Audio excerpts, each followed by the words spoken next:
What's up? Ghost Fictions is here, and we're back again. This is a story where Izuku was sent to the world of Akame ga Kill. But before we start, please consider subscribe to the channel and give this video a like. Don't forget to check the description for more informations and support the amazing author AceAkuma for writing this story. Now, let's get into part 2. Chapter 27. Into the Bright Ear. Izuku glared at his captor as Ivan evilly smiled at the young hero. Ivan then started to laugh as he then looked at Kensei and Mura. Ivan snapped his fingers as two of his soldiers brought out a table filled with all sorts of knives and tools. I've received orders from the Prime Minister himself. Ivan grabbed a knife on the table as he glanced at the edge of the blade. Weird how the Emperor wants you alive but the Prime Minister. Oh, he's a different story. Ivan then swiftly turned around as he then jabbed the knife into Izuku's left shoulder. Izuku widened his eyes. Grah! Izuku screamed in pain. Ivan wickedly laughed as he then twisted and turned the knife in the wound as Izuku clenched his teeth in pain as he felt the blade move around in his shoulder. The Prime Minister wants you dead, he didn't say how or why, but as long as you're dead, he's satisfied. Ivan whispered into Izuku's ears. Izuku glared at him as he tried to move. Oh, don't even think about moving, the poison Helios gave you all will last through the whole day, then his lackey will come and give you another dose. Ivan mentioned. Ivan's gauntlet started to heat up as it then connected to the knife, transferring the heat in the knife while it was still embedded into Izuku's shoulder. Izuku could hear a sizzling as he then felt a burning sensation through his shoulder. Izuku screamed in pain as he felt his shoulder was on fire inside. Ivan pulled the knife out as he started to laugh maniacally. This is going to be a hell of a time, this is what you get for trying to rebel against the Empire. You'll all die a gruesome death, mercy will not fall upon these wretched souls. Ivan exclaimed. Izuku heavily breathed out as he looked at his shoulder and noticed that it was blackened with blood leaking out. Izuku then noticed his hands fully covered with metal, he felt his bracelet still attached to his wrist. If you think this is over Deku, then you are sadly mistaken. Ivan called out. Izuku turned to see Ivan going through the table, looking for which tool would give them all hell. Ivan then grabbed a tweezer as he walked up to Mura. I'm going to torture you physically and mentally, hero. Ivan looked at Izuku. Izuku widened his eyes as Ivan positioned the tweezer in front of Mura's left eye. Stop. Izuku whispered. Mura's eyes were widened in fear as the tweezers closed in on his left eye. Stop it. Izuku demanded. Ivan's smile grew wider as he then pulled back the tweezer as he then prepared to jab it into his eye. Mura tried to move away from the tweezers as it got closer and closer towards his eye. You better clench yourself. Ivan warned as he then swiftly jammed the tweezer into his eye. Stop it. Arg. With Akame. Akame abruptly woke up as she gasped for air, she quickly sat up as she looked around her room. She placed her hand on her face as she felt a cold sweat on her forehead. Akame looked down at her left to see Eri sleeping peacefully. Akame smiled as she gently patted her head, she got up from her bed gently. She grabbed Murasame as she headed towards where she put her clothes. She changed into her usual attire as she walked out of the temporary base. As she walked out of the building she saw Najenda sitting near a fireplace she made. Najenda noticed Akame as she waved at her. Akame waved back as she approached her boss. Couldn't sleep. Najenda guessed. Akame nodded as she sat down next to her as she placed Murasame next to her. She stared at the fire as Najenda took a whiff of her cigarette. Are you worried about him? Najenda said. Akame nodded as she clenched her fists together. Whenever I see him go on a mission, I always worry that he may never come back. Akame stated. Najenda nodded as she looked at the fire. Well, it isn't your first time, is it? Akame shook her head. I don't know why, but this feels like it just keeps getting worse. Well, it's because you love him, right? You said it yourself. Najenda deduced. Akame looked at Najenda. Maybe that's the case, I don't know. Najenda looked at Akame with worry as she sighed. Look Akame, he's not going to. Izuku Midoriya is not going to die. A voice appeared behind them. They swiftly turned around to see a man with a fox mask and dressed in all black. Who are you? Akame stood up and drew Murasame out. Najenda placed her hand in front of Akame. Wait Akame, you're the one Izuku talked about when he did his first mission. He bowed his head. A pleasure to meet ex-General Najenda and the infamous Akame, I go by Kitsune. I figure it's coming from the mask you're wearing. Najenda sarcastically stated. Kitsune chuckled as he stood up straight. I rather not reveal my face, yet that is. Akame stood ready in case he did anything. Why are you here Kitsune, what is your goal? Najenda interrogated. Good question, why am I here, and to answer your second question.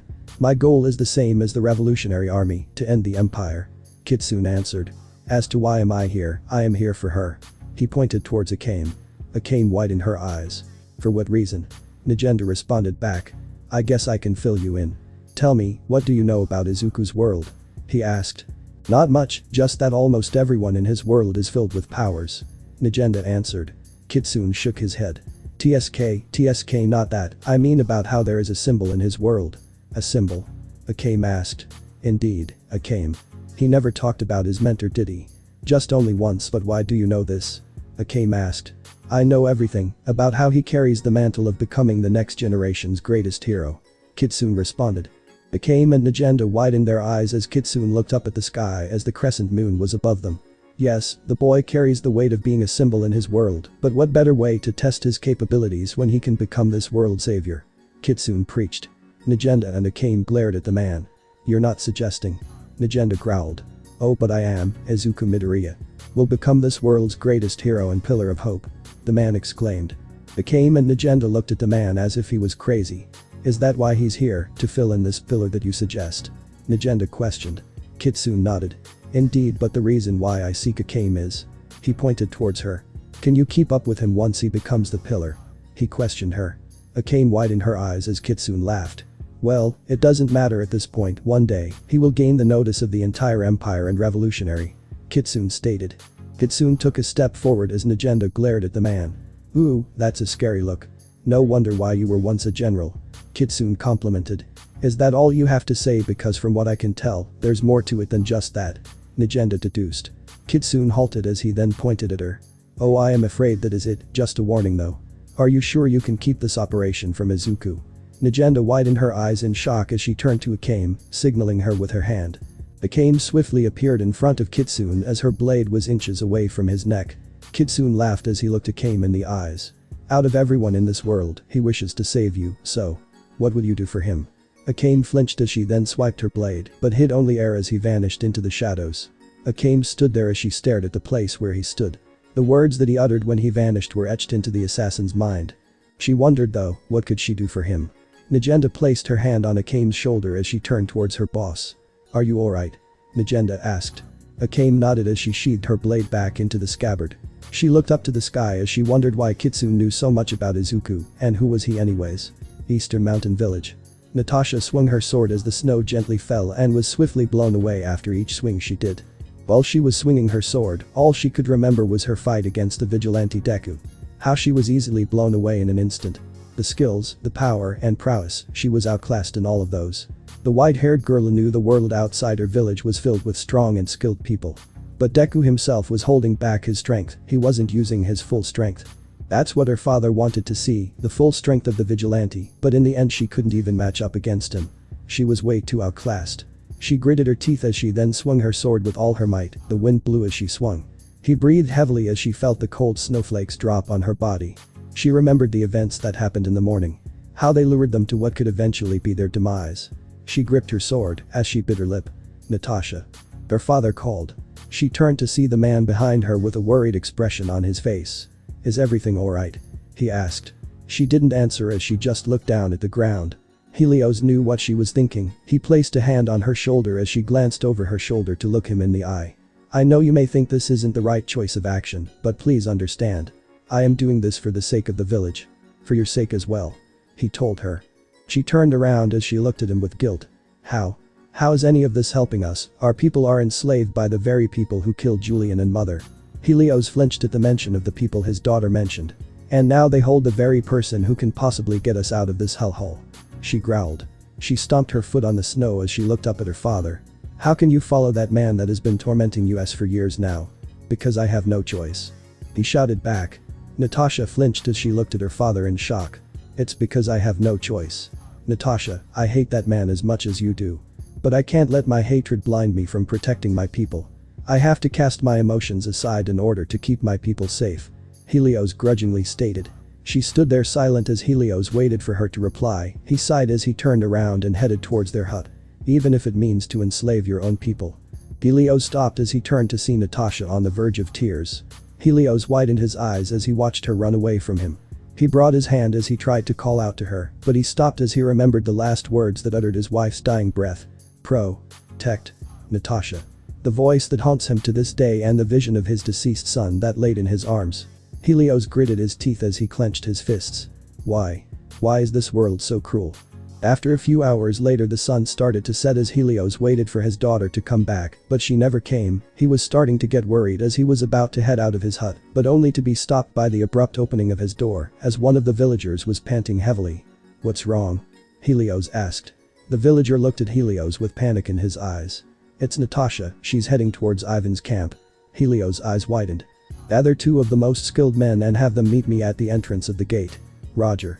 The villager left quickly as Helios cursed under his breath. "Natasha. With Izuku." "Ayerg." Izuku screamed in pain as he was continuously getting cut all around his body. Ivan continuously slashed his body, leaving cuts on his chest, arms and legs. Ivan smiled maniacally as he enjoyed the sight. Ivan grabbed a bottle from his table as he then let a droplet fall on one of Izuku's wounds. Izuku widened his eyes as he felt the pain intensify even more than before. "Ayerg." Izuku screamed in pain, all while Ivan was enjoying the sight and screaming. Izuku was heavily panting as Ivan grabbed his hair and shifted his head to look at his torturer. Ivan looked at Izuku as he grinned, but noticed the light in his eyes. He clicked his tongue as he let go of Izuku, as the latter was too exhausted to even hold up his head. While Ivan enjoyed his torture session, he didn't receive any information from the 2 revolutionary scouts. He then looked at Mura as the man was unconscious and was missing his left eye. Ivan looked at the floor to see the latter's eye was on the floor. He then looked at the other scout as he had a black eye and lashes around his body as well, covered in cuts and bruises. He still was able to remain conscious. Ivan then looked at Izuku as he grinned. "I forgot to ask Deku, a hero like yourself. How does it feel to be ratted out by the very people you were trying to help?" Ivan grabbed Izuku's chin and lifted his head up. Izuku glared at the man as Ivan had an amused look. "This is what happens when you try to meddle into businesses that don't revolve around you. Look at where you are now, in depths of despair," Ivan stated. Izuku didn't say anything, he only glared at the man as Ivan chuckled. "Just keep that look, I enjoy wiping faces like that once they realize that there is nothing they can do." Ivan snapped his fingers as guards rushed in as they grabbed the tool cart that he had in the cell and moved it out of the cell. Ivan was now following behind the guards as he stopped and turned around and looked at Izuku. "See you in the morning, I can't wait." He gleed as he stepped out of the cell as the guard closed the door and locked it. Izuku heard their footsteps get farther and farther. After it was quiet, Izuku tried to move, but all the pain was getting to him as he couldn't muster the strength to even channel one for all. After struggling, he grunted as he heavily breathed as he looked at the Mura. He gritted his teeth as he just watched Ivan tear his eye out. Izuku was asking in anger as he felt like he couldn't do anything. "Grrrr, damn it," he shouted in frustration. Izuku felt useless as he didn't know what to do. He was still grasping the situation.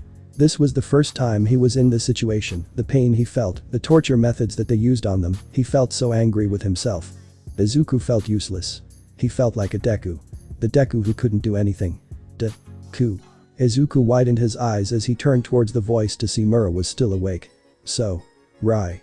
We got you caught up in this mess," Mura uttered. His voice was strained from all the screaming he did. Izuku shook his head as he looked at the ground. "It's not your fault," Izuku said quietly. Izuku looked at the beaten scout. "Don't waste your energy. You should rest." Mura chuckled. "I don't think I can. For what's in store for us." Izuku grimaced as he just wanted to disappear. He failed to realize the situation beforehand which cost them so much. "If you're going to wallow away then go right ahead.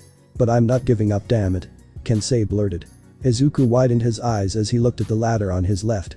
"I'm not going down until I see the Empire fall, until we finally are free from this hellhole." Kensei looked at Izuku. "For once, we now have a chance to be free from this dark place. I'm not about to lose to some guy who gets his kicks out of torturing people. I'm not going to let him win." Kensei grinned. "I'm going to take back what they took from us," Kensei exclaimed as his eyes never lost any light in them. Izuku widened his eyes as he looked at Kensei. He felt ashamed of himself. Here he was giving up when he shouldn't. So many people are suffering, and yet here he is just wallowing away. "What is wrong with me? Kensei hasn't given up, so why should I? There are people who fight and endure the worst. Why should I give up when the revolutionary army is giving it their all to achieve the light again?" Izuku thought as he chuckled. Kensei looked at the hero as well as Mura. Izuku stopped as he lifted his head up as he looked at the cell door. "You're right, sorry, that was uncool of me. We are going to take back what they took, to fight back when those who can't. Beyond the door lie people suffering more than me. I can't falter now." Izuku determinedly agreed. Kensei grinned. "Damn straight. Now let's figure a way out and Before he could speak any further, he heard footsteps approach their cell, as all three of them looked to see the same girl that Izuku fought against at the village. She had glass bottles that had an orange fluid in them. The girl opened the cell as she approached them. "Oh. Would you look at here. The backstabbing. Bitch." Tensei uttered. She glared at him as she approached Izuku as she brought the bottle up to his face. "Please." Izuku looked at the girl that was filled with mixed emotions. "Please save my village." She whispered. "I'm sorry." "What was that?" Tensei asked. She sighed as she looked at Izuku dead in the eye. "Please save my village." She looked at Izuku with pleading eyes as she was on the verge of tears. Izuku wanted to ask why, but then again, he couldn't ignore a person pleading for help. Izuku knew the risk of saying this, but everyone has a story, whether or not that they can be trusted or not, he couldn't ignore it. "I will." He firmly answered. The girl looked at him with bewilderment. She then opened the bottle. She didn't think he would accept so quickly. She thought she had to put up more of a fight to convince him, but when she looked into the hero's eye, all she saw was determination. She rummaged through her bag as she pulled out 3 bottles that contained an orange liquid inside of it. "Here, this is the anti-serum for the poison I drugged you all," she stated. "How can we trust you?" Mura asked. She flinched as she looked down. Izuku looked at her. "Your name is Natasha, right?" She nodded as Izuku looked at her gray eyes. Izuku opened his mouth as Natasha widened her eyes as she then proceeded to feed him the supposed anti-serum. Izuku drank it all as he noticed it tasted like medicine. It was strong that made Izuku gag a bit. "Hey. What are you doing?" a voice called out. An Imperial soldier spotted her as she turned around as she hid the bottle behind her. "I was just giving them another dose of the poison. I thought that was what Captain Ivan wanted." She lied. The Imperial looked at her with suspicion. He then walked up to her as he then pushed her aside as he then looked at Izuku as he had his eyes closed. Mura and Tensei widened their eyes as he wasn't moving at all, not a flinch. The soldier widened his eyes. "Damn it, woman. You killed." Izuku's body then lit up as electricity danced around him as he then opened his eyes as he then ripped off the restraints on his left hand. Full cowling 30%. Izuku then shoved his fist onto the man's face as he then sent the soldier flying, knocking the man out cold as he laid there, leaning against the wall, slumped. In an instant he felt a shock of pain course through his arm as his left arm fell limp. Izuku looked at the wound that Ivan left as it was still causing him to lose his concentration. Natasha came up to him as she then started to treat the wound on his left shoulder.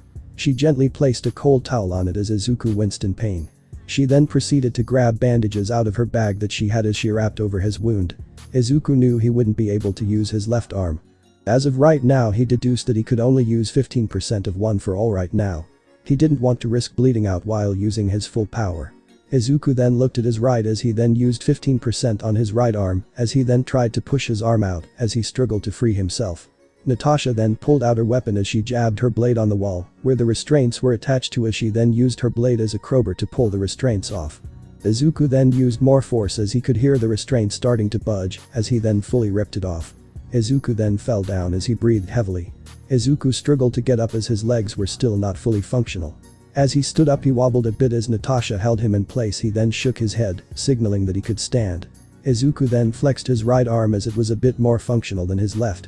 Izuku then activated full gauntlet on his right as he charged a 20% on the right as he then grabbed Mura's chains and smashed it into pieces as the latter fell to the ground as Izuku barely caught him in time as he leaned the man against the wall as Mura was catching his breath. Natasha came up to him as she fed him the anti-serum. Izuku then proceeded to move towards Tensei as he then smashed the chains that were holding him up. Tensei fell on his shoulders as Izuku also placed him against the walls. Izuku looked around and spotted their clothes on the counter that Ivan placed his torture tools on. "We need to hurry and get ready before someone suspects something," Natasha warned. Izuku nodded as he carefully slipped his hero suit on. He noticed his red shoes were still here, but they took his iron soles and leg braces.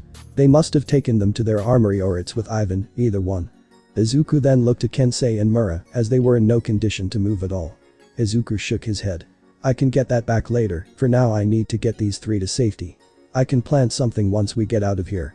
Izuku grabbed Mura's and Tensei's clothes as he handed Natasha Mura's. "Can you put this on him? I'll go put Tensei's clothes on," Izuku asked. Natasha nodded as she grabbed them and helped Mura put on the clothes while Izuku did the same for Tensei.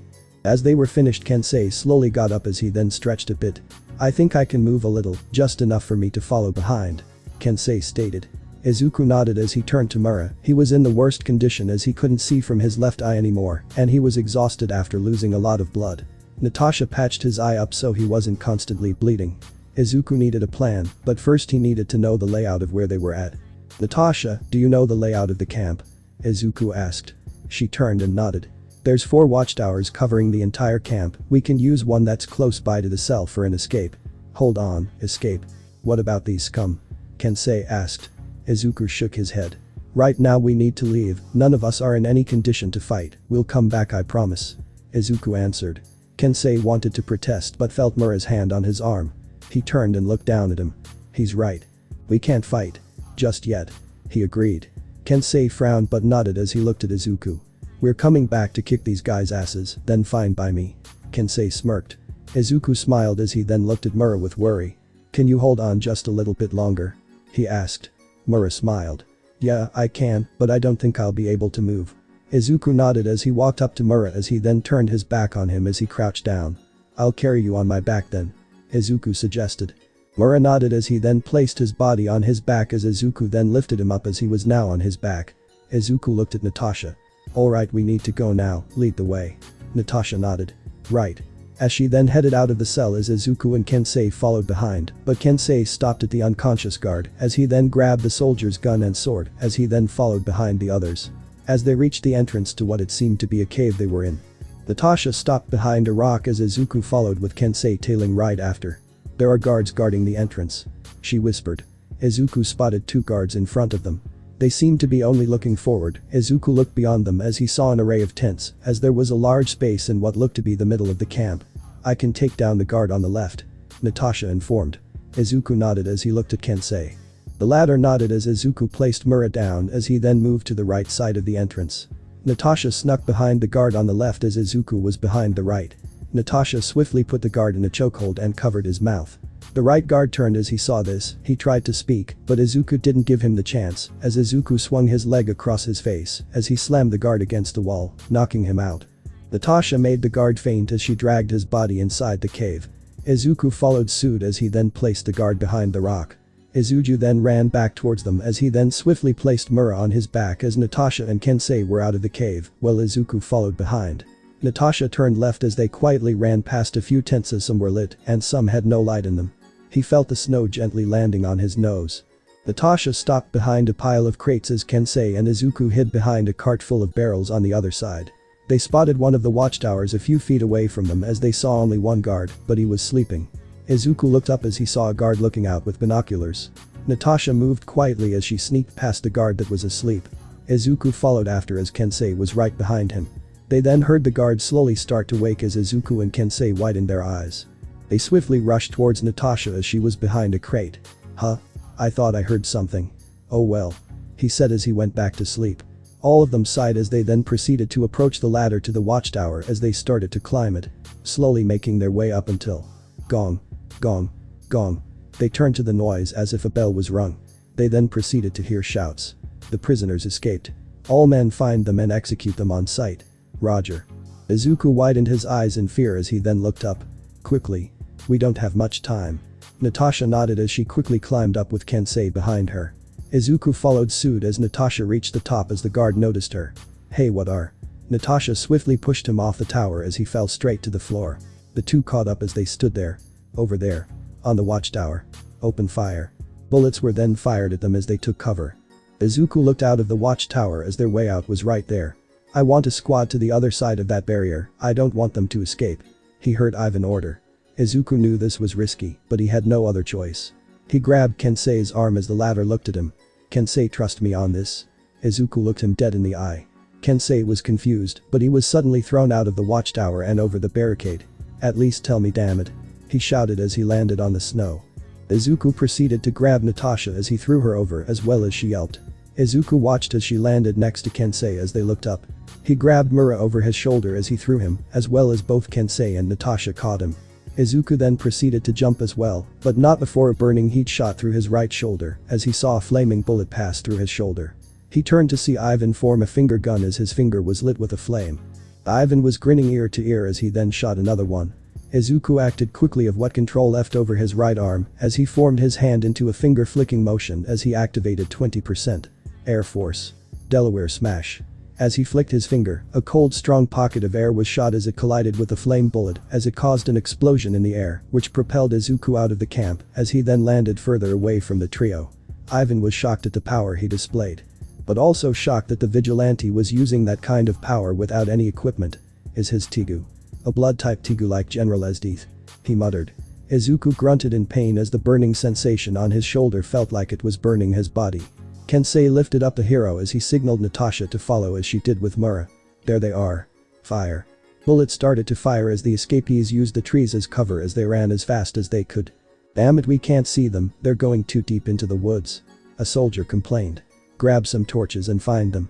Another soldier ordered. They ran as fast as they could as the cold was starting to get them as Izuku was starting to lose consciousness. Stay with me, Deku. We're getting out of here. Kensei stated. Izuku nodded as he tried to keep his eyes open.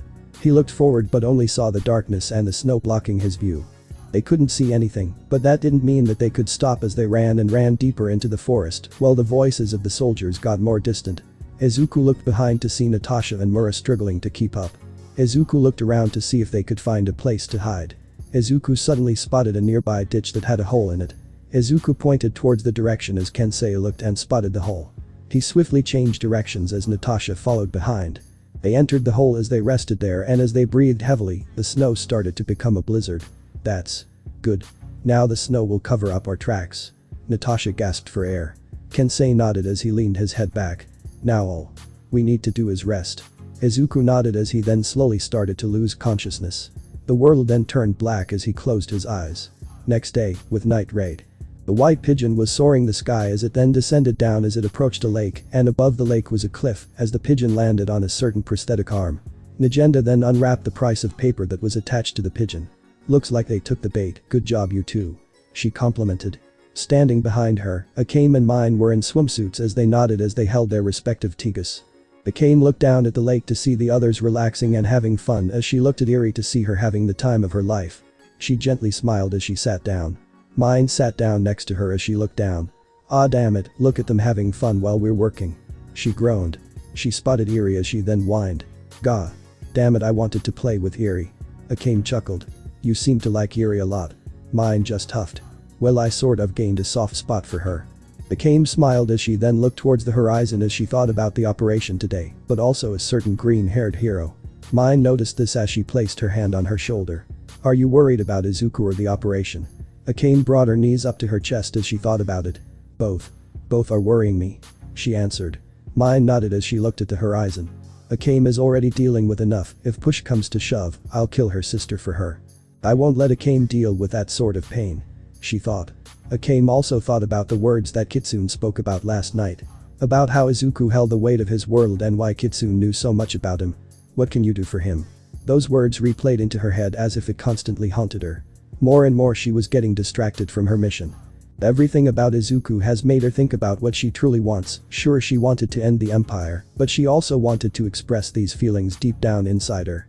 The feelings that reawakened when she spent time with Izuku. She wanted to experience the love that Leon was talking about between them. But also wanted to focus on her mission. She was struggling to find the balance between the two as it weighed down on her. Najenda looked at the assassin as she noticed her expressions. Najenda thought about what happened last night as well. Asking questions about the mysterious figure.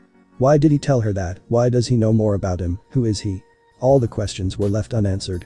Najenda wondered what Kitsune's true goal was. To rely on another person from another world to carry that burden, surely he has an alternative plan in the mix. Najenda couldn't stop thinking about it as well, but for now she needed this mission to go off as a success. With Izuku on his mission, there is no telling he'll return when the operation is in play. Najenda looked up into the sky. Let's hope we finish before he does. With Izuku. Izuku's eyes opened as he saw the void in front of him. Almost all of his body was missing except his hand. He looked around as he saw a man behind him. Izuku fully turned as he noticed the man had white hair. The man turned around and faced the young hero.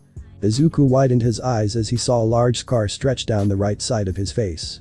The man walked up as he then placed his hand inside Izuku, directly towards his heart. Wake up, there is more to be done. He spoke. Izuku then felt himself being pulled back as he saw the man vanish in the void.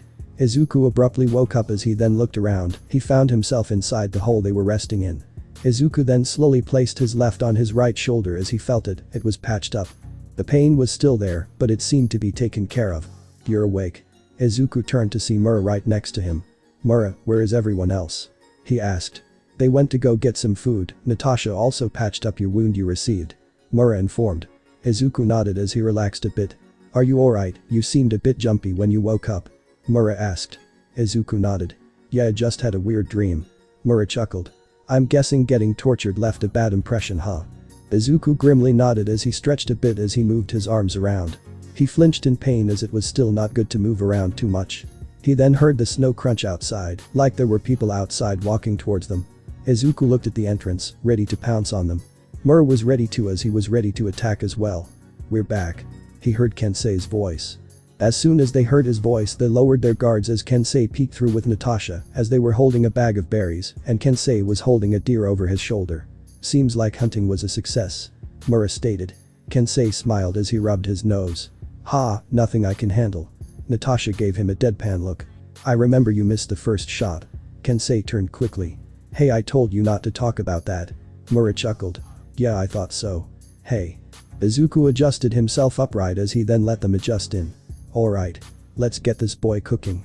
Kensei then dragged a makeshift sled with a pile of sticks as he then started to pile them up as he then grabbed a piece of flint and a stone the size of his palm. Natasha was skinning the deer as Izuku and Mura watched as they did the work. A few minutes later, Kensei lit the pile of sticks in flames as Natasha was dome prepping as it was now starting to cook the meat. They sat near the warmth of the flames as they huddled close for warmth.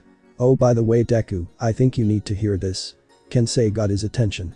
We passed by the camp early today and saw that Natasha's people were being enslaved. Kensei informed. Izuku widened his eyes in shock. Natasha gripped her hands together. Also, when they didn't do their jobs, they would get executed on the spot. Kensei added. Izuku clenched his fist in anger as he looked at the fire. He looked at Natasha as she had a mix of anger and sadness on her face. Izuku gritted his teeth as he closed his eyes. How far deep will the Empire go to make other people suffer? What do they even gain from this? Izuku thought as he heard sizzling. Oh, the meat is done, let's dig in while it's hot. Mura suggested. All of them nodded as they grabbed a piece of meat and ate. As they were eating, Mura felt the tension in the space they were in. Kensei then sighed. Deku, what's our plan here? You know we can't let this keep going. Izuku stopped as he looked at the fire. They weren't fully recovered yet and had little supplies to keep surviving out here. If we attack now, it'll likely be us getting killed in the end. Right now we need more equipment. Izuku widened his eyes. Izuku looked up as he looked at Kensei. Is there a way to contact the Revolutionary Army for reinforcements? Kensei nodded. I did that already last night, but I haven't heard from them back. Izuku nodded. Most likely they can't send reinforcements. Right now all we can do is wait. But that won't do us any good since we can't wait when there is people that need saving. Mura clapped his hands as everyone looked at him. I know this is a critical time, but right now we need to fill our stomachs and find a better place than this. We're too close to the camp right now. We need to preserve our energy right now. Izuku looked at the fire as he still wasn't fully healed yet. It would take a few weeks to get his wounds healed, but he didn't have the luxury to do that. It was do or die, but for now he needed to listen to Mura. After they ate, they burned out the fire as they headed out of the small cave they were in as they got their things ready. Izuku was carrying Mura on his back as he looked at the other two. They both nodded as they then headed away from the camp. ZZZZT. Izuku turned his head quickly as he lifted his right leg up as he deflected a shard of ice that was aimed towards them. Kensei was surprised as he looked at the shard of ice in confusion. Natasha, however, looked at the ice in shock as she looked up to spot a man with similar hair color as her as he wore a white furred coat draped around his shoulders as he held a battle hammer that had a strange aura that was glowing around it. Natasha, back away from them. I'm returning them to Ivan. Helios ordered. Natasha shivered as she looked at her old man's eyes, filled with determination and drive. Mura felt it too, this man was serious on his objective. Kensei got ready to fight as he pulled out a sword, but Izuku stopped him. Izuku gave him a look as Kensei widened his eyes as he nodded. He sheathed his blade as he grabbed Mura off his back, as Mura was surprised as he looked at Izuku. Izuku tried to flex his arm, but he still felt that sting of pain. Izuku still couldn't use his arms, he was at a disadvantage. But fighting Helios wasn't his goal, it was to try to persuade him. All he needed to do was ZZZT. Izuku instinctively dodged to the left as the battle hammer came down where he stood as ice erupted from the ground. Izuku looked at Helios as the man lifted the hammer and placed it on his shoulder. Don't give me a reason to kill you, Deku. Helios said. Izuku wasn't paying attention because he was wondering what was making that noise and why his head felt like it was warning about the attacks. ZZZT. He widened his eyes as he barely dodged a sideways swing of the hammer and then flipped backwards as he landed further away from Helios. Izuku stood ready as he activated 15% full cowling. Helios brought his hammer to the right side as he was prepared to attack. Izuku then stomped on the ground as he then dashed forward towards Helios as he then waited for Izuku. As the hero got in close, Helios swung downwards, aiming for the head. Izuku was aware of this as the same zap on his head was warning him. He dodged to the right as he jumped up in the air as he swung his right leg towards Helios' face, but the chief was quick enough to use his hammer to block the attack, which made him skidding back a bit. Izuku didn't let up as he charged afterwards. Helios' hammer started to glow brighter as he slammed it down on the ground as shards of ice erupted from the ground. ZZZT. Izuku jumped up as a shard appeared beneath as he then used the shard as a stepping stone as he then boosted off of it as he charged towards Helios. The latter brought his hammer up as he then was about to swing it downwards towards Izuku's head as the hero brought his leg back as he was ready to swing his right leg upwards towards his chin. As they both swung at the same time, they clashed as Izuku's feet clashed against Helios' hammer, causing a massive wave of cold air blew around the area as the ground started to crack. Izuku's lightning around his body started to spark around as Helios was using his full strength to push Izuku back. Izuku felt himself losing the battle. Izuku clenched his teeth as he squeezed his eyes close. Leave. Izuku opened his eyes to see Helios pleading in anguish and sorrow. Leave this place. Don't involve yourself with my village matters. Helios shouted. Izuku gritted his teeth as he then planted his left foot on the ground as he then rotated his right foot on the right side of the hammer that was about to cave in his head. You say that. But what good will that do? Ivan is tricking you. Hess using your people as slaves. Izuku shouted. You think I don't know that? But what choice do I have? If my people fight, it is a losing battle against the Empire. Helios argued. Helios put more strength into the hammer as he then overpowered Izuku as he swung the hammer towards his abdomen, making a direct hit and sending the hero skidding back. Izuku gasped for air as he struggled to keep himself balanced. Helios charged in once more as he then swung his hammer multiple times in the air. As he did that, shards of ice were sent hurtling at Izuku. ZZZT. Izuku quickly ducked under as he moved to the left as he completely dodged it. Izuku looked ahead as he saw Helios right in front of him as he brought his hammer down. Izuku instinctively activated full gauntlet on his arms and he brought both of them up to block. As the hammer collided, a loud metal clash could be heard in the area. Izuku felt the rush of pain spreading through his shoulders as he grunted in pain. Helios then added more pressure as he tried to crush Izuku under the hammer. Leave. Damn it, why risk your life for complete strangers? Helios shouted. Natasha watched as the two fought. She wanted to help Izuku, but going against her father, she couldn't do that. Izuku was struggling under the pressure as he tried to fight back. Leave. To hell with that. Izuku shouted as he then used all of his strength to push back the hammer as unleashed 20% full cowling. Helios stepped back as Izuku was already upon him with speed that far surpassed his. If you want me to leave, then I refuse to go. Not when your daughter is trying to make a difference. I went back down. No matter how many times I fall. Helios widened his eyes as Izuku's knee collided with his face as Izuku shifted his body, turning his body in a 360 as his right leg was out, going for a right swing with his leg. He used all his power as he kicked the man right in the face.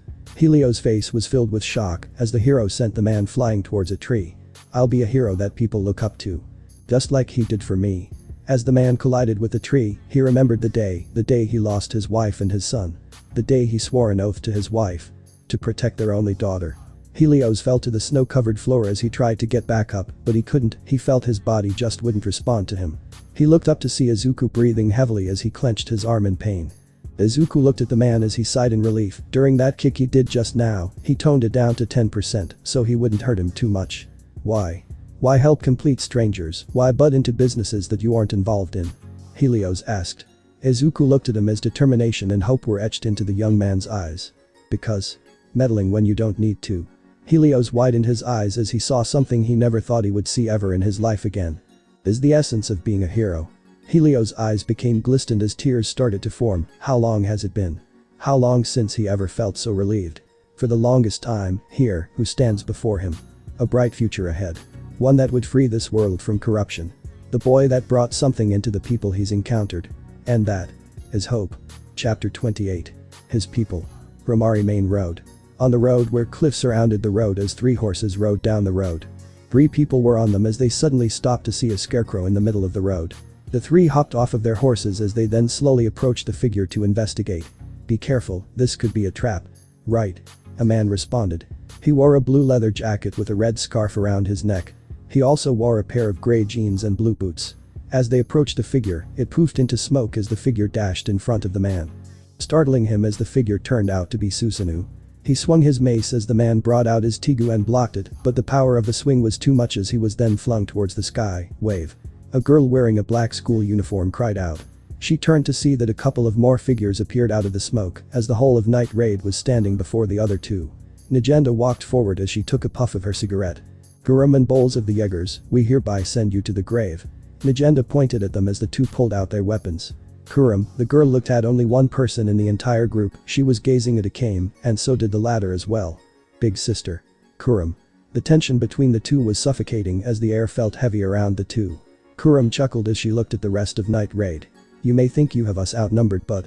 She brought her sword up in the air, she had a crazed look as the tip of her blade formed a black orb as its particles touched the ground, making the ground shatter as figures started to rise beneath the earth. "You are completely mistaken." Akame and the others braced as they saw Kurum standing on a beast that was entirely a skeleton. Kurum looked at her older sister. "Soon, I'll have you as my collection, big sister." Akame pulled out Murasame as she took a stance, ready to take her little sister's life. Temporary base. At the house Lubbock was trying to keep Yuri occupied, but he didn't know what to do as the little girl questioned where everyone went. Lubbock told her that they went to the city to buy some supplies. The worst thing is that he didn't know how to entertain her at all. "Please hurry back everyone." Western Mountain, Imperial Camp. As the grey clouds loomed over the camp, Ivan was in his tent pacing back and forth on what to do with the escapees and Helio's daughter. He looked at the table where laid a map and a few wooden pieces scattered across the map. He looked at the map, as he scanned through it, each piece was designated to a location where there was a marking of the Revolutionary Army's camps. Ivan looked to his side as he saw a necklace. Ivan smirked as he grabbed it and stared at it. He admired it for a bit, the glistening ruby. The lights were reflecting off of it as if it was fresh out of a shop. Ivan was soon interrupted by his soldier as the latter burst through the tent. "Sir, we couldn't find them anywhere, what should we do?" the soldier asked. Ivan placed the ruby necklace down as he stepped away from the table. "Leave them be," he answered. The soldier was confused at his answer. "But sir, we need to capture the Vigila." "You don't need to worry, soldier, remain at your post until further notice," he interrupted. "Sir, yes sir." The soldier then left the tent as Ivan smiled as he then looked back at the ruby necklace. If he is a so-called hero, then there is no question that he will come back. Ivan spoke to himself. Outside of his tent, soldiers were guarding and watching over people that were chained and gathered in one area. The people were frightened as the soldiers were threatening them. Ivan's smile turned into a maniacally grin. As they always say, the hero always saves the day. With Izuku. Izuku stood over Helios as the latter was resting on the side of the tree. Izuku tried to speak but heard snow crunching on his right as he saw 2 more people heading towards them. "Chief," one of the men shouted. As the 2 rushed towards the other 2. Izuku took a step back as he let them tend to their chief. The 2 men carried Helios off the ground as Helios looked at Izuku as the latter was walking back to his team. Helios frowned as he then looked down in shame, a completely stranger willingly risking his life for others. "You'll die if you go back there again," Helios warned. Izuku stopped in his tracks as he turned towards Helios. "If that is what it takes to save people, then gladly," Izuku responded. Izuku then kept walking towards the 3 that were waiting for him. Izuku looked at the 3 as Mura and Kensei were smirking in approval. On the other hand, Natasha was worried for her father, but she wanted to save her people, and Izuku was her best shot for it. The 4 grabbed whatever they had and left the area and went further away from it. Izuku's arms were stinging, jolting in pain after his fight with Helios. Kensei looked at him as he noticed the facial expressions he was making. "Hey, maybe we should rest and check up on your wounds," Kensei suggested. Izuku shook his head. "No, I'm fine really." Mura shook his head. "If we're going to storm the camp again then we need to be in top shape. Just let us check your wounds, Deku." Natasha jumped in. They stopped as they checked to see if Izuku's wounds were alright, but in the end he took too much damage, with escape in the fight against Helios. It was still a miracle that he was still able to move his arms. "We have to get you patched up before we do the raid," Kensei implied. Izuku shook his head. "We don't have a lot of time, those people need. That is why we need to patch you up, you can't continue to fight like this, it'll only increase the damage and open your wounds," Natasha stated. "But, Deku, we get it, you want to save them, but you can't save them if you can't move your arms anymore," Mura warned him. Izuku held his tongue as he then looked down as he sighed. Alright. He finally agreed. Natasha stood up as she grabbed her bag. I'll find some herbs that will help the wound heal. The rest sat down near a tree as they set their supplies down. Don't worry Deku, you'll be back in shape in no time. Kensei reassured him. Izuku nodded as he looked up into the sky as he wondered what was Night Raid doing, what was Akame doing right now. With Akame and Night Raid. In the valley, a clash of blades could be heard, echoing across the valley. Akame and Kurum were locked in a stalemate as their blades were up against each other. Akame noticed movement on left side as she ducked under a swipe from a spear, as she backpedaled away as she noticed Kurum's puppet. Natala. She whispered in shock. Kurum giggled. Don't worry big sis, you'll end up just like him, being by my side forever. Akame gritted her teeth. Let him rest Kurum. She dashed towards her as she was about to cut her down, but she was blocked by Natalia. He then pushed her back off of the dragon's head. Akame widened her eyes as the skeleton dragon was about to release another breath attack. But she was saved by Tatsumi as the breath barely missed them. Tatsumi. This isn't like you Akame, we need to work as a team. He stated. Akame pondered as she let her emotions take over her, she nodded. Right, sorry, and thank you Tatsumi. Tatsumi smiled under Incursio. That's what friends are for. He landed as he placed Akame down as they both looked up at Kurum as she stared them down. Kurum was really psyched, but there was one thing that piqued her interest. Why was she wearing an encased emerald necklace around her neck? Kurum had never seen that before, but she pushed that thought back because she knew that if she killed her and made her into a puppet, then she would find out why. Kurum raised her sword once more as a black orb appeared once more as it started to spawn more corpses from the ground. Everyone in Night Raid got ready as they stood against Kurum and Bowls. They both charged at each other, ready to take the other's life. With Helios. As they walked back to their village, Helios was in complete thought. He failed his wife, he failed his people. He wanted nothing more than to atone for his wrongs. But he asked himself. Was it too late to atone? Will he ever get the chance? Questions keep appearing but no answers. Chief, you need to see this. Helios looked up to see the people in his village outside of the gates, as they had weapons out as there was large amounts of commotion going on. The chief is back. One person in the crowd yelled. They all looked as they say the three walking towards them. What is going on here? Helios asked. One stepped forward in the crowd. We're done sending our people to death Helios, we're done being slaves to the empire.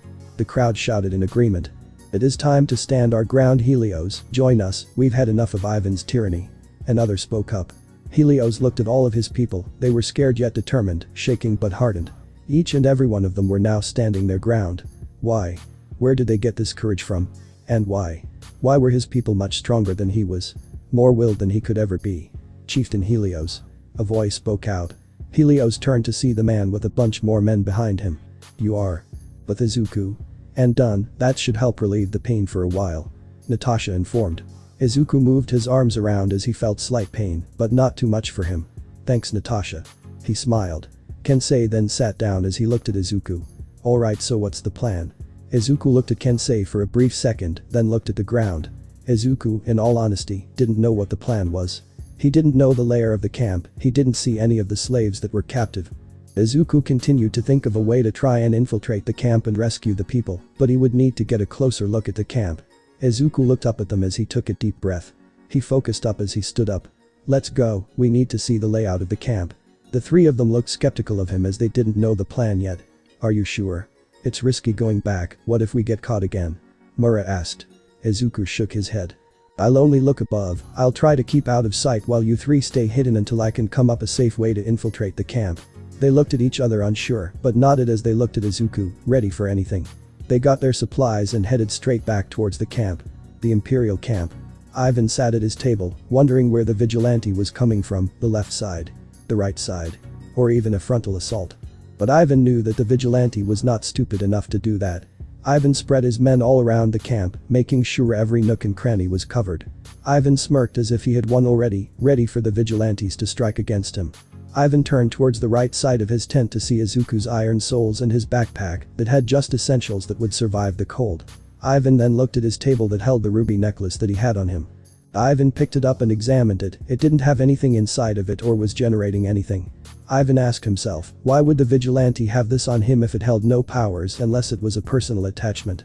Ivan smiled as he put the necklace in his pocket as he then walked towards the exit of his tent. Smoke was coming out of his hands as he felt excitement running through his body, he laughed as he looked up to the sky. Don't keep me waiting, hero. As if God answered his call, he heard a loud explosion at one of the watchtowers. Ivan looked to see a big cloud of snow and dust near the east side of the camp. An ambush. He heard one of the guards call out. Ivan approached the commotion as his soldiers were lined up at the ready. The snow and dust were still covering the area, so it was hard for Ivan to see who was attacking. Shouting could be heard inside the cloud of dust, as weapons clashing could also be heard. Then out of the cloud, an arrow shot out of it and hit one of Ivan's men, straight between the eyes. Ivan wasn't fazed by this, however, he only continued to watch as the dust settled. He grinned as he saw a mob of people at the breach. "Well, this isn't the company I was expecting," he said. "Sorry, but this will be the only and the last time you'll be expecting anyone, Ivan," a firm voice called out. Ivan only laughed off the warning as he then looked at him in amazement. "Are you sure about that?" "Former Captain Hisuk," the man revealed as Hisuk stood before him, this time with a brown coat with red boots and a revolutionary armband around his left arm. His hair was now longer and tied into a ponytail. On his back was a battle axe, but this axe was different from the one he previously had. The axe was much larger than the previous one, but the blade was dark brown with writings on the edge of the blades. The pole that held the axe together was as if the handle itself was made from a tree. The bark and roots of a tree were the only thing keeping the axe head together.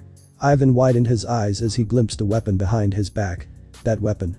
Hisuk grabbed it from his back as he then slammed his axe on the ground. The engravings on the axe started to glow. As tree roots started to spread out and attack the camp, the soldiers panicked as they were grabbed by the roots and tossed around.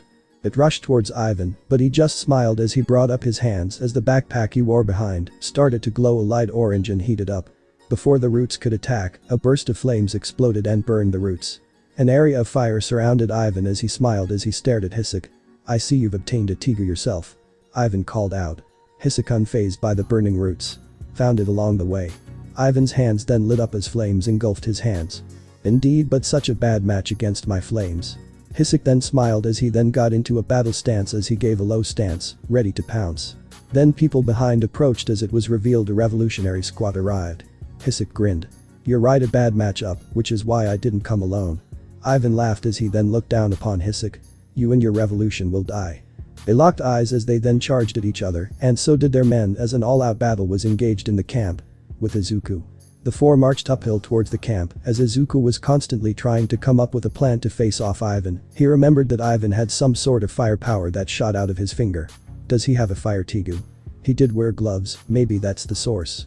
Izuku engraved into his thoughts as the other three were behind him as they were getting ready. Izuku then heard an explosion that was the direction of the camp. The four widened their eyes as Izuku looked behind him and nodded as they nodded back and sprinted towards the camp. As the four arrived, chaos was erupting everywhere. Izuku saw Imperial soldiers and revolutionary soldiers fighting against each other. A revolutionary squad. Kensei was surprised to see them. Izuku looked around as he saw a breach on the walls. Izuku turned towards the four behind him. "This is our chance. The three of us will slip through the chaos and free the people." They nodded as they brought out their weapons as Izuku activated full gauntlet and activated 10% full cowling as he charged right through the chaos. The four rushed through the battle, but then stopped by four Imperial soldiers. "Stop right there. Capture the vigilante Deku. Kill the rest." Izuku planted his foot down as he then disappeared from his spot as he was already in front of them. The soldiers didn't have time to react as Izuku landed solid punches in their abdomens. The Imperial soldiers were launched as Izuku and his team continued onwards towards the breach. They battled through the onslaught of Imperial soldiers as they reached the breach. As they looked inside the camp, it was chaos inside, as well as blood was laid on the floor, and screams and war cries were heard everywhere in the camp. But they couldn't stop now, they marched forward as they ran through everyone. Mura was behind them. In the corner of his eye he saw a man with a gun aimed at Izuku as he increased his speed. "Deku. Watch out." Izuku felt a stab in his head again as he turned to his left to see the soldier aimed at him. Izuku was about to launch an Air Force attack, but he was suddenly pushed out of the way as he then heard a gunshot. Izuku turned his head to see Mura shot in the arm as he fell to the ground. Izuku widened his eyes as the others did as well. The soldier who fired was about to shoot again until Izuku felt a stab in his head again and swiftly turned and increased full cowling 20% unconsciously. A trail of green lightning was left behind him while kicking up snow in the air as the soldier was launched across the camp as he slammed against the wall. Izuku then looked back as Mura was clenching his arm as Kensei and Natasha were helping him. "Kensei, go with Izuku to help my people, I'll stay here and help Mura," Natasha said to him. Kensei looked at her as he then nodded as he looked at Izuku, as the latter nodded as well as they headed forward, leaving the two behind. "Let's get you somewhere safe, Mura," Natasha said. Thanks, I couldn't be here without you. Mura thanked her. Natasha smiled as she helped him up and looked around to see if there was a safe place amidst the chaos. Oh. And why is Helio's daughter here? Natasha froze as she felt the cold crawl up her spine as she turned her head to see Ivan floating in the air as his amber hues were staring down at Natasha like a wolf that had found a rabbit. Ivan lifted his hand as he then launched a fireball at them with increasing speed. Natasha shielded Mura as she closed her eyes, but the hit never came. She looked to see a man with a brown coat and red hair with a ponytail. His right arm as bleed as his body was tattered and burned. Still persistent, Hisuk. Hisuk laughed as he swung his axe. I'm not done yet, Ivan. Ivan grinned as he looked at them. Then you can join them in hell. He launched a flame attack as Hisuk slammed his axe on the ground, sprouting roots that blocked the attack. An explosion was caused as dust and snow was flying everywhere. With Izuku. Izuku and Kensei fought off a few soldiers as they then reached the tents. Izuku turned towards Kensei. Look around the area, signal if you see anything. Kensei nodded as they split, looking through tents one by one, as Izuku then encountered a tent, as he then opened it to see a big table in the middle, with a bunch of crates and barrels inside as well. Izuku approached the table as he saw a big map to see marks on the map. Izuku widened his eyes to see that there were marks that signified where imperial bases were located around the continent. Izuku grabbed the map as he then looked around to see his backpack and his iron soles. Izuku smiled as he then grabbed his backpack and attached his iron soles on him. Izuku stuffed the map in his backpack as he then walked out and continued to search around the tents until he heard a massive explosion. Izuku turned to see a huge fire on the battlefield. I need to hurry and find the captives. Deku. I found them. He heard Kensei shout. Izuku then ran towards where Kensei was located as he saw Kensei near a whole bunch of people from Natasha's village. Most of them were young women and men as they were chained together, some had horrible wounds on them. Help me get them out of here. Kensei asked. Izuku nodded as he took a step towards them. Please stop. Izuku stopped in his tracks as one of them spoke. Please, this is for our village, my family will be safe if we comply. Izuku widened his eyes as he was questioning if he was hearing this right. You're being tricked. He's not. And what choice do we have? We'll be dead if we resist or run, Ivan will always win, no matter what. Izuku looked at them as they'd given up, the hopes and dreams were sapped away from them. Izuku clenched his fist. So you're just going to just sit there and give up? Izuku asked. What choice? There's always a choice. Izuku shouted while interrupting the person that was speaking. They all looked at them. You hear what's going on while you all hide and sit there? Izuku screamed. There are people fighting for you, trying to help you, because they know what it's like to be oppressed, to be trapped, but yet they still stand. Izuku thought of the Revolutionary Army, Kensei and Mura and Night Raid. Izuku was done, he was tired of seeing this. People are giving it all to fighting against this evil, this injustice, people who are sick and tired of running and hiding. Izuku continued. If you scared that's alright, but doing nothing and hiding isn't going to change that fear, fighting that fear will bring the light that you need. Izuku looked at each and every one of them. Hear the cries of the people trying to help you, hear the blades clashing.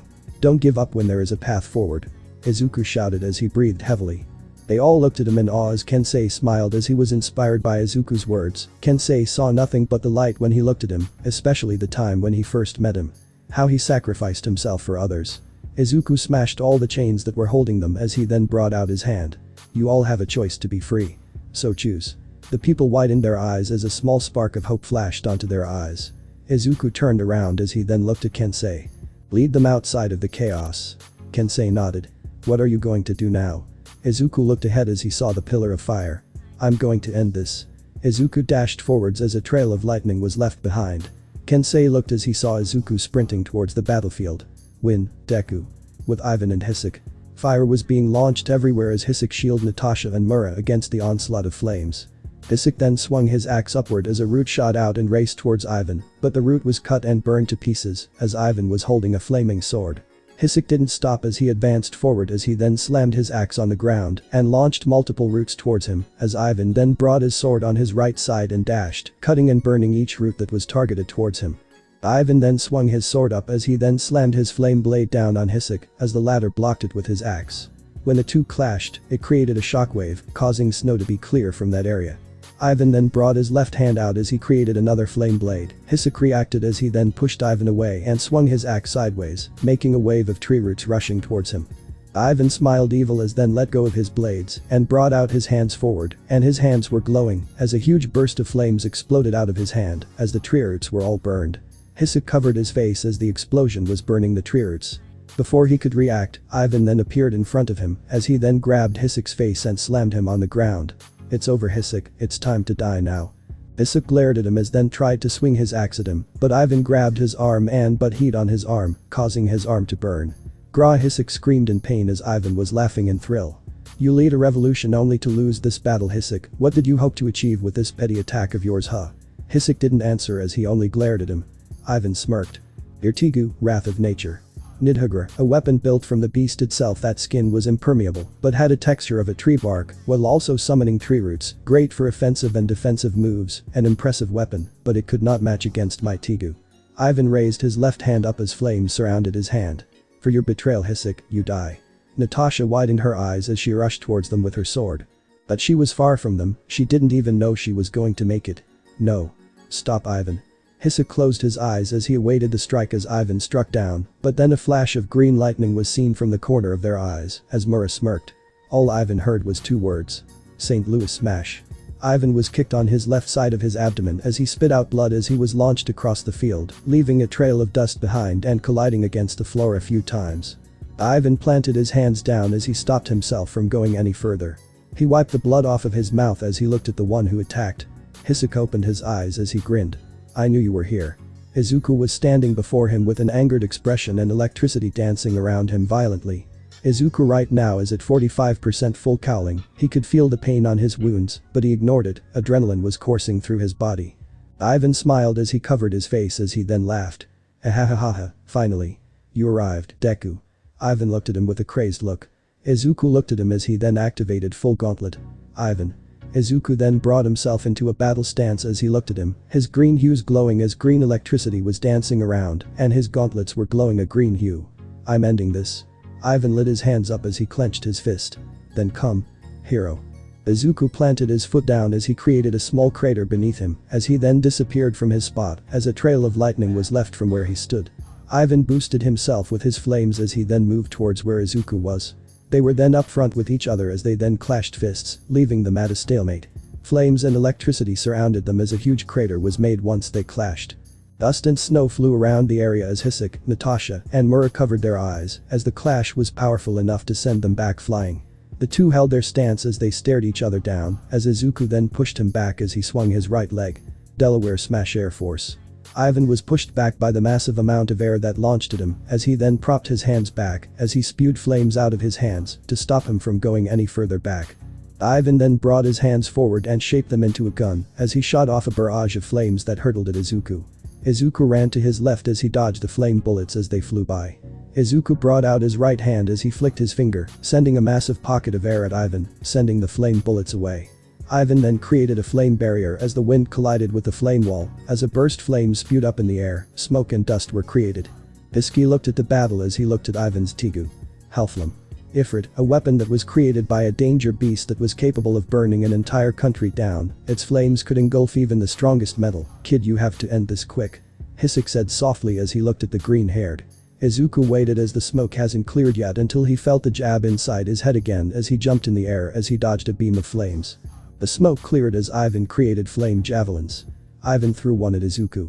Izuku brought out Black Whip as he latched onto a watchtower. Ivan continues to launch a barrage of javelins at him as Izuku used the walls of the camp to his advantage as he used Black Whip to swing around the camp while dodging the javelins. Ivan then launched himself at Izuku as Izuku stopped as he then jumped over Ivan as he then collided with wall, leaving a flame explosion.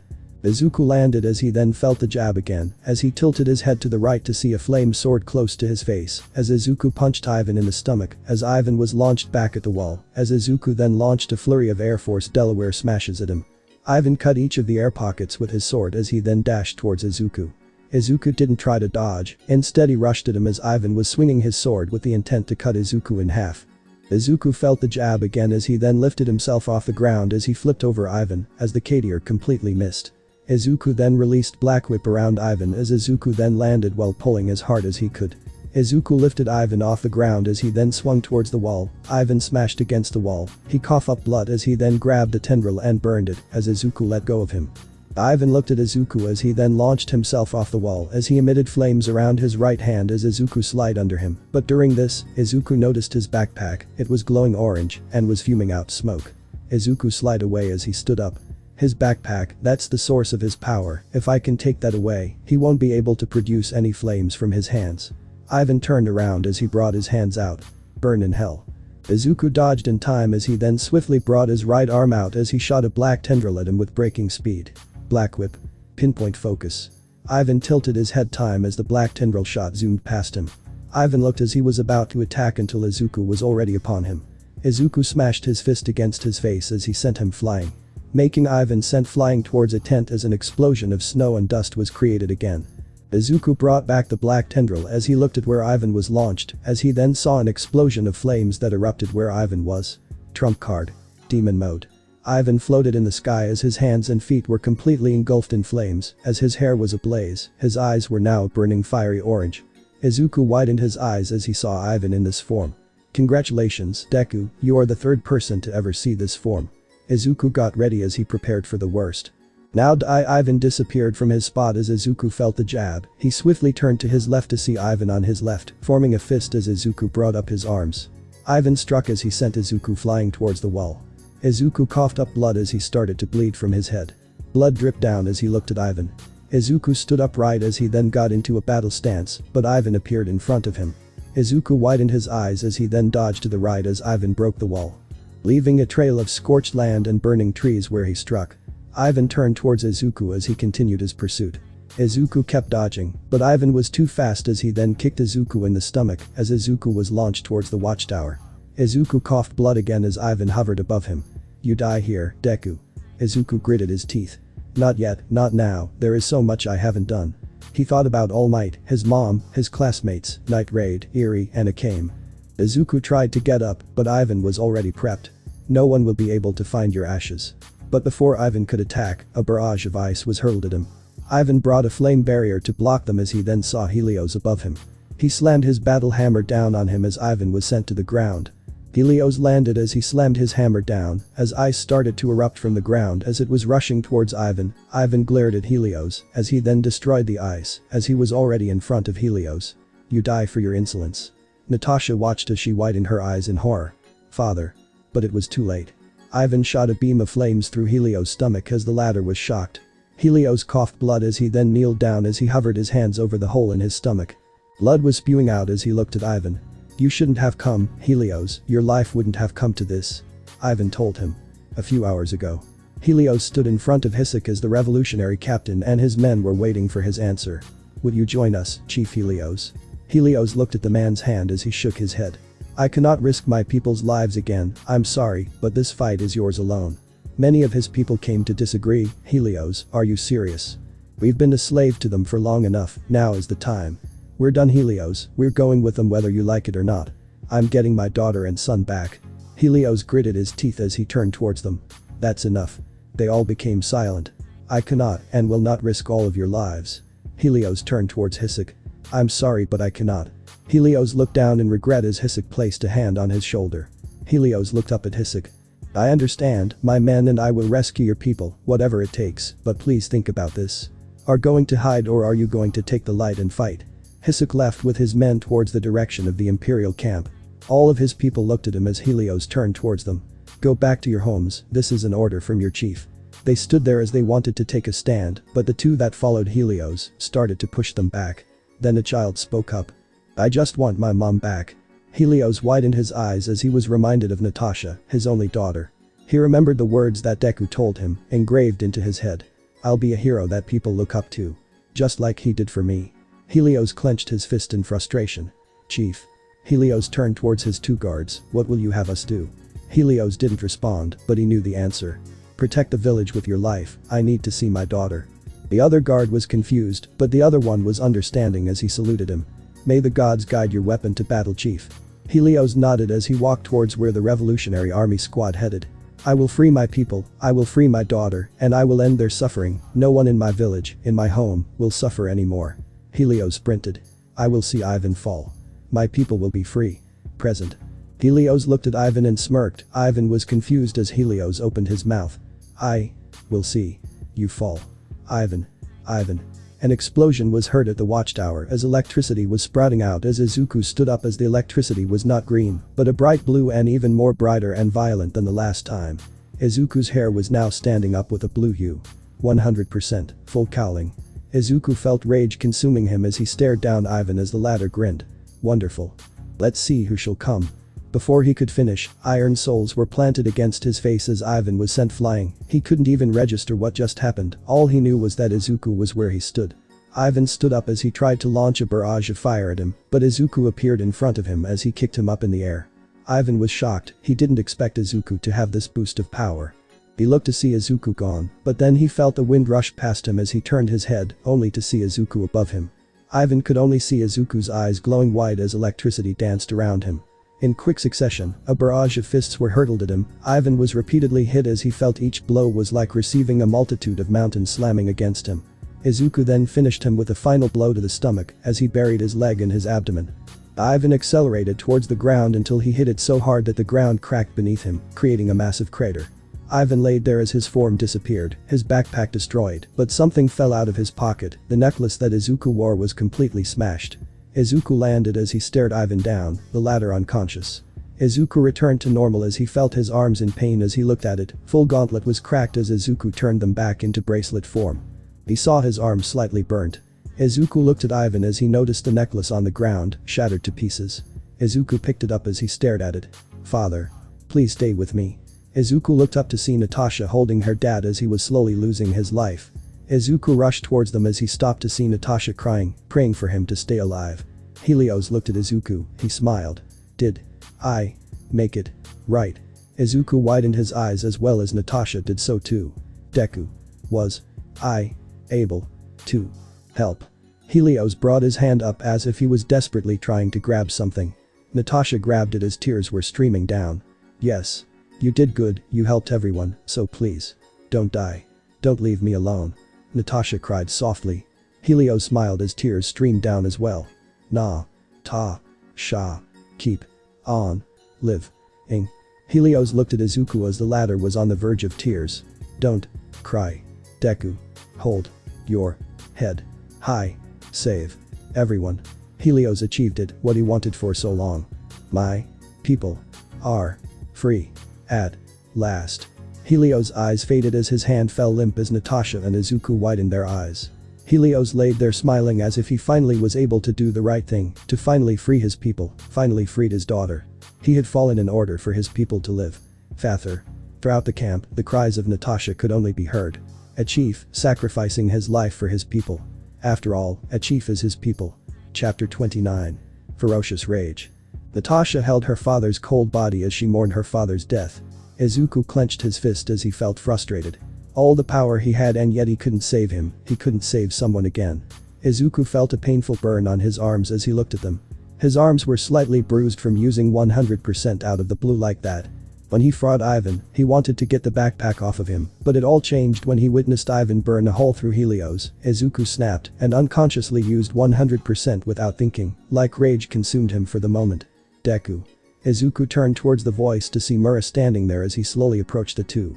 Izuku looked down as he shook his head. Mura widened his eyes as he saw Natasha crying over Helios' body. Mura frowned as he looked away. At the moment, all they felt was guilt.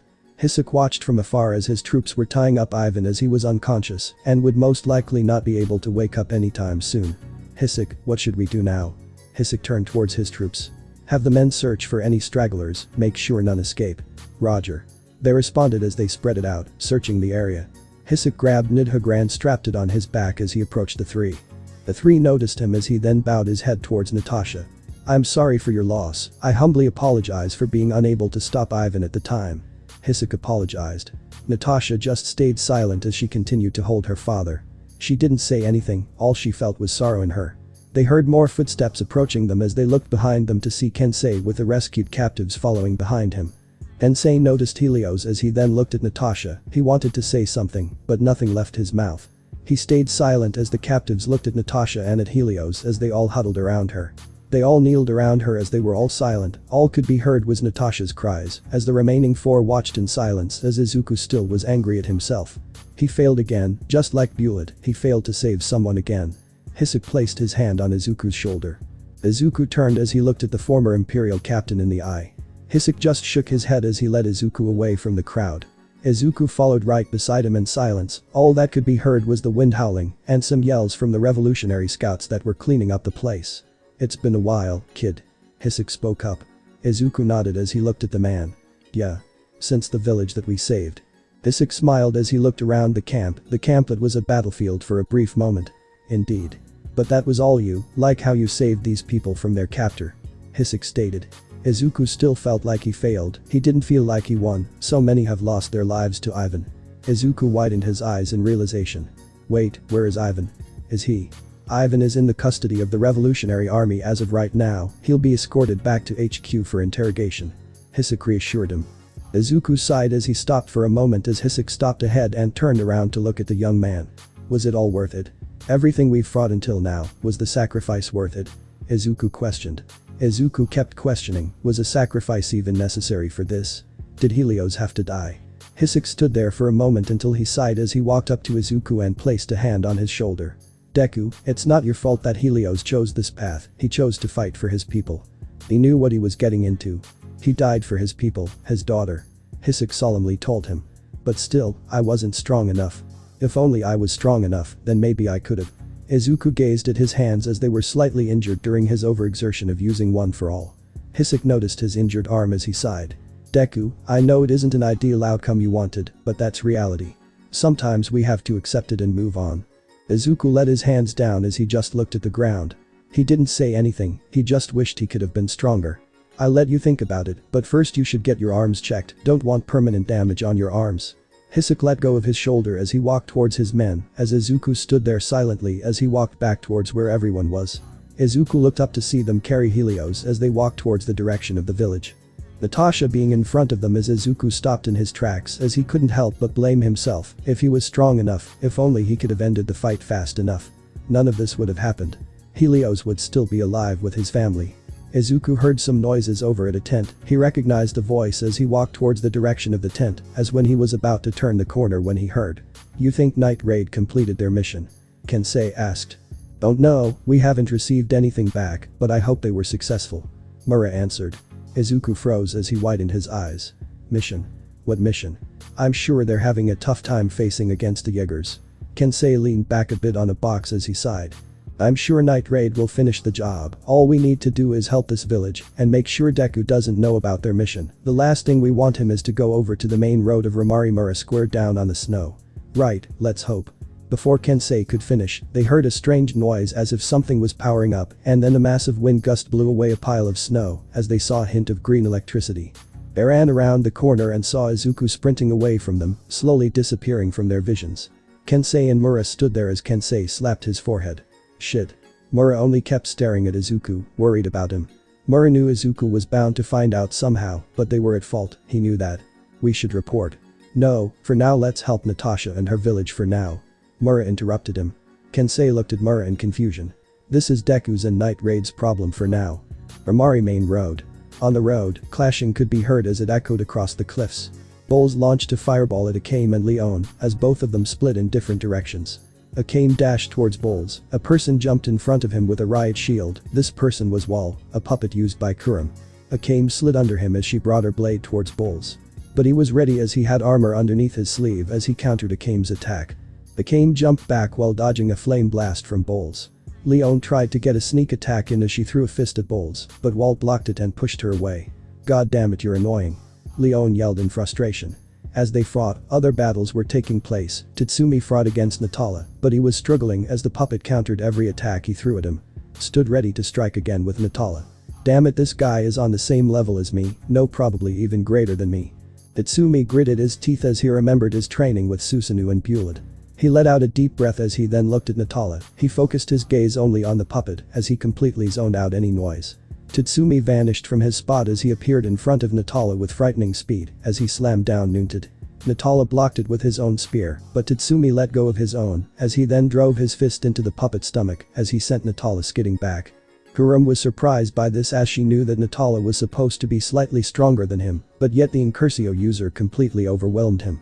Then Kurum heard noise from behind as she turned to see her other puppet, a danger beast that appeared to be a frog, as beams of light started to shoot out of its back.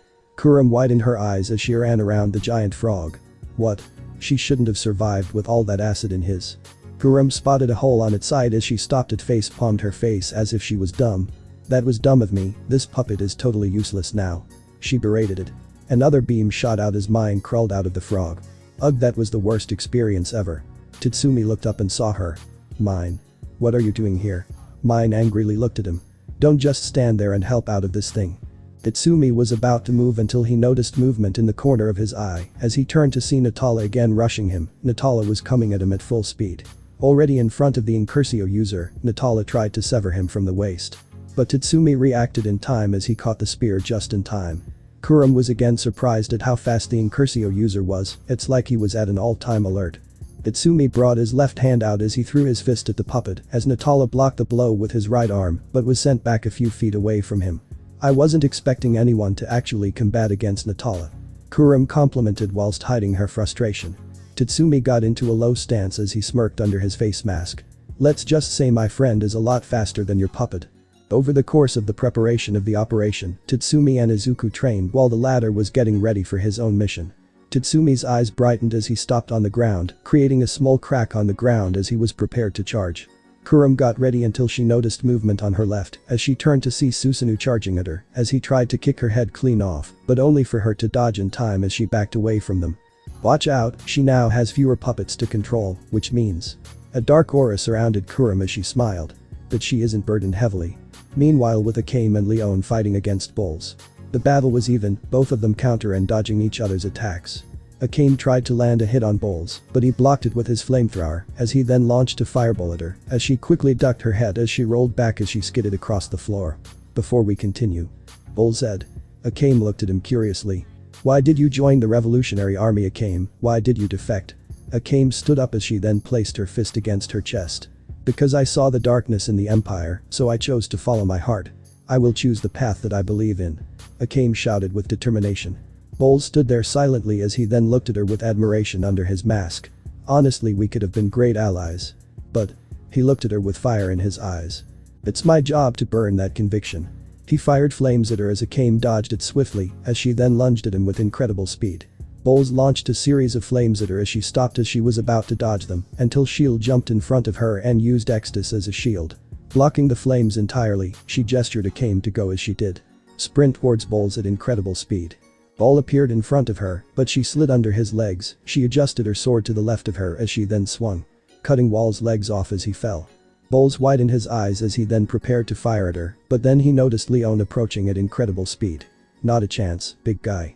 Leon was about to strike him down, but then a harpoon shot through arm as she widened her eyes as Akame also did as she turned to see Wall with a harpoon gun attached to his arm. Leon gritted her teeth as she then opened her mouth wide as she shouted on the top of her lungs. She bit down on the end of the flamethrower as she tore it apart, making Bowles' Tigu unusable. Bowles widened his eyes as he watched as it happened. Leon spat out the end of the barrel as she smirked. Looks like you can't use your Tigu, it's over, Bowles. Bowles stood there as he nodded. You're right, it is, but not just for me. The three widened their eyes as Bowles grabbed his backpack that emitted the flames as he threw it up in the air. Leon was horrified as she noticed what he was doing. Wait, don't. Bowles brought out a button as he then stared at it intensely. Leon braced for impact as Sheila ran towards Akame and blocked the blinding light with Extus. I'm taking you all with me. His finger then put pressure on the button as it then reacted. Harem saw a glimpse of light as the rest noticed it as well, but they all quickly reacted as Tatsumi covered mine and Susanoo covered Nagenda, protecting them from. Boom. BZZZT. Izuku widened his eyes as he then turned his head as he saw a massive explosion off in the distance. He felt the shockwave travel to where he was and she had to cover his face a bit. He widened his eyes in horror. Akame. Everyone. Izuku jumped in the air as he propelled himself with air force as he traveled to where the explosion was. Izuku was about to launch further until he felt it again, the stabbing pain in his head again. Izuku dodged in time to see a spiked ball pass by him as he looked where it was until he saw a familiar girl. She had auburn hair with amber eyes. She had a crazed look until she noticed the mask that Izuku was wearing. Izuku landed in front of her as she then got into a fighting stance. Vigilante Deku, under the order of the Empire, you are to come with me. Izuku noticed the dig right next to her was growling. Until he breathed slowly, she then gave him a death stare. And to question your relationship with the rebellion. She hissed. Izuku noticed blood around them as he also noticed dismembered body parts around them. Izuku clenched his fist in anger. He felt anger flow through him, not just that he felt lied to. The rage he felt, not being able to save the ones who needed him. The operation behind his back, someone could die. He couldn't allow that, and this girl was in his way but also not, to truly see why the killing was so common. Izuku looked at her with the same stare under his mask as she felt it, the intensity of his stare. "Tell me, did these people deserve it?" he questioned her. Saryu looked around as she smiled. "Of course they did, evil should be eradicated, no matter the case." Saryu's eyes were crazed as she stared back at the emerald eyes. "Evil will be destroyed, this is true justice. All you're doing is creating more evil, tell me, killing someone without reason all for the sake of your justice." Izuku activated 30% full cowling as he activated, the wind started blowing against Saryu. "Is it really true justice?" Saryu shivered as the stare was sending her alarms, this vigilante was not playing around anymore. The ferocious rage leaked out of the hero. "With night raid." Akame coughed a bit as she looked around to see the ground scorched as the sky was covered in grey smoke. She placed her hands on the ground as she then felt something, it was her necklace that Izuku gave to her, completely shattered. She widened her eyes as she picked up the broken necklace. She saw Sheila knocked out as she laid there. Akame checked to see if she was alright, but she was only just out cold because of the explosion. "Akame, are you okay?" Leon called out. Akame looked up to see Leon as she was covered in scratches. "Leon, I'm alright." She smiled. "That's good. I'm glad." Leon then collapsed in front of her as Akame widened her eyes. "Leon? Leon?" After the explosion, Bowles could be seen walking out of the area as he headed into the forest, holding his left arm. He sighed as he wondered if his wife was going to scold him. He remembered his time with the Jaegers, "I hope I can eat with everyone again." He then heard crying as he turned to see a little girl crying. He panicked. "Little girl, what are you doing here? It's dangerous." He then gently approached her as he then gently patted her back as he noticed her leg injured. The girl noticed him, and since he had a mask on. "Ah, a monster," she cried out. Bowles brought his hand up. "I'm not a monster, I can help you with that leg of yours though." He brought out a cloth as he then wrapped it around the leg as he chanted a saying. "You'll be fine, the pain will go away." The little girl smiled. "Thank you, sir." Bowles smiled under his mask as the girl went in for a hug. "But the people you burned, their pain will never go away." Bowles widened his eyes, but it was too late, a needle jabbed into a vital point of his neck as smoke appeared, uncovering Chelsea as she looked at Bowles. "That girl was from a village you burned, but you wouldn't remember that." Chelsea stood up as she walked past Bowles. Bowles fell to the floor, but he crawled away, he struggled to keep his eyes opened, in the end he started to tear up as he remembered his family. He knew. He knew that he was going to get what he deserved for burning so many alive. He knew. He knew. And yet he still wanted to live, to see his friends, his family. There waiting for him, his daughter. He reached his hands out as tears flowed through his mask. There. Waiting. Before he knew it, Bowles died as Chelsea hid behind a tree as she sighed. Showdowns between people in the shadows are nauseating. She then grabbed equipment from her Tegu as she then transformed into Bowles as her conviction was clear. Kuram is next. With Saryu. Saryu. Saryu. Saryu. She opened her eyes in shock as she saw ESDEATH and run above her as she laid on her back. "Saryu, are you alright?" ESDEATH asked. She widened her eyes. "The vigilante." She abruptly sat up but then felt a pulsating pain on her stomach. She clenched it as she turned to see Koro knocked out as well. ESDEATH looked at her. "You fought the vigilante?" Saryu nodded. "I was about to but I blacked out." ESDEATH noticed something as she lifted Saryu's shirt up to see a massive bruise on her stomach. ESDEATH determined a massive blow punched her so hard that she blacked out before she could even move. ESDEATH seemed to underestimate the vigilante. He may be a formidable opponent after all. Saryu was quiet as she remembered the words that the vigilante said. Killing someone without reason all for the sake of your justice. She still remembered the stare that he gave her, it sent shivers down her spine, he was different from before they first encountered each other. Is it really true justice? Saryu gritted her teeth in frustration. With Kuram. She was shaking as she tightly gripped the snacks that she was about to eat, the drugs that kept her sane. She breathed slowly as she kept eating them, the drugs that kept killing her slowly. She wanted to have a one-on-one with her sister, but it led to many dolls getting destroyed, and the Incursio user almost got Natala. But there was one thing on her mind, where did Big Sis get that necklace from? She wanted to know so badly, but she couldn't find that answer for a while. Kuram heard rustling as she then became alert until she noticed a familiar face. Bowles, you got out alive. Kuram. So it was you. Kuram was glad that her friend got out alive. How did you get out alive? She asked. I was put into training and built up a resistance to fire in the incineration squad. Kuram smiled. That's good. Though I lost my Tegu in the process. Bowles said. She smiled. Well, don't feel too bad, at least you came out alive. She got up as she then turned to Bowles. "Let's get back to the captain and report." They then walked together, but before they could go far, Kurum fell to her knees as she held her head as Bowles noticed this. "Kurum, are you alright?" He crouched down as he patted her back. "Sorry, the fight took a lot out of me, and the drugs aren't helping with the pain. I can help you with that, so you don't have to feel the pain anymore." Kurum felt a hand under her chin as she then looked at Bowles, but then felt a needle jab into her neck as she widened her eyes to see Bowles disappear and was replaced with a girl she didn't know. Chelsea looked at her with sadness in her eyes. "There, it won't hurt anymore." She stood up as Kurum fell to the floor. She uttered something before she fell. "Big. Sis." Chelsea looked at the body as she sighed as she remembered her first time killing someone. She hoped to create a peaceful world where everyone can smile. She remembered the greenette and his optimism. She chuckled. "Looks like I adopted some of his nature." She then walked away, but it was not over, not even the slightest. A daunting darkness loomed over Chelsea as she walked away. "Hey." Chelsea widened her eyes in horror. The pain didn't go away. Chelsea turned around to see Kurum still standing, covering her face. "But how?" Kurum's eyes were crazed as she smiled. "They drugged me so much that it made me more advanced, though it's taxing, but you either have to destroy my heart or sever my head for me to dead." She smiled creepily. Chelsea felt the aura around her as she shivered at the cold aura she emitted. Chelsea then dispersed smoke around them as she sprinted away. "Crap, this is bad, I have to transform and get out." Before she could get anything done, her Tigu was shot through, destroying her Tigu as well as her hand was shot. Right through her palm. She widened her eyes as she turned to see her puppets behind her, Doya and Natala. Kurum was barely standing as she then looked at Chelsea as she ran away. She killed Bowles. Avenge Bowles, chop her into pieces, Natala. She ran out of the tree line to see a field of flowers as she then breathed heavily as she kept looking back.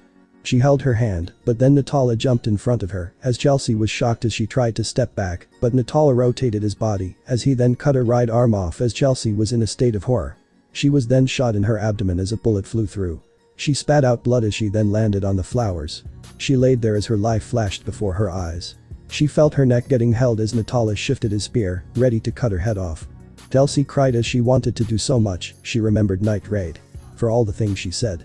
She even said that Izuku would likely die with the attitude that he had. Oh, how wrong she was. She wanted to impress them, but also for some strange reason, she wanted to impress the greenette as well. She felt the rain, like that day, where she got her first kill. It was raining, but this rain wasn't for her enemies, it was for her. As if her funeral was already prepared. Dying in a field of flowers with the rain dropping in her. She slowly closed her eyes, awaiting the death that was coming for her. Natala swung down his spear, but a bright green electricity came crashing down on him as he was sent flying and crashing into a tree, but the force was so strong that he was sent through multiple trees as trail dust was left behind. Kurum caught up to see Natala completely knocked out cold. She was shocked to see him out for the count. Doya tried to shoot, but the green figure sped up to her with blinding speed as he kicked her hard as she was sent flying, leaving another trail. She zoomed past Kurum as the latter could only look shocked. A green mask with a visor that appeared to have a smile on it and a scarf around his neck, he carried Chelsea as black whip was wrapped around her waist. Chelsea opened her eyes to see green emerald eyes as she slightly widened them. "Izuku. Don't worry, I won't let you die. Not on my watch." The green electricity around him danced ferociously as he stared down at Kurum. "You won't hurt them any longer." Chapter 30. Broken Change. USJ. Katsuki stood there as he was staring intensely at the place where it all happened. He stood there pissed, ready to explode. The scene kept replaying over and over again. It haunted him to this day. If only he was fast enough, if only his explosion were more concentrated that day, then he could've. Bakugo. He turned to see Kirishima and Todoroki behind him as they looked at him with worry. "You alright, bro?" Katsuki just stayed silent as he turned to them as he started to walk toward them. "I'm fine, shitty hair." Todoroki knew what was going on in the explosive boy's mind, the torment of not being able to save his rival. "We should head back before Izawa-sensei thinks we went off to find Midoriya." "Yeah, don't wanna be wrapped around those scarves again, right, Baku bro?" Kirishima tried to lighten the mood, but Katsuki just stayed silent as he kept walking past them. The two other students looked at each other as they sighed and followed behind him. But little did they know, a purple particle started to appear behind them. With Izuku. Izuku held Chelsea tightly as he wrapped Black Whip around her waist, trying to keep the blood from leaking out, but Izuku also noticed her right arm was cut clean off. Izuku felt so much rage built up inside of him. So much has happened all in one day. He felt his blood boil in rage, his heart racing in quick beats. Chelsea then lifted her left hand up to his face. "Well. This is awkward." She weakly gasped as she was slowly starting to lose consciousness. "Chelsea, don't talk, I'll get you back to the base, they'll patch you up." Izuku was worried. The image of Helios popped up in his head as he held Chelsea. He gritted his teeth under his mouthguard as he then felt something stab in his head again as he quickly turned and moved to the right as a sword was stabbed down to the ground. Izuku looked at the assailant as he couldn't help but felt like she was somewhat familiar. Kurum pulled her sword out of the ground as she kept laughing maniacally. A dark aura surrounded her and she stared down at Izuku. "You're the vigilante Deku, aren't you?" Her eyes were crazed as the dark aura grew intense. A stabbing feeling never left Izuku, in fact it was like an alarm to him, whatever was going on, the girl emitted so much killing intent that Izuku's senses were getting overloaded. She then held her sword with both hands as she shifted her blade to her left side as she then dashed at him. Izuku got ready as he charged up 30% full cowling as he then was about to launch an air force kick, but then when he looked at the girl. It clicked to him, the girl in front of him was a sparkling image of Akame. He widened his eyes as he then jumped back as she relentlessly slashed at him. Izuku noticed that she was getting slower each swing as he then jumped back far enough as he then swung his right leg, creating a massive wind blast that pushed her back. Izuku then used this as a chance to escape. Izuku then slammed his right on the ground, creating an explosion of dirt, uplifting the nearby flowers around him as Kurum covered her face as she then looked at the dust cloud as she then charged and slashed her sword in the cloud, only to disperse the cloud, hitting nothing but air. Kurum looked around as she then saw Izuku jumping away from her. She tried to chase after them, but then she felt her body give out on her as she then fell to the floor. Her body was aching, her breathing started to become erratic as she then felt the world around her start to spin. She needed her treats, her cookies, it was the only way to help her. She tried to crawl, but her body was too weak. Her vision started to black out. She dug her hands into the dirt as she clenched her teeth. Not yet. She felt her eyes start to get heavy as she slowly closed her eyes. That last thing she heard was her name being called out. With Izuku. Izuku quickly zooms through the forest while also using Black Whip to boost himself. Izuku then jumped in the air as high as he could as he had a vein of the forest. He held Chelsea close to his chest as he continued to fly through the forest. Chelsea looked at Izuku as she had a lot going on right now. She couldn't really see his face due to his mask and the mouthguard he wore. Chelsea noticed how his hands were burnt and bleeding as well as his gauntlets being slightly cracked. Chelsea then gripped his suit as Izuku looked down on her. "Izuku. You're hurt too." She weakly mentioned, her eyes were getting heavy, she felt fatigued as so much blood was lost. She could faint any minute now. "I'm fine, right now we need to get you back to base so they can help you," Izuku said. The wind was rushing past them as Izuku was jumping at a high speed. As the wind blew, his mask blew off as she got a look at his face. She gulped as he had a look of confusion and sadness in his eyes, and the worst of all. Betrayal. She knew it was for the sake of the operation, but seeing his face hurt her. This was the first time she ever saw him like this. She was used to the shy but courageous boy that she usually saw. Always helping others. Chelsea looked at the boy as she felt tears rising up. "I'm sorry." Izuku's grip slightly tightened on her as he then shook his head. He didn't say anything as he then felt an intense pain in his shoulder as he looked at his shoulder. It started to bleed. His wound from where he was tortured started to open up. Chelsea noticed this as she tried to speak up, but Izuku kept going. Not wanting to stop, fearing the worst for her. He couldn't fail to save them again, he wouldn't let it happen again, not this time. Chelsea tightened a grip on his suit, she looked out forward as she saw the little cabin that was built temporarily for night raid. She tugged on his suit. "Izuku. Over. There." She pointed out with her left hand. Izuku looked at the direction where she pointed to see the cabin. Izuku didn't know why she pointed there, but it was the only option for now. With night raid. Akame looked at the necklace that Izuku gave to her, it broke during the explosion, she caressed it as she frowned. The gift from him and she broke it, she bit her lip in frustration, they didn't complete the operation, she didn't know where bowls went to Kurum. Akame sighed in frustration as she then placed the necklace on the table. "Hey, don't be sad, Akame, I'm sure we can get someone to fix it," Tatsumi reassured her. She nodded as she smiled. "Yeah. Oh come on bestie, where's your smile, no one died, and plus, I'm sure that bowls couldn't have survived that explosion in one piece." Leon tried to reassure her. "How's your arm?" Tatsumi asked. Leon just waved her right numb of an arm around. "Don't worry, Lionel will regenerate my arm in no time." Akame nodded as she then saw the door open to see Najenda, Shield, Lubbock, and mine. Akame stood up as she turned to the boss. "Did you take Eri back?" Najenda nodded. "Susanoo is taking care of her right now." Akame nodded as she grabbed her right arm and squeezed it tight. Najenda had a solemn look. Though we may have not completed the mission, I was informed by Lubbock that Chelsea went to go finish off our targets. Tatsumi looked at Nagenda with a stern look. Akame looked at the boss as well as she nodded. Akame, Tatsumi, make sure you bring back Chelsea. Nagenda ordered them as they nodded as they grabbed their equipment. Roger. The three walked out of the cabin as it was pouring outside. Nagenda looked at the two. Don't get spotted, the Yuggers could be anywhere, especially ESDEATH. They nodded. Lubbock walled out as he ran up to the three. I forgot to tell you that she should be by the town, that's where I last. Before he could finish, they heard the wind howling as if something was heading straight towards them. Akame and Tatsumi got into a stance as they heard where the sound was coming from. Nagenda looked at the direction as well as she was ready. Then something landed in front of them as the wind blew as they held their stance. Akame looked at the cloud as she saw a figure walk out of the cloud of dust. She widened her eyes in shock, and so did the others as well. Nagenda cursed herself as she knew this would happen. Izuku stood there in front of them, his hair covering his eyes, drenched in rain. Tatsumi was about to say something, but he noticed Chelsea in his arms. He widened his eyes in horror as she was barely breathing, she was covered in blood, and she was looking worse than before. Chelsea. She needs help. Izuku spoke first. Lubbock and Tatsumi rushed forward as Izuku unwrapped black whip around her waist. They grabbed her out of his arms as they noticed that she was missing a right arm. I'll bring her inside. Lubbock said as he carried her inside. Tatsumi looked at him as he then turned to Izuku. He didn't move nor did he speak. It was silent, all you could hear was the rain. The two behind Tatsumi approached the duo as they looked at Izuku. He was shaking furiously, trying to contain his anger, his confusion, his rage. Akame looked at him with worry as she then noticed blood seeping out of his gauntlets, and his shoulder was bleeding as well. She widened her eyes in horror, she walked up to him as she tried to grab his hand. But he shifted away from her, taking a step back. What's going on? What the hell happened? Izuku questioned. Akame froze as she felt the guilt inside her, but that didn't stop her from taking her eyes away from Izuku. She tried to say something, anything really, but nothing came out. Nagenda placed her hand on her shoulder as she stepped closer to Izuku. There was a separate mission we had, this was a top priority for the Revolutionary Army. Nagenda explained.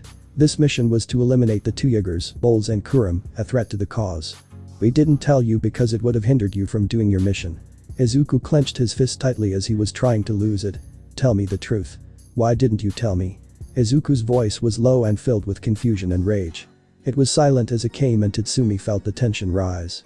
Because, you would have not agreed with this mission at all, jeopardizing the mission. Before Nagenda could finish.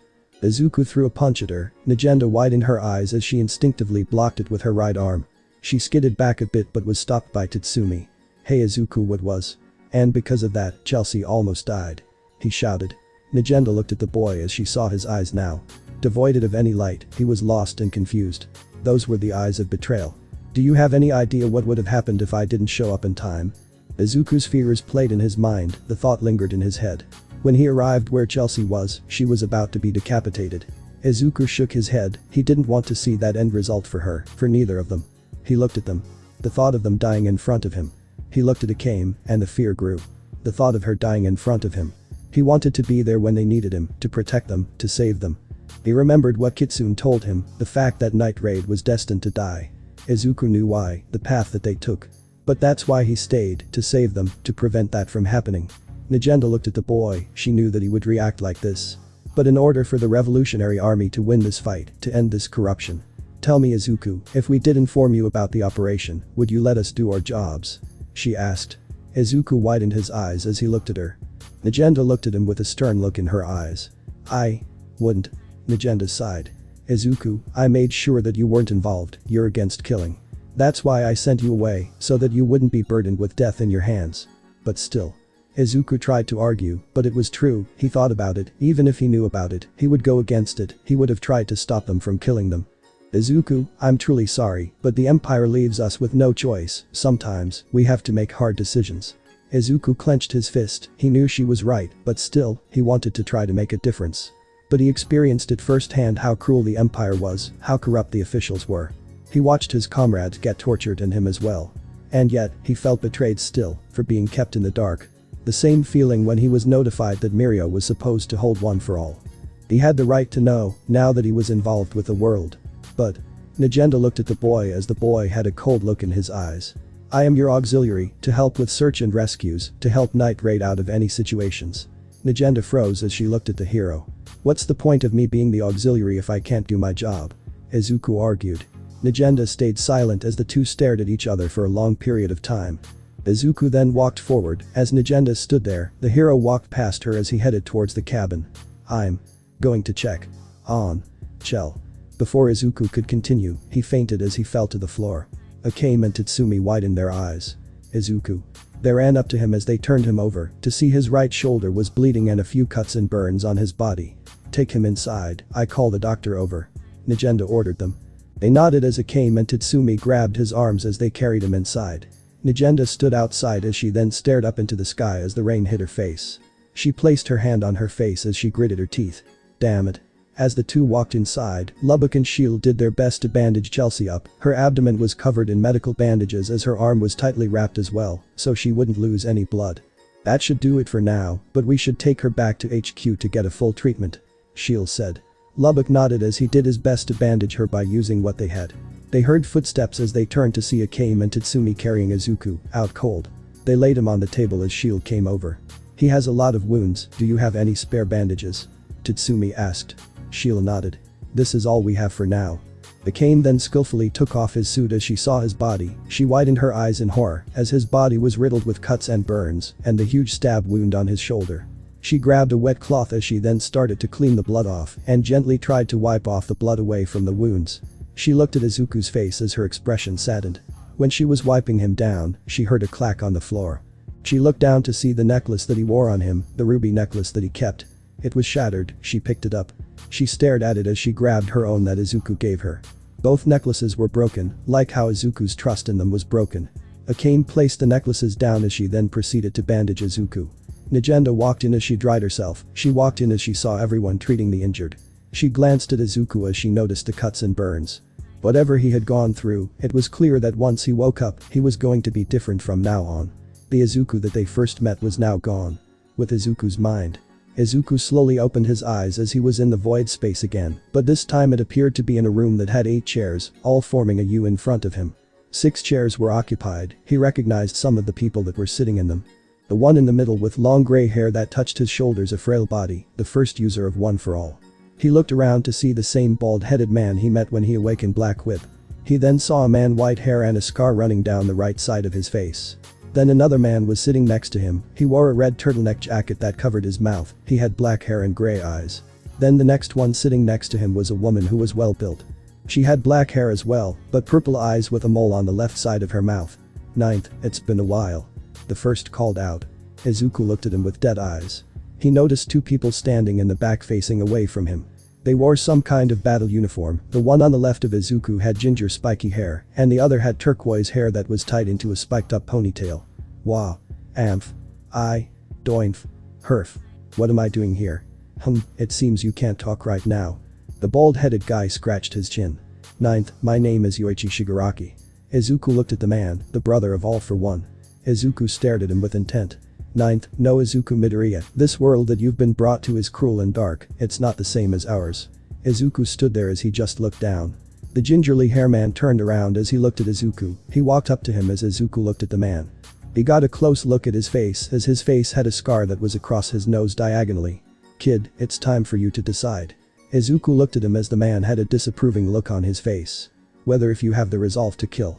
The room fell silent as Izuku felt the weight of the question. "You were brutally tortured and you witnessed your comrades get tortured as well, even almost losing your friend," the man said. Izuku clenched his right hand, not wanting to remember it, but it was lingering in his mind. "If you can't kill, you can't hope to defeat All for One, our enemy. Tell me kid, can you take a life? Are you willing to make that quick decision when someone's life is on the line?" Izuku looked at him as he looked around to see the other users looking at him with intent and curiosity. He then saw a flame wisp shaped as a person, but it was familiar. He widened his eyes to see All Might's vestige. He remembered why he achieved this power, but in this world, killing was the only known thing. No one was saving anyone, they were left to die.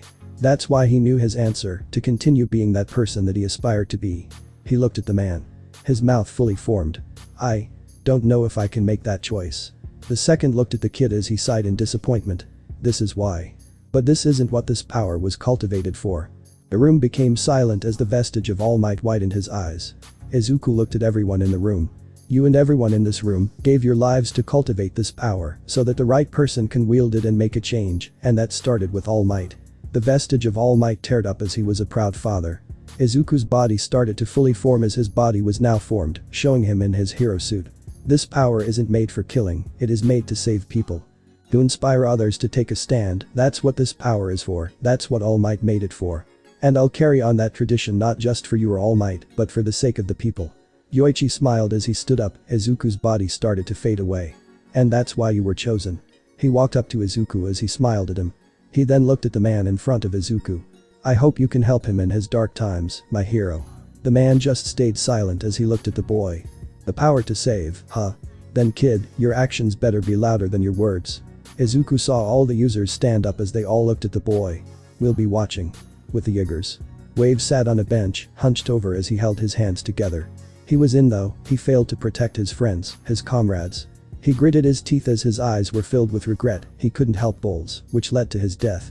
Kurum was critically injured when he found her. All because of Night Raid. He grabbed Grand Chariot's key, he looked at it as he wanted to make it up to them. To everyone he disappointed and failed. Wave.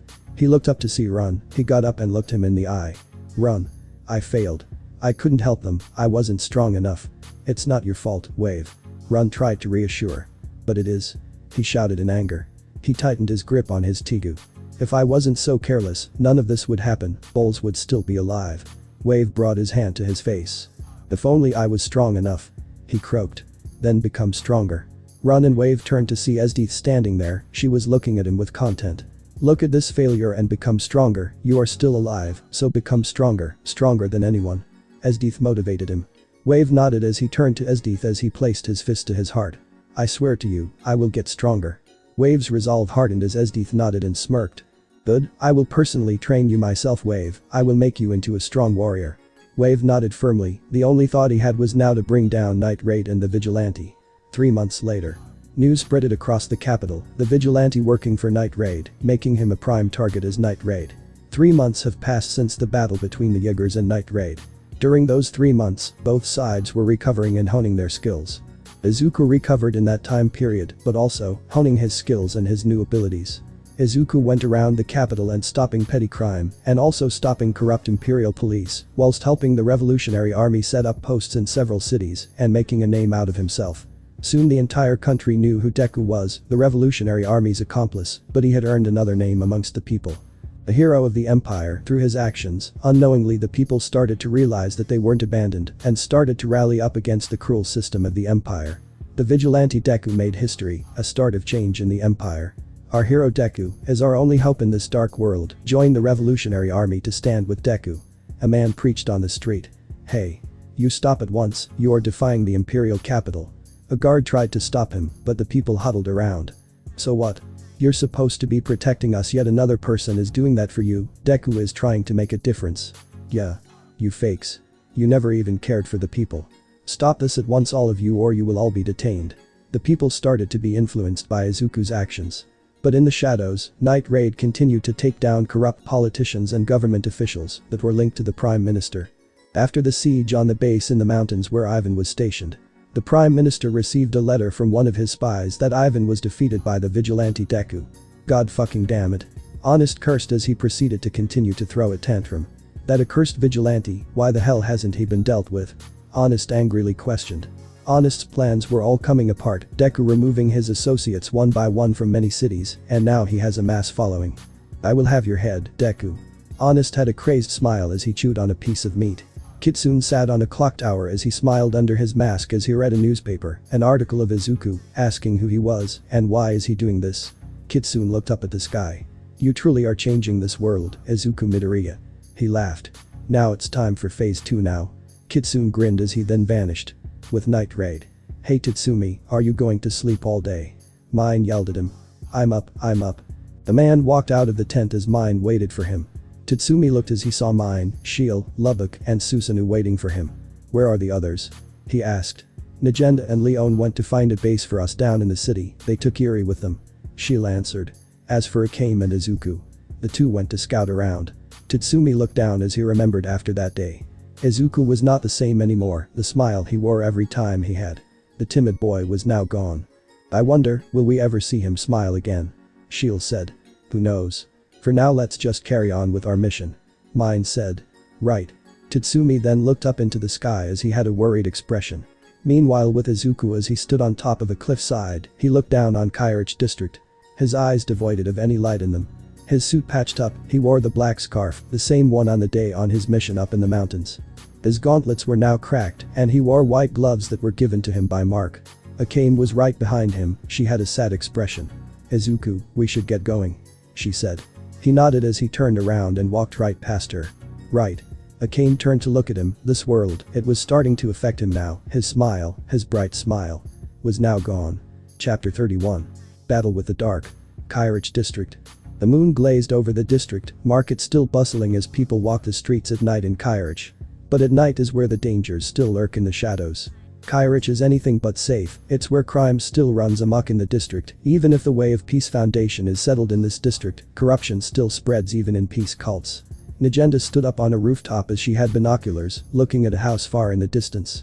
"There's the target, mine, are you ready?" "Yeah, got the place memorized." She grabbed Pumpkin as she scoped into the house. "Good, I heard the Yagers are also in the city, no need to rush, go as planned, we'll bring down Bollock and his aides." The rest of Night Raid showed up behind her as Tatsumi grabbed Incursio and stared intently at the house. Tatsumi watched as everyone got into position, as he was about to move until he noticed Akame staring off into the distance. Nowhere near the target location, but towards a certain location. Tatsumi noticed the look on Akame's face, worry. Akame looked off in the distance as she then closed her eyes. Remembering a smile that brightens a room. She then focused as she then ran towards the target's location. Tatsumi watched her follow the rest of Night Raid. Tatsumi sighed as he looked where Akame was staring at. In the dark alleys is where crime goes on in the night, where no one is seen and where people can get away with crimes. "Stop. Please, I'm begging you." The woman pleaded as she was pinned against a wall by a crook. "You know lady, you shouldn't be out at night alone." The guy laughed as 4 more guys approached. "Looks like we're having fun tonight." One of the guys slurred as he looked at the lady. Tears started to flow down her cheeks as she watched the man grabbed her dress and tore it off. "MMH." Before she could scream, the man covered her mouth as he had drool coming out of his mouth as he stared at the woman's body. All she had was her garments on her, as he then tore off her bra as she closed her eyes in fear. "Ooh-oh." The men behind him were getting impatient as they started to huddle in closer. "We got a good catch tonight boys, now let's get started shall we?" The man grinned. The woman widened her eyes as only saw monsters approaching her as she closed her eyes one more time. The man was about to continue until he heard someone land a few feet away from them. He turned to see no one standing there, it was too dark to see anything clearly. He ignored it as he then tried to continue as he then heard footsteps approaching them. The men looked towards the direction as they froze in fear as they only saw glowing green eyes staring at them. Burning holes through their souls. One man was brave enough to speak up. "Who the hell are you?" The woman opened her eyes as she saw the glowing eyes, she too felt fear as the green eyes slowly started to get closer. "Hey, don't come any closer or we'll..." Before anything was done, a flash of green lightning zoomed right past them. The man holding the woman couldn't even see what just flew by as he saw all of his men gone. He let go of the woman as he fell down, noticing his men were gone. What the? Where is everyone? Guys. He then looked at the floor as he saw the moonlight casting down the alley, as he then saw shadows in the light, as he saw 4 hanging bodies. He looked up to see his men were strung up by a black tendril, they were completely out cold, as the man widened his eyes in horror. He heard footsteps again as he looked to see a figure coming out of the shadows, a figure wearing a mask and a mouthguard that covered the bottom of his face. The mask the figure wore looked to be covering the rest of his face, with what looked to be ears on top of its head. The eyes looked to be sunken, and the only thing you could see was the figure's green eyes. The figure also wore white metallic bandages around his fore and white gloves. The metallic bandage was cracked. The figure also had black tendrils coming out of its back as it was the source of holding the man's accomplices. Who are you? The figure didn't answer as he vanished from his spot. The man widened his eyes, but before he could get up and get away a fist slammed down on his face, causing a crack on the ground. The man was out cold, the figure then placed down all of the strung up people. The woman was frozen in fear as she was covering herself. The figure then looked at her as she widened her eyes in fear. Please, I don't want any trouble, I just want to go home." She had her hands up as she closed her eyes, fearing for the worst, but then she felt something cover her as she opened her eyes to see the figure was covering her with a brown robe. "Don't be scared, I'm not here to hurt you, use this to cover yourself." The figure spoke. The woman looked at the robe then at the figure as she hesitantly grabbed it and covered herself up. The figure turned around to make sure he wasn't looking. "I'm done," the woman said. The figure turned around as he offered a hand. "You shouldn't be out this late, it's too dangerous." The woman looked down as she was holding back tears. But, I needed to get medicine for my little brother, he needs it. She stared at the bottle down on the ground as the figure followed her gaze. Black tendrils came out of its hand as it grabbed it and handed it to her. Thank you. The woman looked at the figure. Deku. A voice called out as footsteps approached them. Revealed to be revolutionary scouts, all too familiar ones. Damn you too damn fast man. Kensei breathed heavily as he was catching his breath. Mura looked at the woman then at Deku. I'm guess this is why you ran off. The woman widened her eyes as she turned towards the figure. Deku. You're the Deku. Kensei, Mura, get her home safely. Deku said as he then jumped up in the air as he floated there for a bit. Hey, where are you going? Kensei asked. There's still more people that need help, I leave the rest to you guys. He then propelled himself with a flick of a finger as flew through the air. And there he goes. Kensei watched Deku fly off. Mura then looked at the woman as he offered his hand. Ma'am, it isn't safe here, please allow us to escort you home. She nodded as she stared off where Deku flew. That was Deku. With Izuku. Izuku soared through the sky as he kept propelling himself to stay afloat. As he then looked down as he saw a thief running away from a couple of Imperial police. Stop. One of the police called out. Izuku then slammed down on the ground as everyone nearby was shocked at his sudden appearance as he then charged forward towards the thief. The thief couldn't even see Izuku as he then was slammed down on the ground as a heel smacked right on top of the head. Izuku grabbed the bag he held as he set it down. Wait Deku. Don't move. The Imperial police tried to order him, but Izuku flew off again as they watched him fly off into the night. Izuku was in the air as he looked around. Danger sense isn't going off anymore. Above Izuku, a smoke appeared as a man with white hair and a scar running down his right side of his face. 4th. What is it? 9th, rest for a while, you haven't been resting as much as you should. Hikage, Shinomori said. Izuku contemplated as he then landed on a roof. Izuku then took off his mask as he then deactivated his gauntlets as he stretched his hands a bit. Izuku, are you sure this is the right way to go about this? Nana asked. Izuku stayed silent as he looked at his hands, he clenched it as he didn't answer her at all. Well he didn't know what to do, he just didn't know how to talk to them anymore after what happened. He just kept going off on his own, helping people around the empire. Trying to make a difference and to inspire others. And it worked, for the most part. Most were praising him, and some were questioning his motives. Izuku stood there as he looked down on the street, he watched the people going about their day, even though their own country is rotting away. Izuku didn't want that, he didn't want to see people die at all. The 3 months he prevented many deaths and conflicts but in the end, he couldn't save everyone. Izuku clenched his fist in frustration, still looking down at the city. Hey honey, we should go there. Alright, if that's what you want.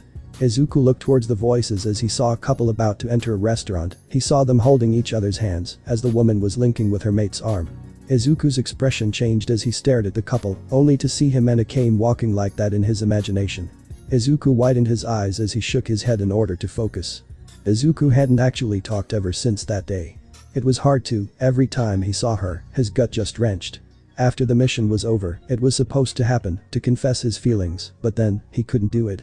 Chelsea was sent to HQ to get further treatment and had not been seen since that day. Kid, why not talk to her?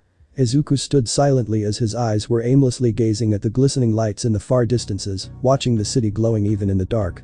Izuku felt his heart telling him he should, to finally say the words that he wanted to say to her. But in the back of his mind, he didn't trust them fully. He couldn't allow another friend nearly dying again, he couldn't risk it anymore. Even if he had to break himself brick by brick. Whatever it takes. Danger sense started to go off as Izuku grabbed his mask and pulled it down to his face as he launched into the air as he soared through the sky, heading towards the danger. With Night Raid. Agenda was reading a report from the 2 scouts as she looked at them and handed the report back. Thanks, you 2 get some rest. Kensei nodded but before they left. So. Did you guys patch things up with Deku? He asked. Nagenda stopped in her tracks as she sighed. No.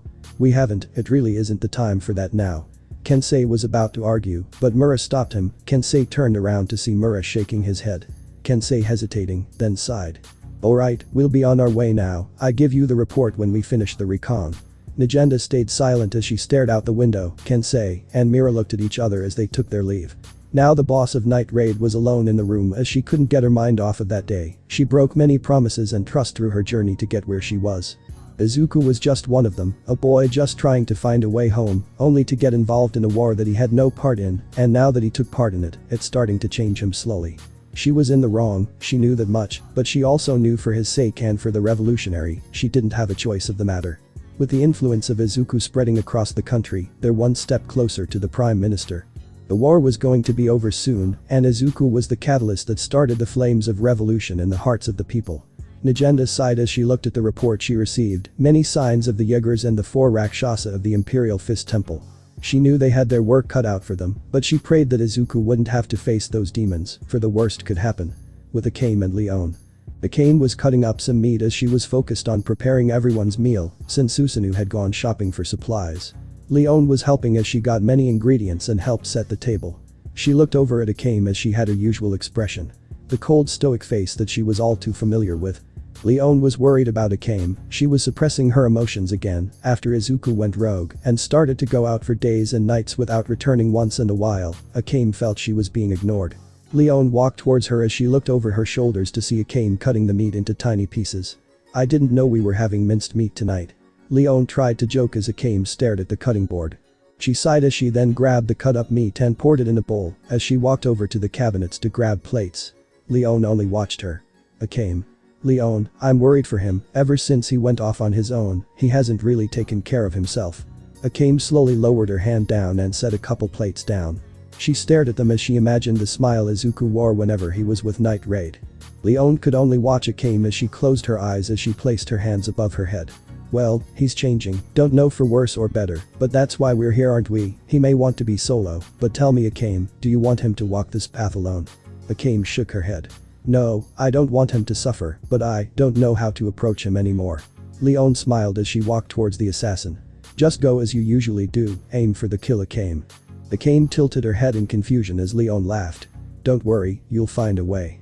Leon then walked off as she set up the table as Akame looked at her hands, the hands that were made to kill. She frowned as she imagined Izuku again, but this time, with his dull eyes and voidless expression. With Izuku. Gra. A man was sent to a wall as he was knocked unconscious. Izuku stood in the middle of unconscious bodies lying next to him as he stood in front of 2 kids.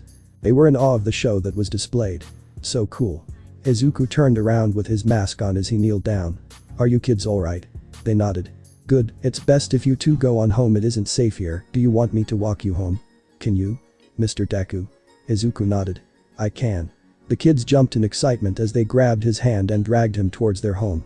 Izuku followed the kids as he looked out for any attackers, well if any danger came to him, he would know before it hit him and the kids. The kids stopped in front of a house as they jumped excitedly. We're here, Mr. Deku. Izuku looked at it as if it was a small house where lights were shown as their parents were awake as well. They knocked on the door, as soon as they knocked on it, the door swung right open as a man and woman appeared as they spotted the kids. You too. Where have you been? Do you know how worried we've been? The mother cried. We're fine mama, Mr. Deku helped us get home safe. They looked at the boy in question as he stood there and waved at them, as he was about to take his leave the man stopped him. Deku, thank you, with you in the country, I can finally feel relaxed knowing that you're here. The man thanked him. Izuku looked at the man as he paused for a second, for all his life he wanted to save people like All Might, with a smile on his face.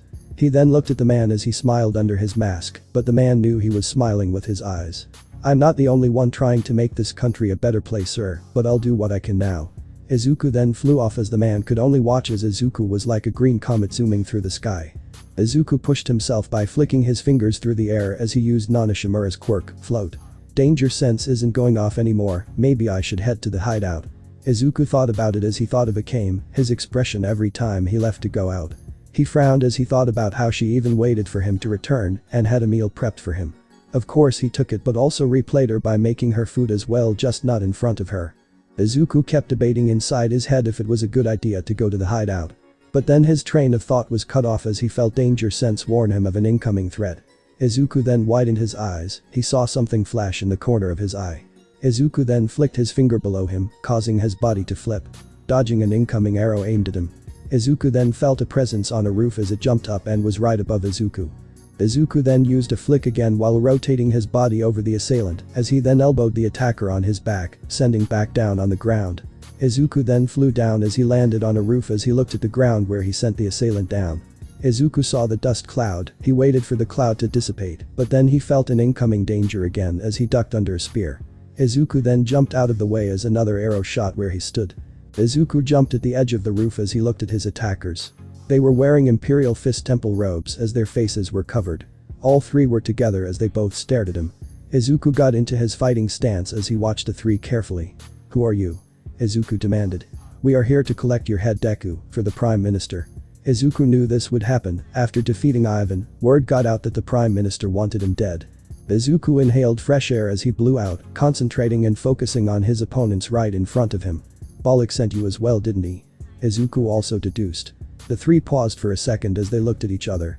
Izuku figured as much. He and Night Raid were closing in on him, so of course he had backed up from the Imperial Army. "It doesn't matter, tonight you die, give up. We were trained in the temple and graduated top of our class." Izuku stayed silent as he felt a vestige appear behind him. The third user placed his hand on his shoulder. "You think you can handle this, Knight?" Izuku stayed silent as his green eyes stared at his opponents. "Three of you isn't going to be enough." "What?" From that moment on they felt fear spreading throughout their bodies as Izuku emanated a dark aura around him. "I'm ending this." In an instant. Before the three Imperial Fists could react, Izuku was already in front of the one holding the spear. His fist inches away from his face. "What the?" Izuku launched the spear user to a wall as debris was sent flying as soon as the spear user hit the wall. The two were shocked at the incredible speed he displayed. The bow user jumped away as he used some sort of rope to get away from Izuku, as the fist user went straight in for the attack as he used a quick jab towards Izuku's abdomen, but Izuku deflected it as he threw his left-right hook towards the fist user. The ducked under it as he then tried to uppercut Izuku, but stepped back just in time as the hero then felt incoming danger as he turned to see the spear user sprint at him as he charged with his spear. Izuku dodged a jab to his head with the spear. Izuku then felt danger again as he grabbed an arrow and broke it. He saw the bowmen on a tower aiming at him. The two that were near him pressed their attack on him as Izuku weaved through all of their attacks. But then Izuku was then hit in the arm by an arrow, as Izuku then jumped back. In mid-air he aimed his right arm at the bowman and launched a massive air blast at the bowman. The latter jumped off the building as the air blast completely destroyed the top part of the tower. Izuku frowned as he saw the other two coming at him at full speed. "They're overwhelming me with continuous attacks, trying to tire me out. I need to deal with them fast." Izuku landed as he saw the bowman falling still. "First take out the long range." Izuku vanished from his spot as the two attackers widened their eyes in shock. The two Imperial Fists couldn't even see him clearly, like a green blur. The bowman saw as well, didn't know where he could attack. He aimed at the other two to see if he was attacking them, but he didn't appear, but instead he felt something grab his robe as he was rotated facing the sky, but not only the sky, but Deku's green eyes staring into his soul. He widened his eyes as Izuku lifted his right hand towards the sky as he held his hand ready to flick. The bowman was confused at his action. "Kakin, I'll be using your move that you used against me." Izuku flicked as they both plummeted down towards the ground as a massive explosion of dust exploded on impact on the ground. Izuku jumped out of the cloud of dust, leaving an unconscious bowman on the ground. The two dropped down to the ground as they looked at the boy in shock. Izuku turned towards them as he got into a low stance. "Who's next?" Those green eyes sending shivers down their spines. The two hard swallowed their salvia as they charged at him. Izuku then dashed towards them with blinding speed. The spearman thrusted his spear forward as Izuku tilted his body to the right as he brought his left hand low as he wrapped Black Whip around his arm, including his full gauntlet, giving him a sucker punch on his stomach. The man gasped for air as he coughed up some blood as he then was again launched towards a wall, causing some debris to fly by him as the fist user then sent a barrage of quick jabs at Izuku quickly parrying all of them as he then swept his legs as the man then caught himself and used the ground as leverage and used both of his legs to aim a kick at Izuku's face, but he stepped to the left as Izuku grabbed one of his legs and threw him in the air. The man flew through the air but stopped mid-air. He looked down as he saw a black tendril attached to his leg. Izuku grabbed him with Black Whip as he pulled his left hand back, causing him to pull the fist user back towards him. After that, all hell was loose as Izuku launched a flurry of punches at the man, right hooks, left hooks, uppercut, sucker punches, right kicks, left kicks, and jabs. Every hit sent the man's face to a bloody pulp. Every time he would fly back, Izuku would pull him right back in. A relentless stream of attacks Izuku learned while training with Susanoo, Leon, and Akame, but not just them, but the users of One for All as well. The man flew back again as Izuku pulled him back one more time for one final right jab to the face, but this one was a stored up power punch as he was sent bouncing on the ground as the man finally hit a wall, causing a massive wave of wind blowing past Izuku. Izuku breathed out as he looked at his work. The bowman completely knocked out on the ground, the spearman stuck on a wall unconscious, and the fist user completely beaten up and leaning on the wall unconscious. "Wasn't that a bit too much, kid?" Banjo said, feeling bad for the opponents. Izuku didn't respond as he sighed. Maybe I did go overboard. Izuku then jumped in the air as he flew off, but during the fight, he was being watched by the 4 Rakshasa of the Imperial Fist. The hero got some skill and power, should be fun. Shuten smiled in amusement. Yeah. Gotta say he was so cool. Wonder what he looks like under the mask. Mez wondered as she tilted her head. Whatever he looks like, I bet he's a cutie. I wonder if he can do that to me as well. Suzuka lustfully looked at the fleeing vigilante. Kakekaki. He's an interesting fellow, but even if he is a Tigu user, he'll die by us. Ibarra stared at the hero. But they weren't the only ones who were watching. ESDEATH was smiling excitedly as she witnessed an entertaining battle that she just so happened to stumble upon. Deku, I hope we can battle, so that you can give me the thrill I've been waiting for. Chapter 32. The Meaning of Justice. Way of Peace Foundation HQ. Seryu watched as the kids played with each other as Korra was with them as well, playing alongside them. But she wasn't focused on them but the fight where she was totally bested. Deku, the unknown hero that showed up and started going around and influencing the rebellion upon the people. It made her sick to the stomach, but what he said to her that day. The day where she knew he was stronger than her. Seryu gritted her teeth, wondering why. Why would someone who helps people align with evil? What was his reason for siding with the enemy? Seryu wanted to know the reason and Deku's meaning of justice. His justice caused Seryu to think about the true meaning of justice. What is truly deemed worthy of justice? Seryu didn't know the answer, but she could only get it by going after Deku. Seryu. The girl looked up as she saw ESDEATH standing in front of her. General. She quickly stood up and saluted her. At ease Seryu, you seem to have a lot on your mind. Seryu eased her hand as she looked at the ground. She clenched her fist as she was just conflicted with her morals and ideals. Only thing that could ease these thoughts was to confront Deku. It's nothing, General. Seryu then proceeded to walk inside the building, but then ESDEATH called her out. You will have your chance, Seryu. The latter widened her eyes as she turned to look at ESDEATH. Seryu smiled as she continued to walk inside. ESDEATH felt her hand shake but not in fear but in excitement. The show she watched last night caused her to be more intrigued by Deku. His combat prowess has been honed to a degree that could even rival that of a general. But she knew that Deku was holding back from the fight. She maliciously smiled in glee as she imagined her fight with him. Deku. You will be the main course. With Akame. Akame woke up as the daylight hit her eyes, as she rubbed her eyes. She looked around, noticing that she woke up in her room. She then noticed a plate of a well-cooked breakfast that was sitting on her nightstand. Akame noticed a note on the side. Thanks Akame. Akame frowned, it happened again.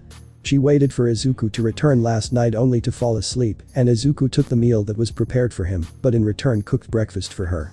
She then heard her door open as she looked at the door to see Eri peeking through. Akame-san. Is Deku-san with you? Akame frowned, she shook her head. Eri's hopeful eyes started to die down as she wanted to see Deku, but she only got to see him so often that it was like he was a stranger. Sorry Eri, do you want to come eat breakfast with me? Eri smiled as she entered the room. She climbed in the bed with her as Akame grabbed the plate on the stand as she unwrapped the plate as it was a nicely cooked bacon with a seasoned omelette. They sat together as they ate breakfast together in that room. But it felt like someone was missing the entire time they ate. Akame wanted to share this moment with Izuku, but after the incident, it was hard to approach him and see him nowadays. I wish Deku-san could eat with us. Eri blurted out. Akame nodded as she looked at the plate. But then a question popped in her mind. Eri. Why do you call him Deku? Eri stopped for a moment as she looked at Akame. Because that was his name when he rescued me.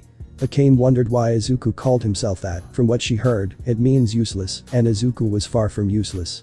Eri then looked at the plate as she smiled, remembering something in the past. I remember someone told that Deku-san's name stands for someone who does their best. Eri looked at Akame again and gave her a bright smile. I like that name, I always remember that Deku-san and Lemillion-san saved me. Akame softly smiled as she looked at her hands. Someone who can do their best, huh? Akame looked out the window as the sun was fully out now as she heard people outside of the building. She always wondered why Izuku always tries to save everyone. She always figured that it was how he was taught, but that was not it at all. It was to prove to himself that he can do it. To prove that nobody can worry about him. To be strong. But Akame frowned. Even though he wanted nobody to worry about him, she was worried for him. Because he's slowly starting to drift apart from Night Raid, from Eri, from her. With Izuku. Izuku had strung up an Imperial Fist apprentice once again, completely winning the battle. Throughout the entire morning, Izuku had been getting attacked by hired assassins. But Izuku was too well trained and honed his skills to a degree where danger sense had a faster response time, and thanks to that, his reaction time had grown significantly. That's the second time this morning Deku. Kensei tied up the apprentice. You're becoming more of a target for the capital, especially now that the Prime Minister wants you dead," Mura stated. Izuku nodded as he looked up at the sky. "It's only a matter of time before he starts sending his top elites after me." The two scouts agreed as they then heard footsteps approaching them. "Looks like reinforcements, Deku, let's. You two go on ahead, I need answers anyways." Izuku walked past them as he stood ready to confront the incoming assailants. "There could be an army of them, are you willing to risk that?" Mura warned. Izuku looked back at them and nodded. Kenshi just sighed. "Jesus, after that mission, I swear you've gotten even more crazy." Mura and Kensei started to sprint away as Izuku sighed as he looked ahead of him. "Yeah." He then saw 30 Imperial soldiers in front of him, sprinting towards him. "Deku. You're under arrest for assisting the enemy rebels, don't move or we will use extreme measures." Izuku activated full gauntlet and then wrapped black whip around his arms. "I'm sorry. But I need answers from one of you." Izuku dashed towards them at full speed, leaving a trail of green lightning. A single punch that was filled with 20% output of One for All was enough to send the men in the air.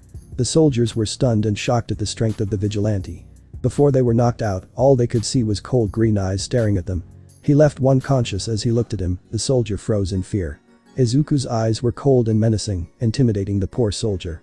Izuku slowly walked towards him as the soldier tried to crawl away, but Izuku quickly wrapped black whip around him. Pulled him closer as they were now close to each other. "Who sent you?" Izuku spoke in a cold dark tone, as the soldier was shaking the entire time.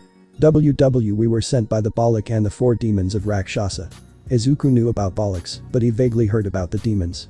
Izuku looked at the man as he dropped. The soldier looked up only to get a knocked out cold. Izuku stood there as he looked up at the sky. "The 4 demons, huh?" Izuku then heard noise coming from behind. He turned quickly but slightly lowered his guard as he saw a familiar pink-headed sniper behind him. "There you are. Damn it, do you know how long I've been searching for you?" Mine shouted.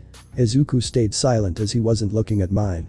The catter was annoyed, but she didn't bother as she walked up to him as she shoved a lunchbox at his chest. "Here." Akame mated.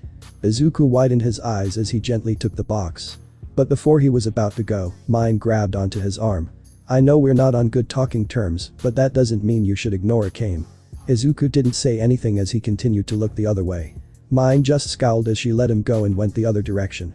"Just know, even if you don't trust us, we still do, you're more important to us than you think. So take better care of yourself." Mine walked away as Izuku watched her disappear in the alley as Izuku looked at the food as he opened it, a note was covering the food as he took the note and read it. "Please be safe and I'm sorry." Izuku looked at the note as he put it in his pocket as he looked at his lunch, Katsuden. Izuku widened his eyes as he softly smiled, he looked up in the sky again. "Maybe. I should talk to them soon." Izuku then felt danger sense go off as he then swiftly turned around, placing his lunch in his backpack as he launched off towards the danger. With Seryu. The sound of grunting and cracking sounds could be heard as Seryu was training, through left hooks and right hooks. Sweat ran down her forehead each time she swung her fists. Faster, stronger. "I have to beat him, in order for justice to truly prevail." "Hi." She breathed heavily as she was still distraught about her loss against the vigilante. "You won't be beaten by just punching and kicking him." Seryu turned around to see a woman with black hair that was tied into a short spiky ponytail. She wore a loose kimono shirt, exposing part of her chest area. One of the 4 Rakshasa demons, Suzuka. She was leaning against the door as she watched Seryu train.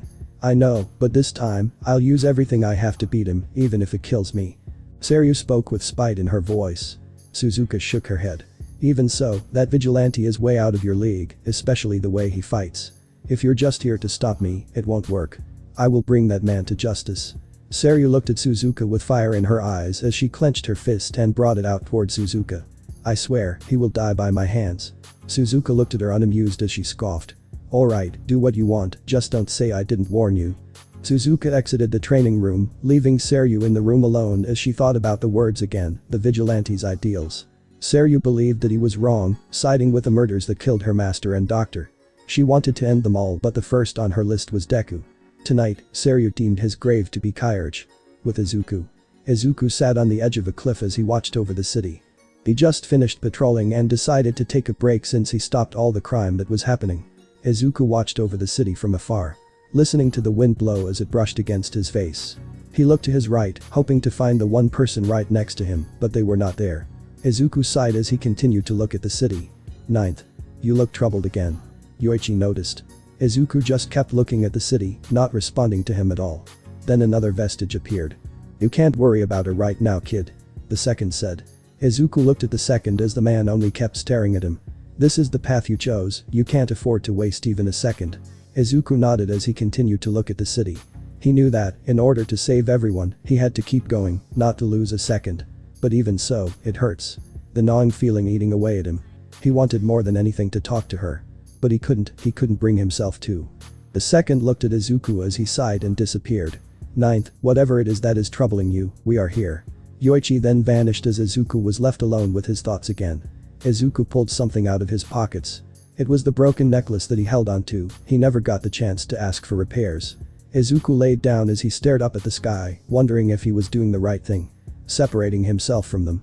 Izuku closed his eyes, hopefully taking in some rest when all of a sudden danger sense started to spike out of control as Izuku opened his eyes and abruptly sat up as he looked around. Izuku then looked up to see a missile coming towards him. As Izuku flipped his mask on as he jumped out of the way. The missile hit the cliff he was on as it caved in. Izuku looked around to see where the missile came from, but then. Just as volley fire. Izuku felt danger sense go haywire as he looked up to see a barrage of missiles aimed right at him. Izuku fired off a Delaware smash to intercept the missiles. A massive air bullet was launched from a flick. As soon as the attack hit a missile, it caused a chain reaction of explosions in the air as it lit the sky. Izuku took a breath as he then let his hand down, but danger sense alarmed him, but it was too late as he saw a giant dog with muscular arms right beside him. Izuku was hit as he flew straight down to the ground. Izuku then used Black Whip to catch himself on a nearby boulder, as swung around it and propelled himself forward, flying straight towards the mutant dog. Izuku then slammed his foot on the snout of the dog as the dog was sent flying back, crashing through trees, leaving a trail of destruction behind the attack. Izuku landed as he got ready again for another attack, but then he felt another presence above him as he rolled out of the way. The giant blade punctured the ground from where he stood.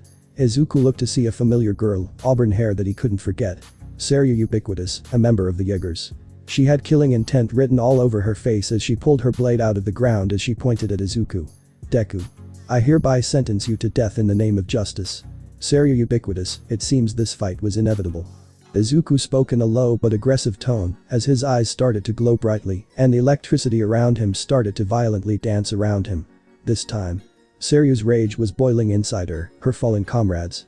The crimes that were committed against the Empire, her home. Your death will bring peace to the capital. Seryu swung her blade to the side as she then charged at Izuku.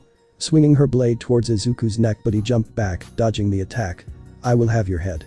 Izuku landed as he then charged at her, full on sprinting at her. Seryu then tried to jab him in the stomach, but Izuku slid under her. She turned around quickly to slam her blade down on him, but he was nowhere to be found once she turned around. She saw a glimpse of a black scarf above her. She looked up to see Izuku above her. Izuku twirled around as he swung his leg, kicking her square in the face, launching her back. She regained her consciousness as she used her blade to stop her from going any further back. She wiped blood from her nose, she growled in frustration. She glared at the vigilante as he walked towards her. Let me ask you a question, Seryu Ubiquitous. Do you really think killing me would help? Seryu pulled her blade out of the ground. If I kill you, then the revolution will stop and people will smile again. Izuku stopped in his tracks, he looked at her with confusion and anger. Smile. Do you think people are smiling in this country? Izuku thought about the village in East Mountain, how they were enslaved. The village that was forced to barricade themselves against monsters because of the capital. The amount of people that lost their lives. The amount of people that had to struggle to even live in this world. Izuku clenched his fist, remembering the first time he came here. No one was smiling, no one. He then thought of Akame, who was drowned in the darkness thanks to the Empire. Have you ever looked around you? Where do you see smiles? Seryu was shocked at the sudden outburst from the vigilante. You talk about justice, but what really is your justice? Is it for you or for the people? Seryu flinched, she gritted her teeth. The justice I serve are for evildoers like you in Night Raid. Always stealing and taking lives away from the people and… Izuku stopped her from talking as he was already in front of her. A fast approaching fist was inches away from her face, but just in the nick of time, Koro intercepted him as he launched Izuku away from her. Izuku blocked just in time as he stood there, the mask concealing his emotion, his rage. We steal and take lives. Do you know how many people have lost their lives to your so-called justice? Izuku glared at the two of them. Do you know how many smiles you took away? Izuku got into a low stance, ready to charge at them. Justice is supposed to be served to those who wronged others, and yet the one standing at the top hasn't been served. Seryu then brought her hand out to Koro. Koro number 1. Koro bit down on her hand where the blade was. Koro then let go of Seryu's arm, revealing a giant spiked ball. Shinku's Bowl of Justice. Izuku's full gauntlets activated, charging one for all to 30% all over his body. Then tell me Deku, what justice do you envision, huh? Where people can truly smile, to look forward to a bright future, that is my justice. Izuku vanished from his spot as Seryu widened her eyes in shock. Izuku appeared right beside her, but she reacted in time to order Koro. Koro. Shield. Koro jumped in front of Izuku's attack, taking the full brunt of it, sending the two skidding back. Seryu moved to the left as she launched the giant spiked ball at Izuku. The vigilante swung his leg, causing a massive uncontrolled air blast, leaving destruction behind it. Seryu jumped and rolled out of the way as she then saw Izuku's foot right in front of her face. She was kicked straight in the face again, launching her back.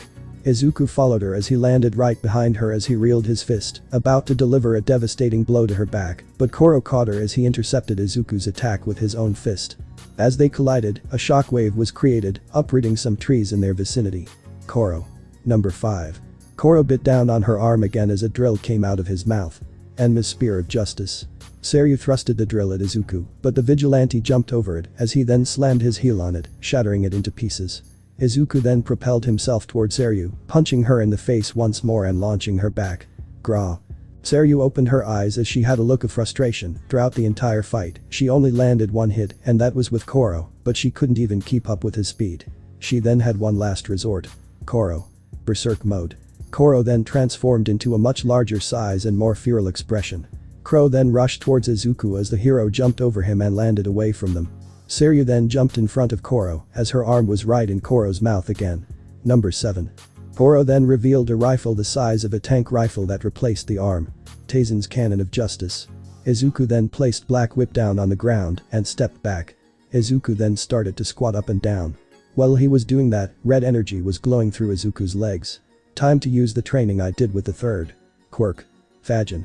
9th, my quirk allows me to store kinetic energy into my body and release it anywhere from my body, releasing explosive power boost on movements. Since it was in One for All, for generations, it has evolved. Learn to build kinetic energy on the fly. Once you got it down, you'll be able to keep up with anyone.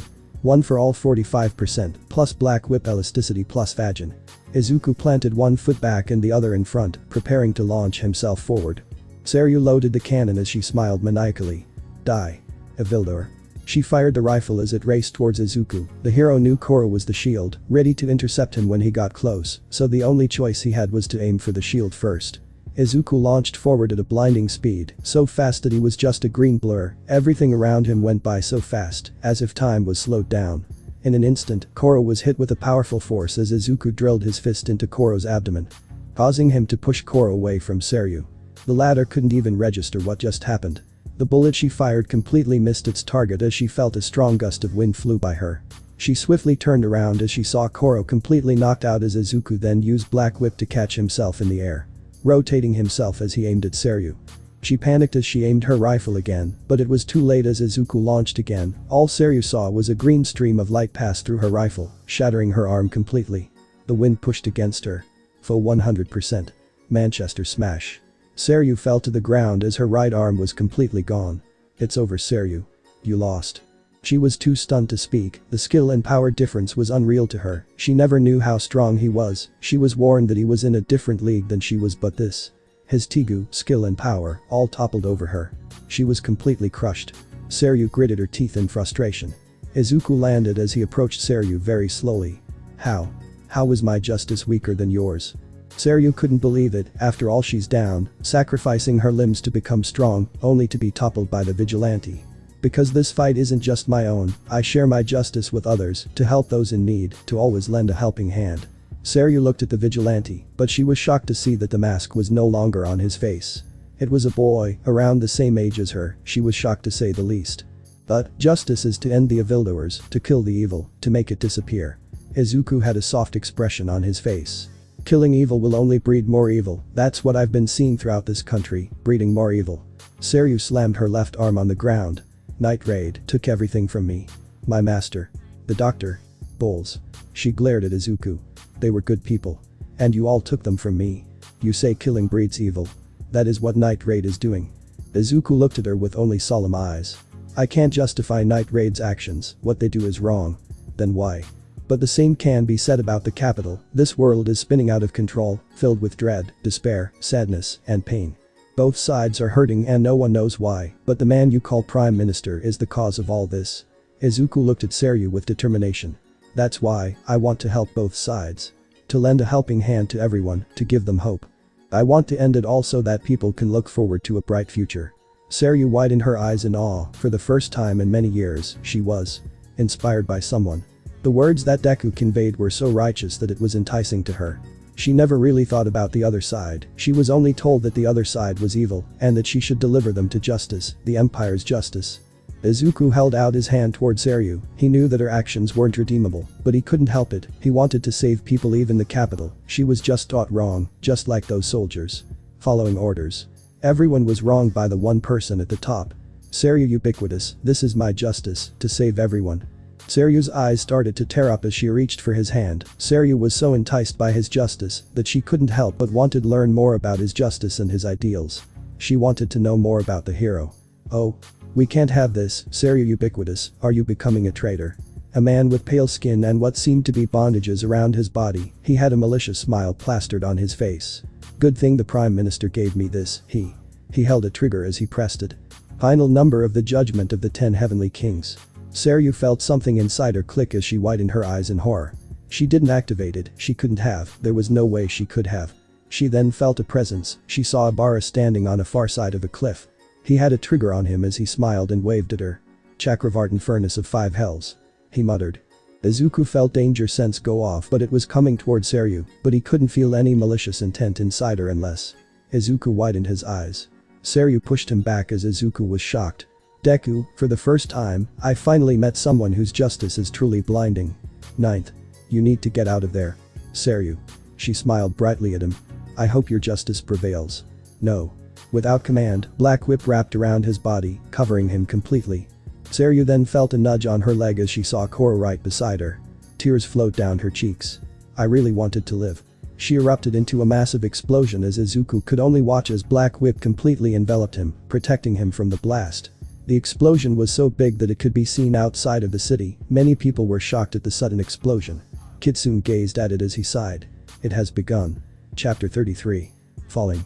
In one of Bollock's chambers, he was rummaging through some packages sent by the Prime Minister. He then found what he was looking for sent by Honest. Ibara, come here. The man walked towards Bollock as he was handed a trigger of some sorts. What is it, sir? It's a bomb trigger. Ibara looked at him confused, wondering why he handed him a bomb trigger. Prime Minister Honest is worried about traitors turning. After the incident with former Captain Hisik, he deduced which people were easily swayed by the vigilante Deku's influence. And Bollock grinned evilly as he looked at Ibara with crazed eyes. Seiryu ubiquitous was one he was wary of. Ibara widened his eyes. He then put 2 and 2 together. He remembered Seiryu went through rigorous experiments from Dr. Stylish. If anything would happen, he created a trigger for the bomb if she couldn't properly release the trigger herself. I see, so if I notice any changes then I hit this. Bollock nodded. And make sure the vigilante witnesses it, this will tell him to fuck off of our operation here. Ibara licked his lips.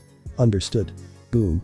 Izuku was sent flying as he was covered in Black Whip to shield him from the blast, but he still felt the intense heat of the explosion. He felt himself bouncing further away from the explosion. Izuku then unwrapped Black Whip around him as he was further away from the explosion. It dies down as a cloud of grey smoke could be seen. Izuku then sprinted towards the smoke. No. No. No, no, no. Izuku ran as he approached the epicenter of the explosion. What he saw horrified him. Seiryu's body was nothing more than blackened ash, as he could also see Koro's body as well. Izuku clenched his fist in frustration. His eyes fixated on the sight. He didn't move, but his eyes. They were filled with rage and hate. Izuku clenched his fist hard, but then he heard multiple footsteps as danger sense kicked in. Deku. Imperial soldiers surrounded him as a couple of Imperial Fist apprentices circled him. Deku. You are here for the murder of Seiryu ubiquitous, come with us quietly. A soldier ordered. Izuku didn't move as his hair covered his face, his rage. One of the Imperial Fist apprentice smirked. You know, this would have never happened if you just died by Seiryu, but then again it was the right cause to sacrifice her. That made Izuku snap as he turned his head as all of them froze in fear. Green cold emerald eyes stared into their hearts as they saw no hero anymore. Eyes spiraled in rage. Izuku then vanished from his spot. The soldiers were shocked at his speed, they couldn't see him until it was too late. The Imperial Fist apprentices were shocked as well. They saw soldiers flying in the air as a green blur hit them one by one in a flash. They got into a fighting stance, but it was far too late as Izuku was right behind them. All they saw was the ground. Everyone that ambushed Izuku was out cold, but one was still awake. Izuku walked towards him as he grabbed his mask from the ground. He put it on as he approached the man. The soldier was shaken in fear at what he saw. No hero. Just a monster with hollow green eyes. Izuku grabbed the collar of his uniform as he pulled him close towards his face. "Who sent you?" Izuku demanded. The man was stricken in fear as he looked around Izuku. "Who?" Izuku's voice strained as he gave the man a gaze that could kill a man. The man was shaking as he stuttered. I, Deku." Izuku turned towards the voice as he saw Mura and Kensei running towards him. While he was distracted, the man he was holding pulled out a knife and tried to stab him in the head, but Izuku's black whip stopped his hand in place as the knife was inches away from his head. Izuku turned to the man as the latter froze in fear, staring into the cold green eyes. Izuku then punched his face to the ground, causing a small crack on the ground, leaving the man unconscious as blood started to be etched to his gloves as he pulled away from the man. Izuku got up as he walked towards Seryu's body. Kensei and Mura looked at the havoc around them as they stood in the scorched radius. "What happened here?" Kensei asked. He looked up to see Izuku standing where Seryu stood as he clenched his fist in rage. Anger consumed him. Mura only watched as his eyes widened in fear. The Izuku that stood in front of them had changed. Izuku turned around and looked at them as he started to walk towards them. They were left silent as they watched him walk past them. "Let's go. Before more soldiers arrive." "Yeah. Sure." Mura responded. They followed behind him, watching him carefully. All Izuku could think of was the man who could have done that to Seryu. The man that was the head of the Way of Peace Foundation, or the co-head of it, Balak. With Night Raid. Akame pulled her sword out of a corpse as she eliminated the target she was assigned. She then turned to see Lubbock walking towards her. "Good job, that's all of them, mission accomplished." Akame nodded. "Let's head back." Lubbock then hopped over to the door and opened it to see Mine and Sheil out of breath. "Whoa. What happened? Why are you guys out of breath? Did you not hear that insane explosion?" Mine looked at him. "I thought it was you." Mine looked at him. "Like hell I can cause that kind of sound with Pumpkin." Sheil then looked at both of them. "The boss wants us all to head back just in case." Akame nodded. "Then let's head back then." They then exited the building as they went through the night. Everyone in the streets was distracted and talking about what that explosion was. As they ran past the crowd, Akame saw a glimpse of a certain Kitsune mask. Akame widened her eyes as she stopped and looked into the crowd to see the man she saw the other night. Kitsune was staring straight at her before disappearing within the crowd. "Akame?" Sheil noticed her abrupt stop. "It's nothing, let's go." They arrived in the building that they were staying in as the four of them headed inside. Akame saw the rest of Night Raid, Nagenda sitting on a couch as Susanoo was right next to her with drinks in his right hand. Leon and Tatsumi keeping Eri company as she was worried about a certain green-haired person. Eri turned around to see Akame as the little girl ran up to her and hugged her. "Akame-san, have you seen Deku?" Akame shook her head as she looked at Nagenda. "But almost everyone is here except Izuku. I'm sure he's off patrolling again like usual." Mine said as she patted Eri's head, trying to reassure the little girl. "For now, we need to know what that explosion was. It could very well be the Empire testing a new weapon." Nagenda deduced. "If that's the case then we need to be careful." Leon pointed out. "But what kind of weapon can produce that large of an explosion?" Tatsumi questioned. They heard a knock on the door, but the knock was a coded message. "Come in." The door opened to reveal two scouts, Kensei and Mura. And behind them was Izuku. Eri smiled widely as she let go of Akame as she went to hug him. "Looks like you three are safe as well, that's good," Nagenda said. Mura nodded in response but didn't say a word. Eri hugged the hero as she looked up to see his face, usually greeted with a smile by him, but she wasn't greeted with a smile. Instead his face was grim and expressionless. Izuku patted her on the head as he then walked past her, leaving Eri confused as the rest of Night Raid looked at him in shock. His clothes were burnt and battered. Akame looked concerned as she grabbed his hand. "Izuku, are you okay? Did something happen?" It was silent for a moment. The rest of Night Raid looked at him, waiting for a response. He turned to Akame as he soberly smiled at her. "Yeah, I'm fine. No need to worry." Izuku walked away as his hand slowly drifted away from Akame's. He then headed upstairs. Without making any more noise at all. Nagenda watched him as they heard a door close. She then looked at the two scouts. "What happened?" she asked. "Honestly, we don't know, but I think I might know what happened." Mura interrupted Kensei. Nagenda looked at him. "Report. Deku had an encounter with Seryu Ubiquitous, one for the Yagers." Mine and Sheil widened their eyes in shock. "What? But when we arrived there, the battle was over, all that was left was a scorched battlefield and the remains of Seryu's ashes, and Izuku standing in front of them, surrounded by Imperial Fist apprentices and soldiers. Nagenda absorbed this new information as she looked at the two. Was there anything else? Izuku was also questioning a soldier, but he knocked him out when he didn't say anything. Kensei added. Akame was worried now, whatever happened between the two seemed to impact Izuku in a negative way. She was scared and worried for him. His demeanor had changed so much. She then felt a tug in her skirt as she saw Eri worried as well. With Izuku. After he closed the door, he leaned against it as he slowly sat down, his back against the door. He thought about his fight, he wanted to save her, to change her, to let her see the other side. To make her notice who was the cause of all of it. Seryu couldn't be forgiven for what she'd done, but she could atone for it, but it was crushed, burned away by the Empire. Izuku clenched as his eyes spiraled in rage and anger. Prime Minister. Honest. He growled as he sat there, seething with anger. He wanted to hunt down the man responsible for all of the pain he caused to everyone. Whatever it takes. The next morning. Akame woke up early as she looked out the window to see a rain cloud hovering over the district. She felt something off as she headed out of bed and exited her room as she walked down the hall. She stopped at Izuku's room as she looked at the door. She then knocked on the door, but she heard no response. She then went for the doorknob, only for it to be unlocked. She opened the door, seeing his room. Usually his room was a bit messy when he leave, his bed unmade, but this time, it looked like he didn't even use the bed. She walked into the room as she looked around until she saw a necklace on the table. She grabbed it, remembering how she first saw it was broken just as hers was as well. She looked at the window to see a rain cloud was covering the district. Izuku. Later in the morning, news had spread that the vigilante Deku had murdered Seryu, a member of the Yagers. Word spread through the country fast as some people were shocked and bewildered, hearing stories how he saved people, but now hearing about this was a shock to the people. But of course some people didn't believe it, people who were saved by him knew that the man who saved them would never kill. However, this news started to confuse people and question whether Deku did kill Seryu or not. Prime Minister Honest smiled as he read the article. Looks like making the doc make another trigger paid off. He looked out the window smiling evilly as he stared in the direction of Kairich. Honest was happy, finally after some time he can have a good excuse for the Emperor to not trust Deku. However, the Emperor Makoto read the article as well. Is it true? No, it can't be. After hearing so many others talk about how heroic he is, this doesn't sound like him, but he also is working with Night Raid. Something isn't right here.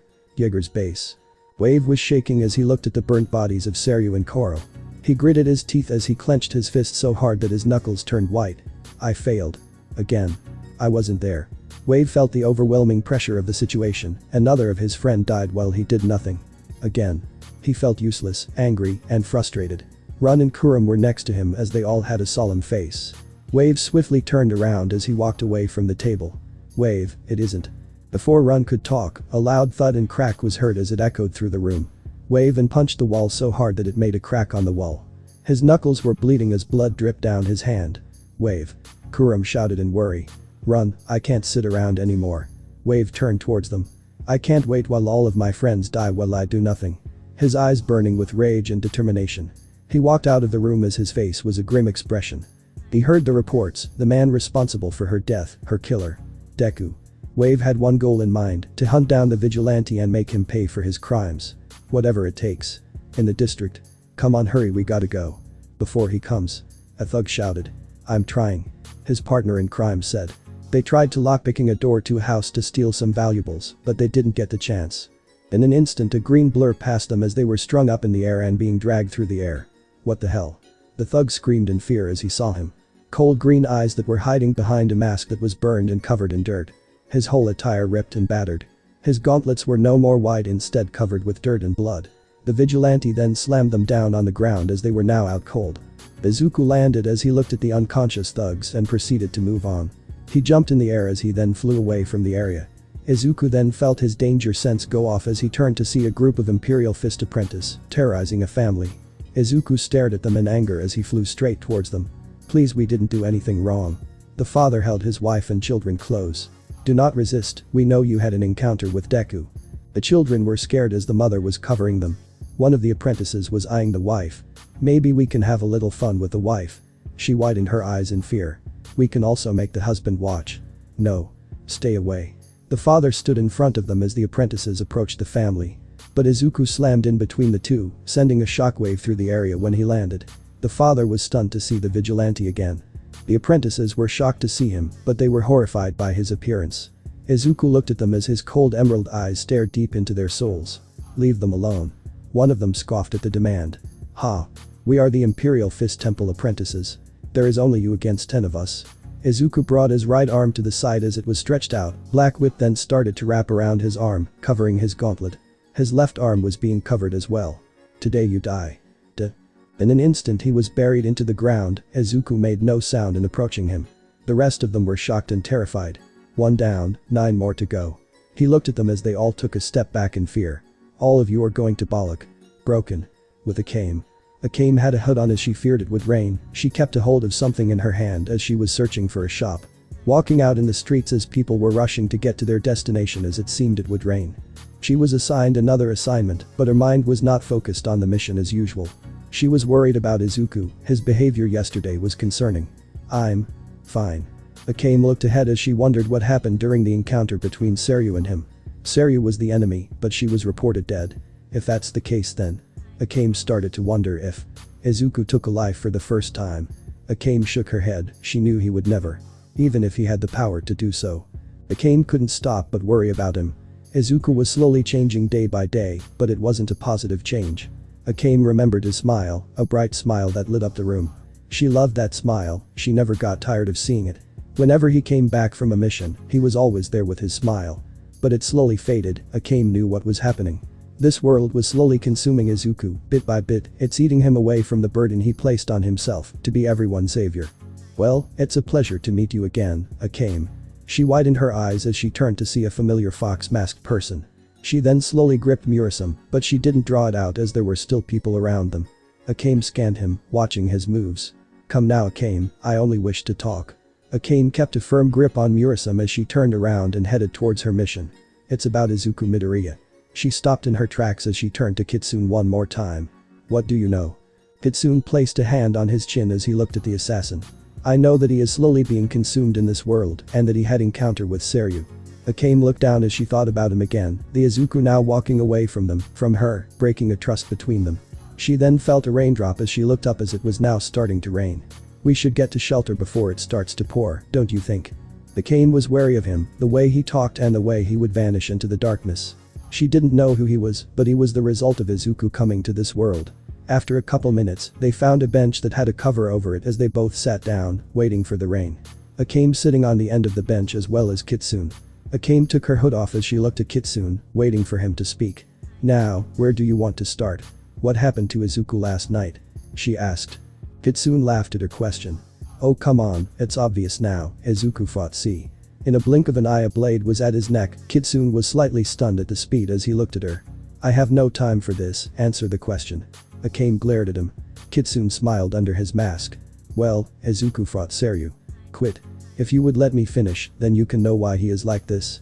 He interrupted her with a bit of aggression in his voice. "He fought her but after the battle, but you know him, he can't kill his enemies, so he tried to make her see her errors, and it almost worked." Kitsune explained. Then boom. The explosion happened and next thing you know, Seryu of the Yagers is dead. Kitsune then pulled a paper out of his coat as Akame took it with her other hand as she saw Izuku was reported for murdering her. Doesn't sound right, does it? Of course it doesn't. Izuku who only wished to save people. "Akame, what do you think happened after the battle?" Kitsune asked. Akame thought about it as she thought back to the time where their base was raided, how she killed the doctor. She heard that he saved a bunch of Imperial soldiers with an agenda. She lowered her blade as she sheathed it. "He tried to save her." Kitsune clapped. "Correct, only Izuku would try to save his opponent when they needed, but the Empire saw it as betrayal, so they killed her in the process." Akame gripped her blade in frustration, knowing damn well what happened now. He watched her explode right in front of him, failing to save someone. Kitsune stood up as he walked out in the rain as Akame watched him. "Now what do you think is happening inside his head now?" Kitsune danced around in the rain. I wonder. Akame widened her eyes as she watched him dancing like a madman. The boy now will not stop to make that same mistake twice. He will push himself to the brink of destruction. Like a hero who will carry everyone's burdens. He shouted. But the question is. He stopped and turned to Akame. Who will help him carry his own burdens? Akame froze as he said that, a similar question when he asked her a question back then when they first met. Who will help him, or a matter of fact, who will save him from himself? Kitsune smiled as he started to fall to the ground. Akame quickly sprinted to him, but he vanished in the darkness again as she stopped. Standing in the rain, looking for him, but the question remained. Who was going to save him? With Izuku. The family was shocked and horrified. They didn't expect Deku to be like this. The father saw him as a hero who brings hope, but this fight. Izuku strung up all of the apprentices in the air with his black whip, as many of them were covered in bruises and blood. The kids remembered how he brought them home, but now a monster was in front of them. Izuku turned to face the family as they flinched in fear. Green sunken eyes staring back at them. The boy looked at him in horror. Izuku then tied the Imperial Fist apprentices up as he tossed them to the side. You all should go home. It's not safe. Izuku then jumped in the air as he flew off. The family was shocked. He used to look like a hero, but now. Izuku flew in the sky as the rain was hitting his face. Feeling the rain on his body, he felt danger sense kick in as he turned to stop the crime. Make a sonic boom when he flew towards the danger. I have to stop them. Izuku sent a criminal into a wall, making an imprint. I have to save them. Izuku then stopped a man from getting robbed by thugs. Scaring them away, Izuku turned to see if the man was okay, but the man was horrified to see Izuku as well. He ran away in fear, but that didn't stop Deku from continuing. I won't fail again. He raced towards every crime that was in the district, not stopping for a break. I have to. I need to. In order for everyone to live in peace.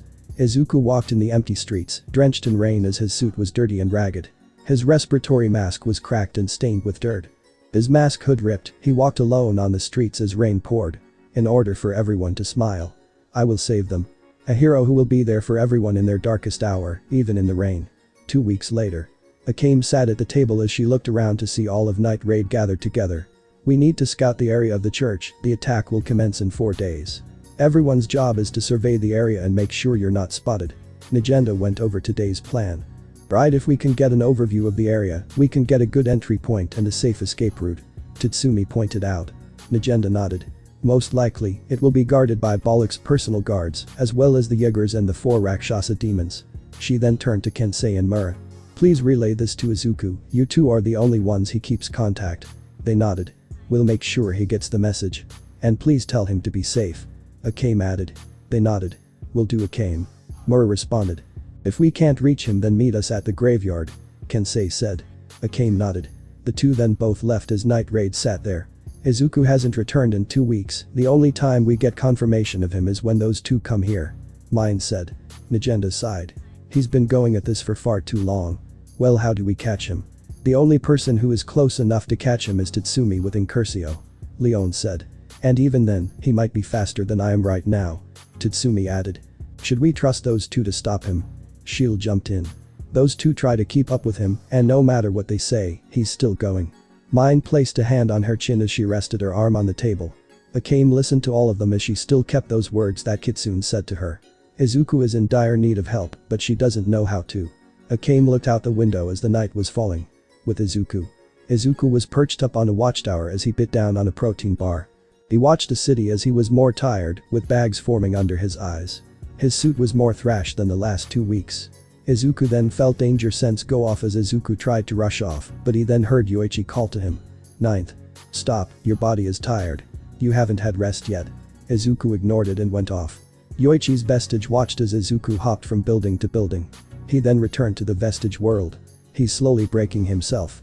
Dagoro Banjo said. He believes he's the only one who can save these people. And said. It's not that he sees any cause worth his attention. Hikage Shinomori corrected him. Even so, he's still pushing himself too far, at this point he could die, Nana Shimura stated. The third user turned to the second user. Leader, what do you think? The second user stared at the ground. What he's doing right now is the best he can do, but he's slowly losing himself to this world. I fear something might happen that will make him fall harder. Even so, we have to help the boy. Yoichi said. All of them nodded as the Wisp of All Might could not talk, but only watch as he saw his successor suffer so much. At a graveyard. Kensei and Mura stood by a statue as they heard a sound coming from the sky as they looked up to see Deku land right in front of them. Hey Deku. Izuku waved at them. So what is the next mission? Mura saw the bags under his eyes as he sighed. We are to survey this area to make sure there isn't an escape route for the enemy. Izuku nodded. Then I'll observe in the sky. Deku, you need to take a break, we can handle it from here. Mura interrupted him. Izuku shook his head. I'm fine. I can still keep going. You look like you're about to collapse, take a break for crying out loud. Kensei shouted at him. Indeed Deku, you need to take a break or else you might die. Mura said. Izuku stayed silent as he looked away from them. He sighed as he looked at them. Look, I don't want to. Izuku's danger sense activated, detecting something coming at them. Just in time to grab Kensei and Mura out of the way, from where they stood was now covered in feathers. He looked up to see a man with blonde hair that was at his neck. It was curvy and he had wings sprouted on his back. Izuku looked up as he stood ready. You are. I am Run, one of the Jaegers, and I come for you, Deku. Run, remembering the face wave mate and Kurum worrying about him, he knew what caused Seryu to die, the obsession to chase this vigilante. It caused Seryu to go alone without backup. Run couldn't watch any more of his comrades die. Deku, come quietly and I don't have to kill you. Deku let go of the two as he turned to them. Get out of here you two. But Deku, you can't. Go now. Izuku demanded. They fell silent as they both sprinted into the forest near the graveyard. Run observed him. From what the information we have on him, it's a power Tigu that can increase his physical capabilities. I'm guess those gauntlets on him are the Tigu. Run stared him down as he was about to unleash Mistima's feathers on him. Even if he can jump, he can't dodge mid-air. I have the advantage. Izuku channeled one for all as he jumped towards Run. The latter then flew away as he launched a barrage of feathers towards Izuku. It's over Deku. But before Run's eyes, Deku had vanished mid-air, escaping Run's sight. What? Where did he? Run felt a presence behind him as he turned to see glowing green eyes above him as Deku reared his fist back, about to deliver a devastating smash. Run's instinct screamed at him as he didn't have time to fly away from the attack as he used them to cover himself.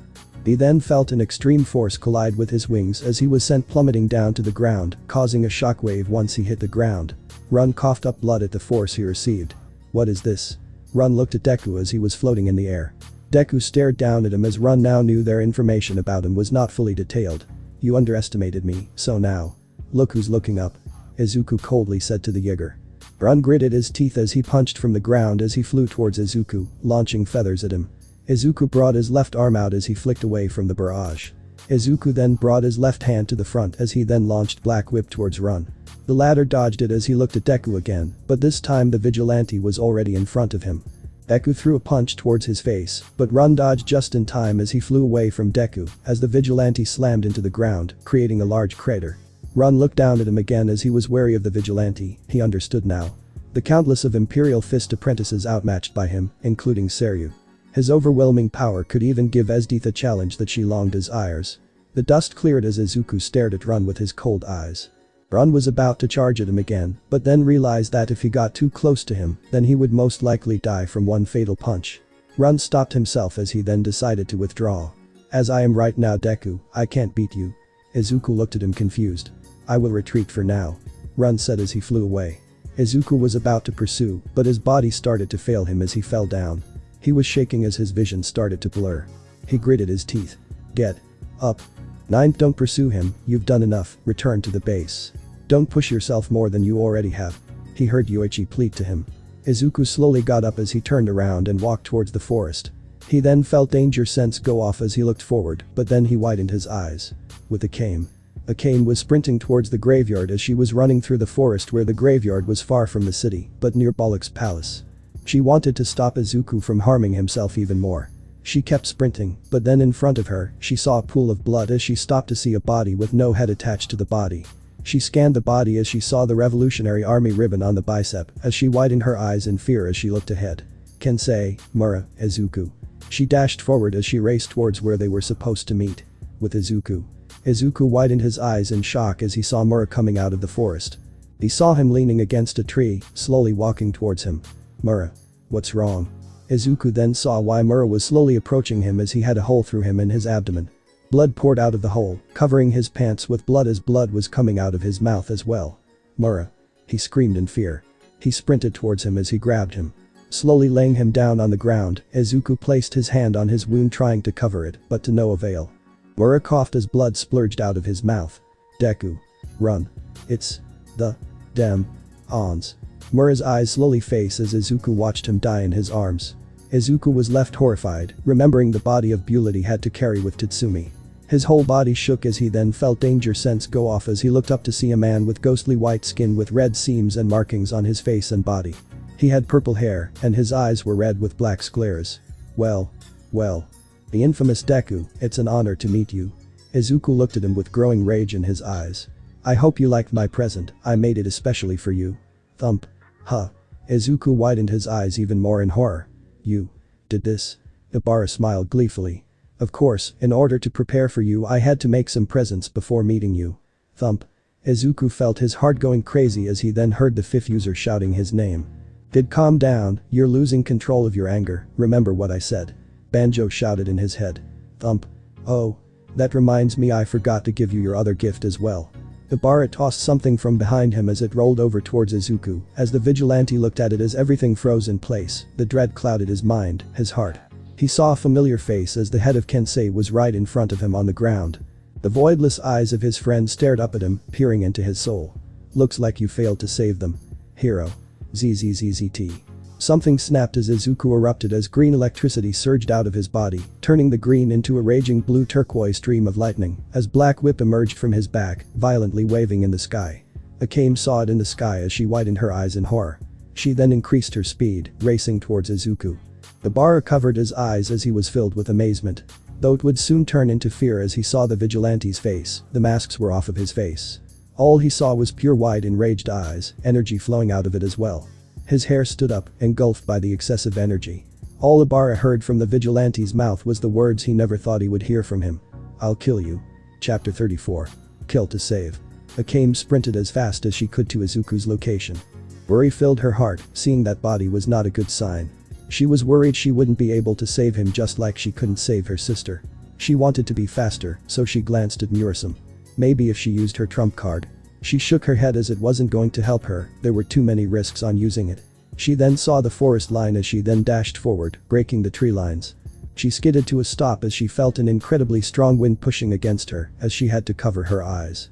She slightly opened her eyes but slowly widened her eyes as she saw Izuku swirling in massive blue-greenish electricity, black tendrils reaching to the sky. Izuku's eyes were pure white as energy flowed out of them. She then saw one of the 4 Rakshasa demons, Ibara, standing a few feet away from him. She then looked at Izuku as he saw Mura's dead body beneath Izuku, along with Kensei's head. Akame's eyes shifted to horror as she looked at Izuku. Then she heard something that she never would hear ever from Izuku. I'll kill you. Akame felt her whole world change as she saw Izuku's rage, but also it hit her. Izuku was pushed over the edge, first Night Raid betraying his trust, then trying to save Seryu, but failed, and now. Witness the deaths of the people who are close to you. Akame realized that what was happening to Izuku also happened to her. Losing trust to the Empire, failing to save her sister, and watching her friends die. Izuku was going through the same pain as her. Izuku then planted his feet down, causing cracks to erupt beneath him as it spreaded. He got into a low stance, ready to pounce towards Ibara. Izuku. No. The vigilante vanished from his spot as Ibara was surprised too, not expecting the increase of speed. Ibara didn't know what happened next because all he felt was a massive force jab his stomach as Izuku punched him in the abdomen, sending Ibara hurling through the graveyard. Ibara stopped himself from going further as he looked up to see where Deku was, but he was gone. Deku, however, was already beside him as he threw a left hook towards Ibara, causing Ibara's mind to go hazy. He took a step back but then felt something tugging at him. He looked down to see a black tendril wrapped around his stomach. Ibara looked at the enraged hero. Deku pulled him back towards him and unleashed hell on him. Left and right, Izuku was relentlessly unleashing punches at him at incredible speed, making it look like after images. Ibara couldn't feel pain because of the experiments he went through, but even so, his consciousness was slowly fading every time he got hit. Every punch sent a shockwave through the area. Akame couldn't even get close because of how strong Izuku was punching him. Izuku then reeled in his right fist back as he delivered a fist straight to his chest, leaving an imprint. Ibara spat blood out of his mouth as he flew again. This time he couldn't stop himself from going any further. He kept bouncing on the ground over and over. Izuku appeared behind him as he punched him square in the face as he drove him down to the ground, creating a large crater beneath them. Debris and dust flying everywhere, Ibara tried to throw a jab through Izuku's face, but the vigilante's danger sense detected it as he moved his head to the left, not even grazing Deku at all. Ibara was left stunned as he then felt another fist jab down on his face, sending another shockwave through the area. Ibara then grabbed Izuku's shoulder as he then pulled his legs in and kicked Izuku in the stomach, pushing Izuku back. Izuku stopped though as Ibara tried to run. Izuku grabbed him with Black Whip and reeled him back. But Ibara was resisting as he wanted to escape and try to find a way out of this situation. Izuku turned around as he planted his feet down on the ground as he screamed in rage, pulling him. Ibara was then lifted off the ground and sent into the air. Ibara was stunned as he couldn't process what happened as he saw the moon above, but then a figure appeared in front of him in an instant as wide eyes of pure rage peered down on him. Blue electricity circulated around him as a fist was formed as he saw the fist land on his face, as he could only see Deku's rage. He then was sent plummeting down to the ground at incredible speed, colliding against the ground. The impact of the collision was so great it caused a huge crater beneath him and a massive dust explosion, expanding the graveyard. Akame had to take cover by a tree. She couldn't believe what she was seeing. She had never seen this kind of rage from Izuku before. In fact, she had never seen him this angry before. She then saw Izuku then plummet down towards the cloud of dust. Once he landed, the dust dispersed as she saw Izuku above Ibara as he stared down his foe. Ibara couldn't move an inch, his body was bruised and beaten to a pulp. Izuku's body was glowing brightly as electricity danced around him ferociously. Izuku raised his fist as he wrapped it with black whip. He then slammed his fist down on Ibara's face. He then raised his other fist and wrapped it in black whip, as well as he then smashed his other fist to his face again. He did this over and over and over and over and over and over. It happened so many times that Ibara's face was covered in nothing but blood as his face was completely disfigured.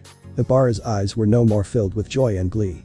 They were filled with fear. The hero who only saved people now snapped. Eyes filled with blind rage and the intent to kill. Akame widened her eyes as she saw Izuku's hand warped into what seemed to be spikes on the end of his knuckles. Izuku grabbed Ibara's neck with his other hand as he glared down at him. Ibara's mouth was quivering as he only stared up at a monster. "Please. Don't. I'm sorry. Don't." Ibara pleaded. Izuku gritted his teeth. "How many have pleaded for their lives the same as you did?" he asked. Ibara widened his eyes in horror. "What did you do to them when they pleaded?" Izuku asked. Ibara said nothing as tears started to flow out of his eyes. "No. Please. This is for Kensei and Mura." Izuku was about to slam his fist down. "Izuku." Akame shouted as she then tackled Izuku off of Ibara's body as they rolled a few feet away from him. Akame was now on top of Izuku as she looked at him. Izuku was shocked at her as his eyes started to slowly turn normal when he saw her. Akame had a worried expression. "Please. Don't. This isn't going to bring them back. This won't give you closure." Izuku widened his eyes as he stared at Akame's eyes. "Remember, you want to save people. Not kill," Akame said to him. Izuku slowly remembered what he said when he snapped. "I'll kill you." Izuku's eyes slowly lost their light as Izuku gritted his teeth as he looked at Akame. "Akame. Akame hugged him as he felt hopeless. He felt himself being drained. His body couldn't move anymore. He was filled with dread and loss. He couldn't save the people closest to him again.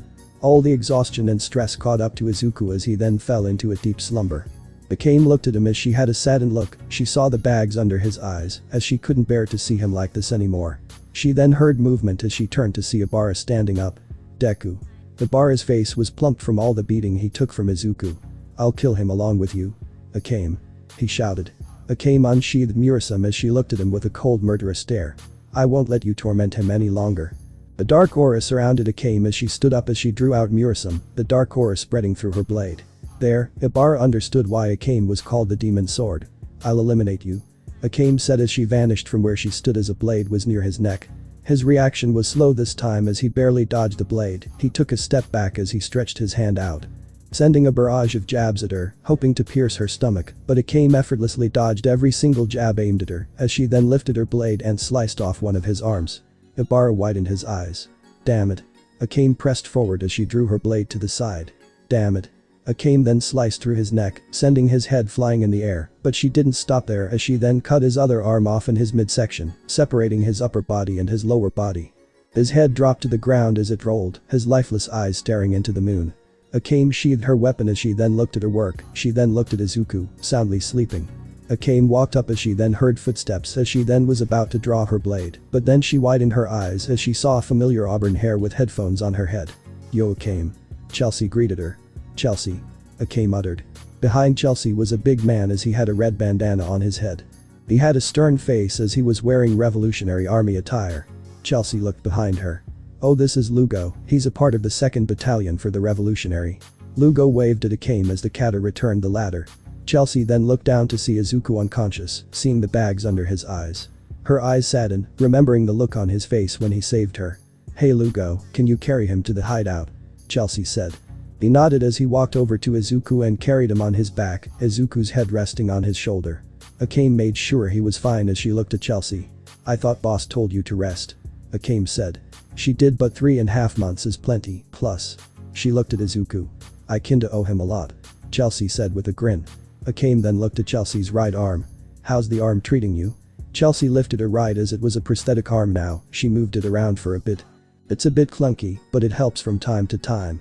Akame nodded. I'm glad you're okay, Chelsea. Chelsea shrugged. Yeah, if it weren't for him. She pointed towards Izuku. Anyways, we should head back. Chelsea said. Akame nodded as the three then headed back, but Akame stopped as she turned towards the bodies of Mura and Kensei. Chelsea noticed this. Don't worry, other scouts will arrive here to give them a proper burial. She reassured him. Akame nodded as she then followed behind the two. With Tatsumi. Tatsumi was pacing back and forth as he was done with his patrol with mine. The catter was sitting on a couch as she looked at Tatsumi. They'll be fine, Tatsumi. Tatsumi stopped as he looked at her. I just can't help but be worried. Izuku has been overworking himself and I don't know how to help. Mine just sighed as she patted the spot next to her. Tatsumi looked at her in confusion. Sit here, damn it, she said. Tatsumi walked over to mine as he sat down next to her. So why did you? She flicked him on the forehead. Ow. What the hell was that for? You're worrying too much, alright, look, I get it, everyone's worried about him, but if you continue to worry, you'll only get yourself killed and we can't afford to lose anyone. Mine said. Tatsumi nodded, but then he felt Mine rub his head as he turned to her again. Mine's face was gentle and caring. Izuku's going to be fine, Akame will make sure of that. Tatsumi blushed a bit as he smiled. Yeah. The door swung open as the two separated from each other and looked at the door to see Chelsea standing at the door. Chelsea? Tatsumi questioned. The later looked at the two as she grinned a bit. Did I interrupt something? Mine coughed a bit. And no, you didn't. Hiding her blush. Tatsumi then looked at her. So what brings you here? I thought the boss told you to retire. Chelsea pointed behind her as Lugo Walden carrying Izuku with Akame behind him. Tatsumi widened his eyes. Izuku. What happened? Akame looked to the side with sadness. Mine widened her eyes as she cursed herself. Mura and Kensei were killed by one of the 4 Rakshasa demons. Akame said. Both of them widened their eyes as they looked at Izuku. Chelsea looked at him. Lugo, put him on the couch. The man nodded as he walked over to the couch as he laid him there, making sure he was comfortable. Akame walked over as she looked at Izuku's tired face. She remembered the face he had when he fought Ibara. The words he said in blind rage.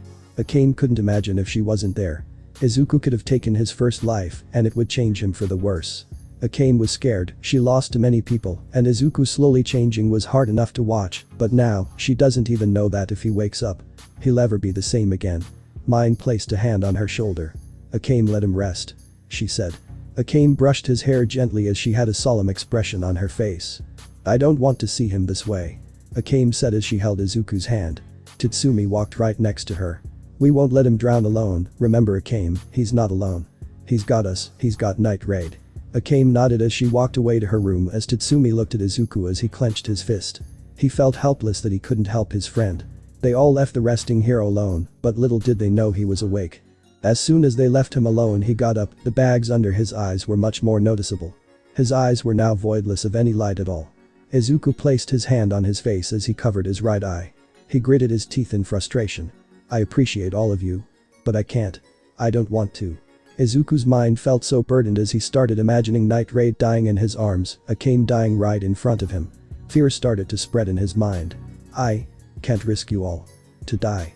He started to breathe heavily as he still couldn't get the image out of his head. Kensei's head and Mura's body in his arms. He widened his eyes as he started to hyperventilate. He imagined the worst. Losing all of his friends. Damn it. He croaked in pain. The next morning. Crash. Boom. Crack. Thud. A body fell to the ground as multiple unconscious bodies laid waste on the streets as Izuku stood over them. He then stumbled a bit as he felt his balance start to shift. Izuku shook his head as he kept walking ahead. I'll wipe out all crime before it hurts anyone. Before it hurts them. Izuku kept going forward. Stopping any crime from happening, the moment some criminals saw him they ran away in fear.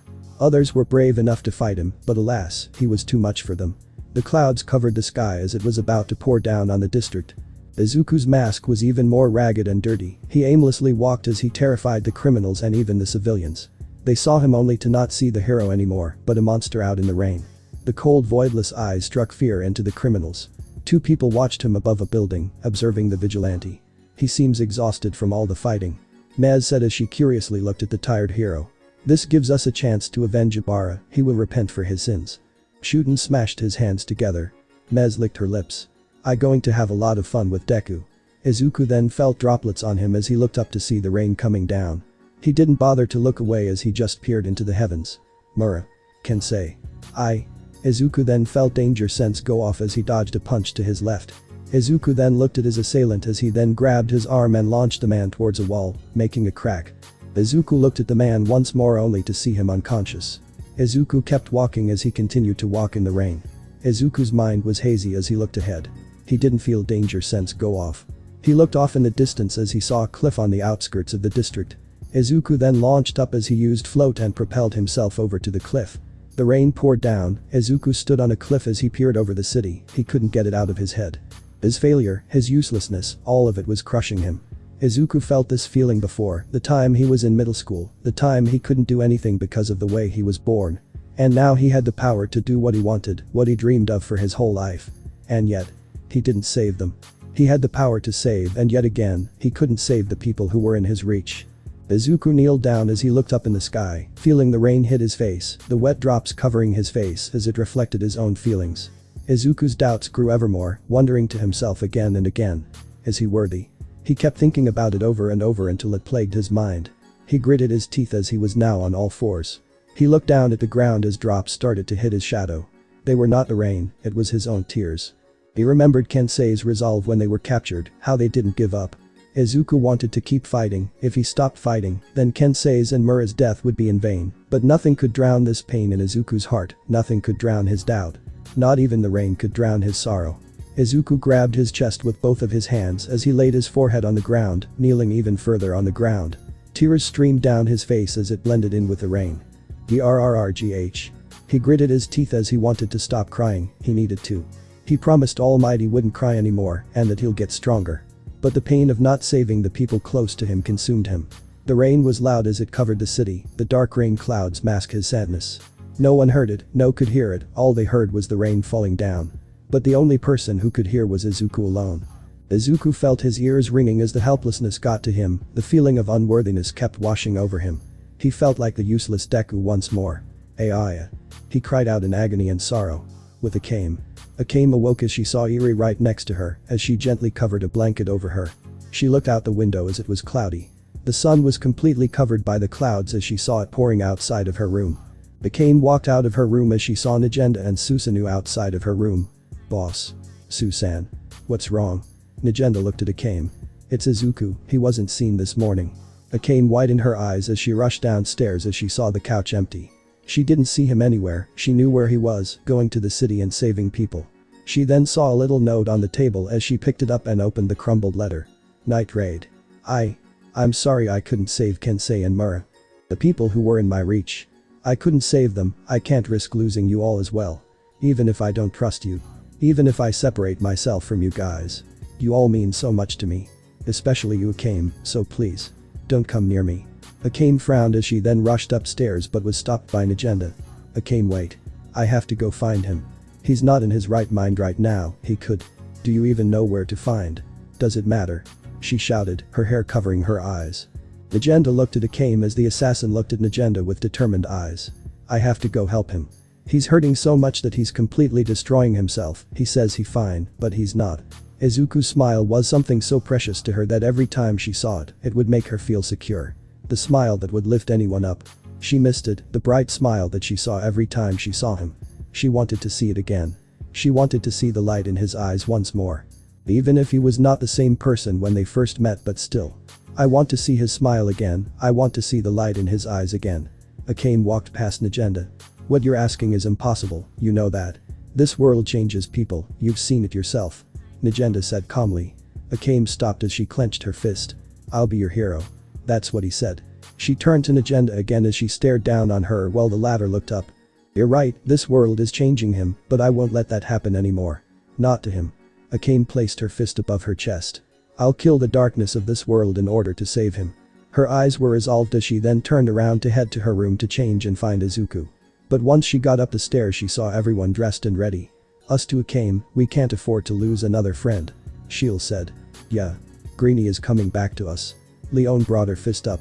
You aren't going alone, Akame, we all are going to save him. Mine said. We can't lose another friend, this time we're going to help him this time. Lubbock said. Tatsumi walked up to Akame as he brought his fist out. He's helped us through tricky situations, and he's paved the way to a bright future. So this time it's our turn to pave the way for him. This time will be our turn to bring him out of the darkness. Akame smiled as she bumped fist with Tatsumi. She then heard Najenda walking behind her as she turned to see Najenda smiling. Izuku Midoriya may not be an assassin, but he's our auxiliary, Akame, I now know your resolve. Najenda looked at her with gleaming pride. Akame widened her eyes as she smiled. Najenda looked at every single member of Night Raid. Night Raid, our operation is in 3 days, but a new mission has appeared, this is a top priority, and this mission must be successful at all cost. Everyone looked at Najenda smiling and grinning. Akame looked at Najenda with resolve. Our mission is in Kairich Main Plaza. Please let me go. I didn't do anything wrong. No can do. You defied the Peace Foundation, and now we must bring you enlightenment, Mez said as her long blonde hair was drenched in the rain. Don't play with your food for that long, Mez. Shuten said. Gotcha. The woman widened her eyes in horror. She closed them as she awaited death, but it never came. Mez widened her eyes in glee as she saw an approaching figure coming towards them. He slowly walked towards them, black tendrils waving behind him as his mask was even dirtier than before. His eyes hollow as the green emerald eyes were even more voidless. Shuten smirked. Looks like the bait worked, he did arrive. Mez smiled in glee as she blushed a bit. Oh my god. He's even cooler in person. The woman who was being held down looked at the vigilante, but she didn't see a hero. She saw a monster, slowly making his way towards them. Each step was loud as you could hear the wet thugs every time he took a step. His emerald eyes glowing as green electricity danced around him. Let her go.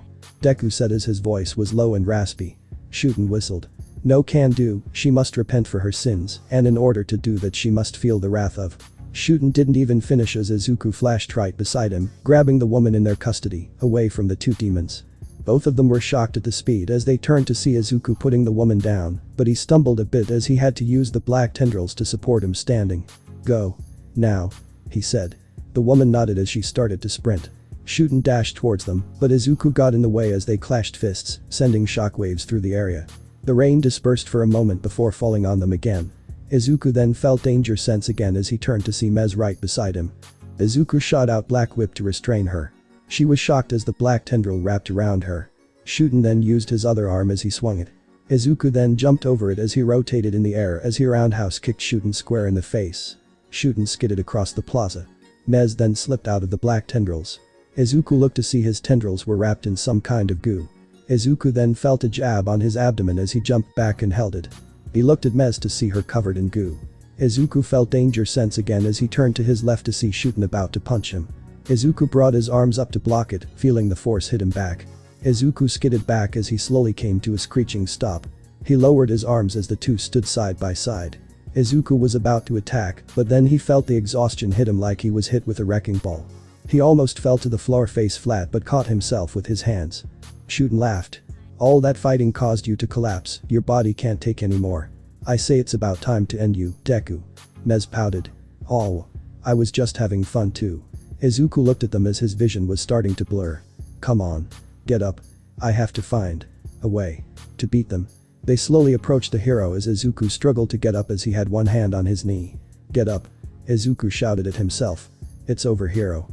A beam of light shot through his chest as Shuten widened his eyes in shock. Mez turned as she saw a hole through his chest. Izuku widened his eyes as he recognized that shot from. He looked towards a glinting light as he was shocked. It was moving away in the distances as if something was carrying the glint. Shuten. Gra. Gh. Damn. It. He was then split in half as a man clad in grey armor and holding a spear with a red blade. Izuku looked at the Incursio user. Tatsumi. Mez jumped back. Who? But in an instant she was cut in half by a pair of giant scissors. She turned to her head to see Shield behind her with a cold expression. Sorry. Her upper half then splattered on the floor as Izuku looked at Tatsumi and Shield standing over his assailants. Tatsumi. Shield. What are? He then saw something falling down from the sky as it landed. He widened his eyes as he saw Najenda, Lubbock, Susanoo, Mine, Leon, and Akame. Izuku slowly stood up as he looked at Night Raid before him. Why are you guys here? We're your targets. These two. They were in the way. Leon said. Izuku was confused. Then. Why are you here? Akame stepped forward. For you. Izuku. Why? Izuku asked. We're here to help you, Izuku. You're grieving, man, take some rest. Tatsumi said. Izuku slouched a bit as he was still feeling woozy from all the fighting. I'm fine. I promise. No, you're not. You're one step away from collapsing. Mine scolded him. Even so. I have to keep going. Even if I can't feel anymore.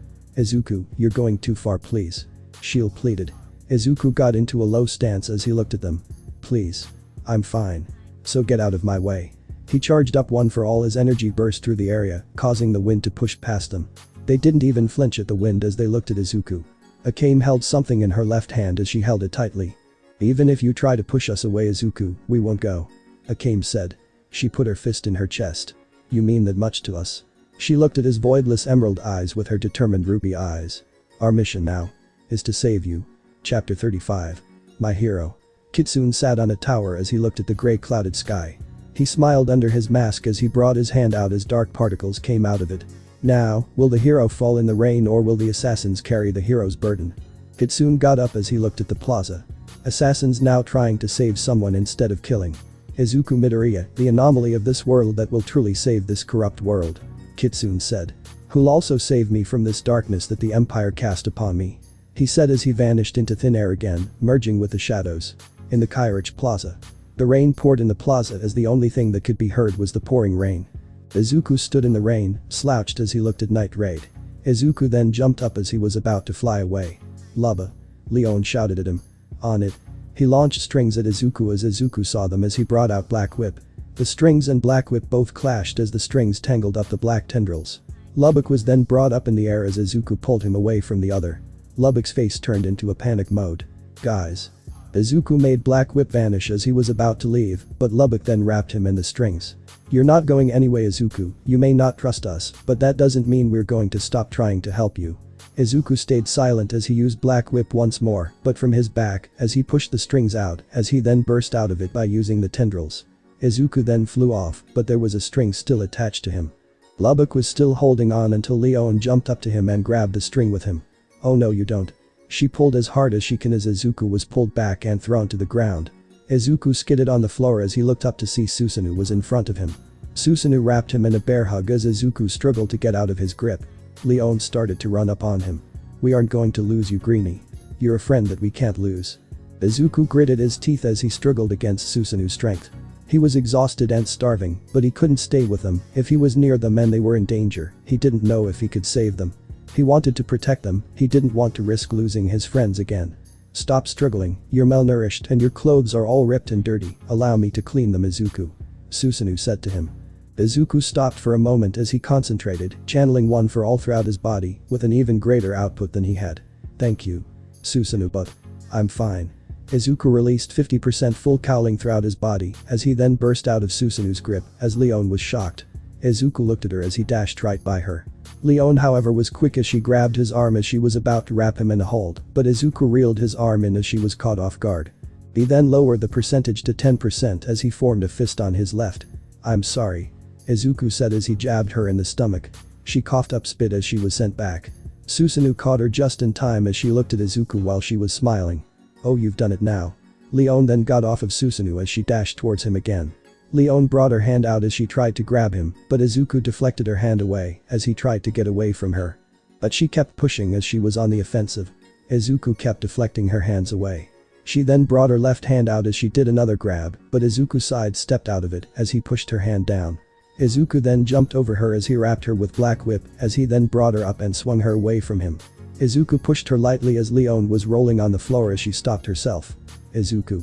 She called out, but he ignored her as he tried to fly up in the sky, but a beam was shot above him. Izuku was forced to land back down. He turned to who shot the beam as Mine was aiming above him. Where are you going, Izuku? We still haven't repaid you for saving us. Mine said as Shield dashed towards him. Izuku tried to launch Black Whip at her, but she used Extus to blind him. Izuku closed his eyes as he covered his face. He then felt a blunt object slam into his abdomen as he opened his eyes to see Shield using the bluntness of Extus as Izuku was launched back. He then looked behind him to see a net of strings behind as Lubbock had set up a trap for him. Got you now. Izuku then pointed his left hand towards the ground and flicked as he soared upward in the air as he dodged the net. Lubbock cursed under his breath. Mine switched her ammo as she then shot another at Izuku. hitting him, but it wasn't a beam, it is a rubber bullet hitting the side of him. Izuku coughed as he flew back down. He used Black Whip to keep him up as he looked to see Shield running at him again. Izuku, you saved us, and now it's our turn to return the favor. We will save you, we'll walk by your side again. Shield said. Izuku then put his hand on the ground as he was in a low stance. I can't allow that. Not when I failed to save them. Izuku said, holding back the pain in his voice. 6th. Smokescreen. Underneath Izuku, purple smoke burst out, spreading across the plaza. Everyone covered their faces, but then Tatsumi swung his spear with all his might, directing the smoke away from their vision. Izuku was already in the air by then. Mine was about to fire, but Tatsumi jumped at incredible speed to reach him. He made Nuntat vanish as he then tackled Izuku. Damn it Izuku, stop running. Izuku then reeled his fist back as air surrounded his fist. Tatsumi then reeled back as well as they threw a punch at each other, causing the rain to disperse in their area. They then separated as they both landed distances away from each other. The rain continued to pour down on them. Tatsumi rushed at him as Izuku jumped back, but it wasn't enough as Tatsumi was already upon him. Remember what I said Izuku. Izuku stayed silent as he looked at Tatsumi and Curcio eyes staring right at him. I said that you're not alone and that we're here for you. Tatsumi shouted at him. Izuku said nothing as Tatsumi got in a low stance. We're going to help you. All the way, whatever it takes. Tatsumi launched at him as Isaac got ready to use smokescreen again. The smoke started to spread, but then rubber bullets started to rain down on him as he looked at the corner of his eyes to see mine being carried by Susanoo. Izuku was about to clash with Tatsumi, but then he was then wrapped in strings again. Then felt something weighing him down as he looked behind him to see Leon and Lubbock trying to hold him down. Didn't I tell you? Mine shouted. Izuku looked at her. I'll shoot you 100 times over if you die, so don't make me shoot that many bullets at you. Stop trying to burden everything by yourself Izuku. Leon shouted at him. We are here too. So let us help. Lubbock shouted right after her. Shield then rushed to back up Tatsumi. You're important to us, you're irreplaceable to us. To Eri. So please stop. She shouted. Izuku. Tatsumi shouted. Izuku gritted his teeth as he looked at him. Stop it. Izuku forced his way out of the hold as he caused a massive shockwave, and a massive dust cloud was made when he burst out of the strings. They all covered their faces as he was now in the air, trying to get away from them. I know. Izuku's mask was off as you could see his dirty face and tired eyes. The strain in them, his pain, his sorrow, his guilt. It was all written on his face. I know you guys are worried about me, but please. I don't want to risk losing you all. Izuku then was hit with a mechanical arm as he plummeted down to the ground as he struggled to get up as he slowly looked up at the one who hit him. Nagenda looked at him. Izuku. I know you can't forgive me. But this isn't helping anyone, it isn't helping you. She walked towards as Izuku got up slowly as he swayed back and forth, trying to stay standing. Eri is worried, we are worried, we can't afford to lose you. Nagenda said to him as she locked eyes with him. Izuku got low as he looked at her. Get out of my way. Izuku launched at her, but he was planning to go past her, but then he saw a silhouette behind her. Go, Akame. Akame was then right in front of him as she held her hand on a sword. She then swiped, barely grazing Izuku as he then flipped back as he landed. Izuku touched above his nose, but he didn't see any blood. He looked at Akame as he noticed she wasn't holding Murasame, nor was she holding a regular katana. This blade was forged weirdly. The sharp side of the blade was on the back as the blunt side was now on the sharp side. Izuku, please stop, you're hurting yourself. I have to Akame. In order for everyone to smile again, in order for everyone to be happy. What about your happiness? What about your smile? Akame shouted at him. She brought her blade up and pointed at Izuku. This blade was requested by me, this blade is forged for a reason Izuku. Izuku looked at her. Her resolve is ever growing, more determined than she ever was. This blade isn't drowned by the countless souls that I've slain. No, it's a blade to cut down the darkness that's drowning you, it's a blade that will save you. Izuku shook a bit, but he then got into a squatting position, as if he was about to jump forward. Izuku latched his tendrils to the ground as he looked at Akame. Akame got into a low stance. Izuku. We won't let you go. She said. Akame. Izuku got low as red energy was flowing through his legs. As he then looked at her. I can't stay anymore. Akame widened her eyes as he then launched forward, like a speeding bullet, he flew right past them in an instant as he was in the air. Akame gritted her teeth as she looked back at Izuku. Now. Susanoo appeared in front of him as Izuku was shocked as the Tigu swung his mace. Colliding with Izuku, sending him back as it stopped him from running. Izuku flipped over as he slammed his hand on the ground to stop him from going further away. Izuku looked up only to see Susanoo was already upon him as he swung his mace down. Izuku dodged it as he gave Susanoo a roundhouse kick, but he blocked it with his arm as Susanoo was pushed away from Izuku. Izuku looked at the nearest tallest building as he tried to shoot out Black Whip to get away, but mine shot through the black tendril as Izuku couldn't get a chance to escape. He heard footsteps approaching, one behind him and one in front, as he looked to see Sheila running at him with ecstasy as she was about to swing. Izuku looked behind as Leon was pouncing towards him. Izuku jumped in the air as the both came to a halting stop as they looked at Izuku floating in the air. The hero tried again to escape but was tackled by Tatsumi as they flew straight down, colliding to the ground as they rolled, but Izuku separated both of them as he got on his feet and looked at Tatsumi as they stood feet away. Tatsumi looked at him as he got in his fighting stance. "Izuku, we're going to save you. Even if it means we have to drag you back to HQ." Izuku didn't say anything as he got into his fighting stance as well as he then charged at Tatsumi. The Incursio user then intercepted him with a right punch. Izuku responded as well when their attacks collided, sending a shockwave through the area. They then started to trade blows, blocking and catching their attacks, not one leaving marks on each other, trading each blow at incredible speed. "We are not leaving without you." Izuku gritted his teeth. "I can't go with you all. I don't. We're not liabilities, Izuku. We're more than that." Tatsumi then got the upper hand as he shoved Izuku back as they both collided into a wall, with Tatsumi holding Izuku against it with his arm against his neck. "We're teammates. So snap out of it and quit running from us," Tatsumi shouted. Izuku was slowly pushing his arm away from his neck as he looked at Tatsumi. "That's exactly why. You all are more than just teammates. I don't want to lose the people I care about again." Izuku then amped up his strength as he started to push back Tatsumi, while the latter tried to keep the pressure, but to no avail. "Which is why I have to go." Izuku successfully pushed him back as he launched a Delaware smash at him, sending him flying back. Izuku stumbled a bit as the fatigue started to take effect on his body. Izuku shook it off as he tried to fly away, but Leon pounced on him, holding his arms up. "Not a chance, Greenie." Leon smirked.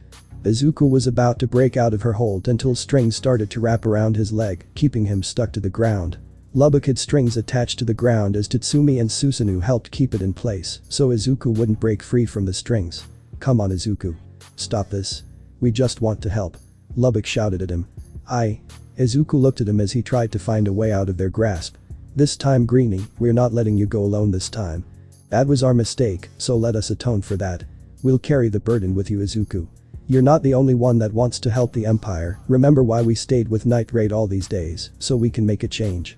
Tatsumi shouted at him. Lubbock went up to him as he grabbed his shoulder. "Come on, man. Stop trying to do things alone." Izuku gritted his teeth. He knew they wanted to help, he knew that they only wanted the best for him. "But I can't," he shouted. "Why?" Lubbock shouted back.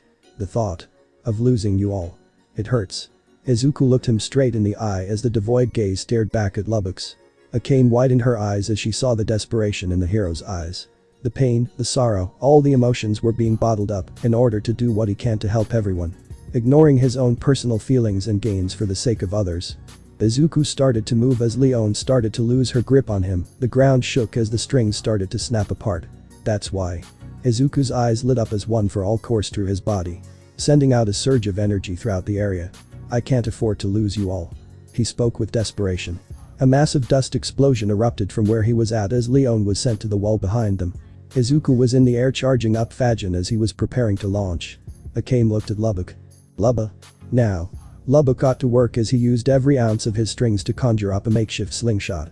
Leon got out of the wall as she then pulled back the sling as Susanoo went to help as well. They pulled it back as far as they could, covering the streets. Tatsumi got into a running stance as he then closed his eyes, feeling the armor on him. The beast inside of the armor. "I know you can hear me, so please give me the strength to save my friend." His eyes glowed as he pounced, causing the ground to crack.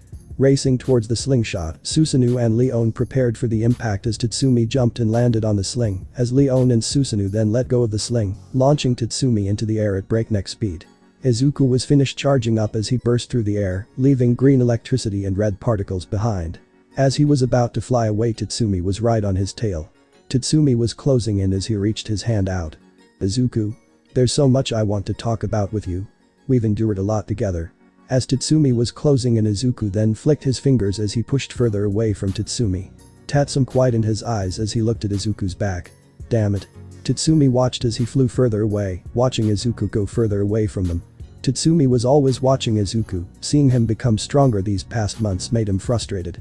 All he wanted to do was stand side by side with him. He then felt something press against his back as he turned to see Susanoo with his mace. Grab on. Tatsumi nodded as he grabbed his hand. Susanoo twirled Tatsumi around as he was a complete blur swinging him.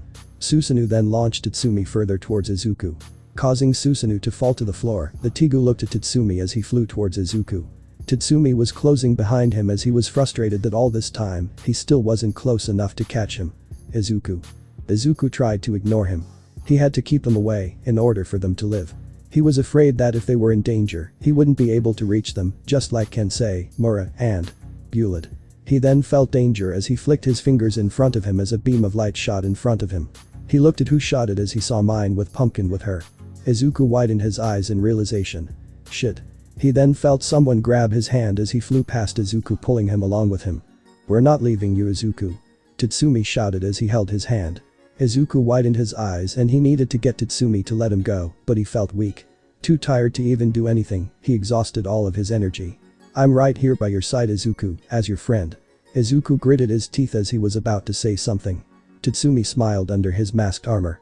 Just like you promised Ieyasu that you would be there for me, I'll be here for you, partner. Izuku widened his eyes as he remembered his words with Ieyasu before he died. To watch over him and stay with him. Izuku lost his strength to struggle against Tatsumi as he couldn't fight anymore. Izuku then stopped trying to get out of his grasp as Tatsumi held onto him as he looked down. Now. How the hell do I land? He then saw Susanoo speed towards them as he was right below them. Outpaced them as he opened his arms, ready to catch the two. Susanoo then caught them without any struggle as he skidded back a bit. You two alright? He asked. Yeah, thanks Susanoo, we're good. He smiled at him. Tatsumi undid Incursio as he was in his ordinary clothes. Izuku then heard footsteps approaching as he looked to see the rest of Night Raid approaching them. You guys. Izuku, please come back, you're badly hurt and exhausted. Any more and you'll die. Shield said solemnly as she had her hand clasped together. And we're not taking no for an answer. Mine stated. Greenie, you can't keep holding this burden by yourself, let us carry the weight for you. Leon looked at him with a serious tone in her voice. Izuku slowly got up as he struggled to keep himself standing straight. Izuku, hold on. Tatsumi said. Tatsumi tried to help him. Izuku walked forward. Even so. Even if I come back with you guys, I'm afraid that I'll lose you guys. I'm afraid I won't be able to save you all. Izuku's tired eyes looked at the rest of Night Raid. I don't want to lose you all. Akame frowned as she walked forward. She didn't like how Izuku was right now. So broken to the point where he can't even smile. He lost two friends right in front of him, the pain of losing loved ones and the fear of losing them as well. These two things drove Izuku to the corner. Akame was now in front of Izuku as her ruby eyes stared at his emerald eyes. Izuku looked at her, but he imagined her all bloodied and hurt. The fear struck into him as he shook. He didn't like that. Not her, gods no, not her. That's what all he was thinking about. Izuku. Akame's voice was filled with worry as Izuku slouched a bit. I can't lose you all. I can't lose you. Izuku said as his emotions were spiraling out of control. And I can't lose you as well, Izuku. Akame looked at Izuku, his battered hero suit, his sunken eyes. The dirt and blood on his face. She couldn't bear to look at him like this. She remembered what Kitsune asked her when Izuku was hurting and alone, when a hero is the one in pain. Who will be there for them? Akame didn't know the answer at first, but she now knew. She took a step forwards towards him. I'll be your hero. Izuku looked at her in shock as she said those words. The words that he promised to her. Izuku, those words meant the world to me. You were the first person to ever say that to me, and when I see you fight against the world, I admire you for it. Akame said as she brought out the broken necklaces. Akame. Izuku was stunned. But when the world tries to change you for the worst, I can't stand by and watch you drown in the world's darkness. Akame clenched her fist as she had determination in her eyes. Nagenda widened her eyes as she looked at Akame. She then smiled softly at her. I won't let this world take you away, even for a second, I won't allow it. Akame didn't want him to go off on his own again, the pain in his eyes, the burden he was feeling, being everyone's hero. If that was the case then. She looked at him with drive and determination. If that burden is too much then I'll carry it for you, side by side. If that darkness is too much then I'll eliminate it for you, whatever it takes. Akame said as she brought her fist out. I'll do whatever it takes to protect you, just like you did for everyone else. Izuku was in awe at her words. Izuku knew she was fighting her own darkness. When he first saw her smile, all he wanted to do was to protect it no matter what. To smash the darkness surrounding her. Akame. Izuku couldn't muster any words. He felt his heartbeat even more as the feeling was eating at him. After his mission at the mountains, he wanted to say the words to her so bad, but everything happened so fast and he couldn't get the chance. Izuku, your smile is just as important, you are Night Raid's hero after all. Akame said as she softly smiled. But you are also my hero, Izuku. Izuku felt his heart flutter as she said that as he looked at Akame. She placed her hand on her chest as she blushed a bit.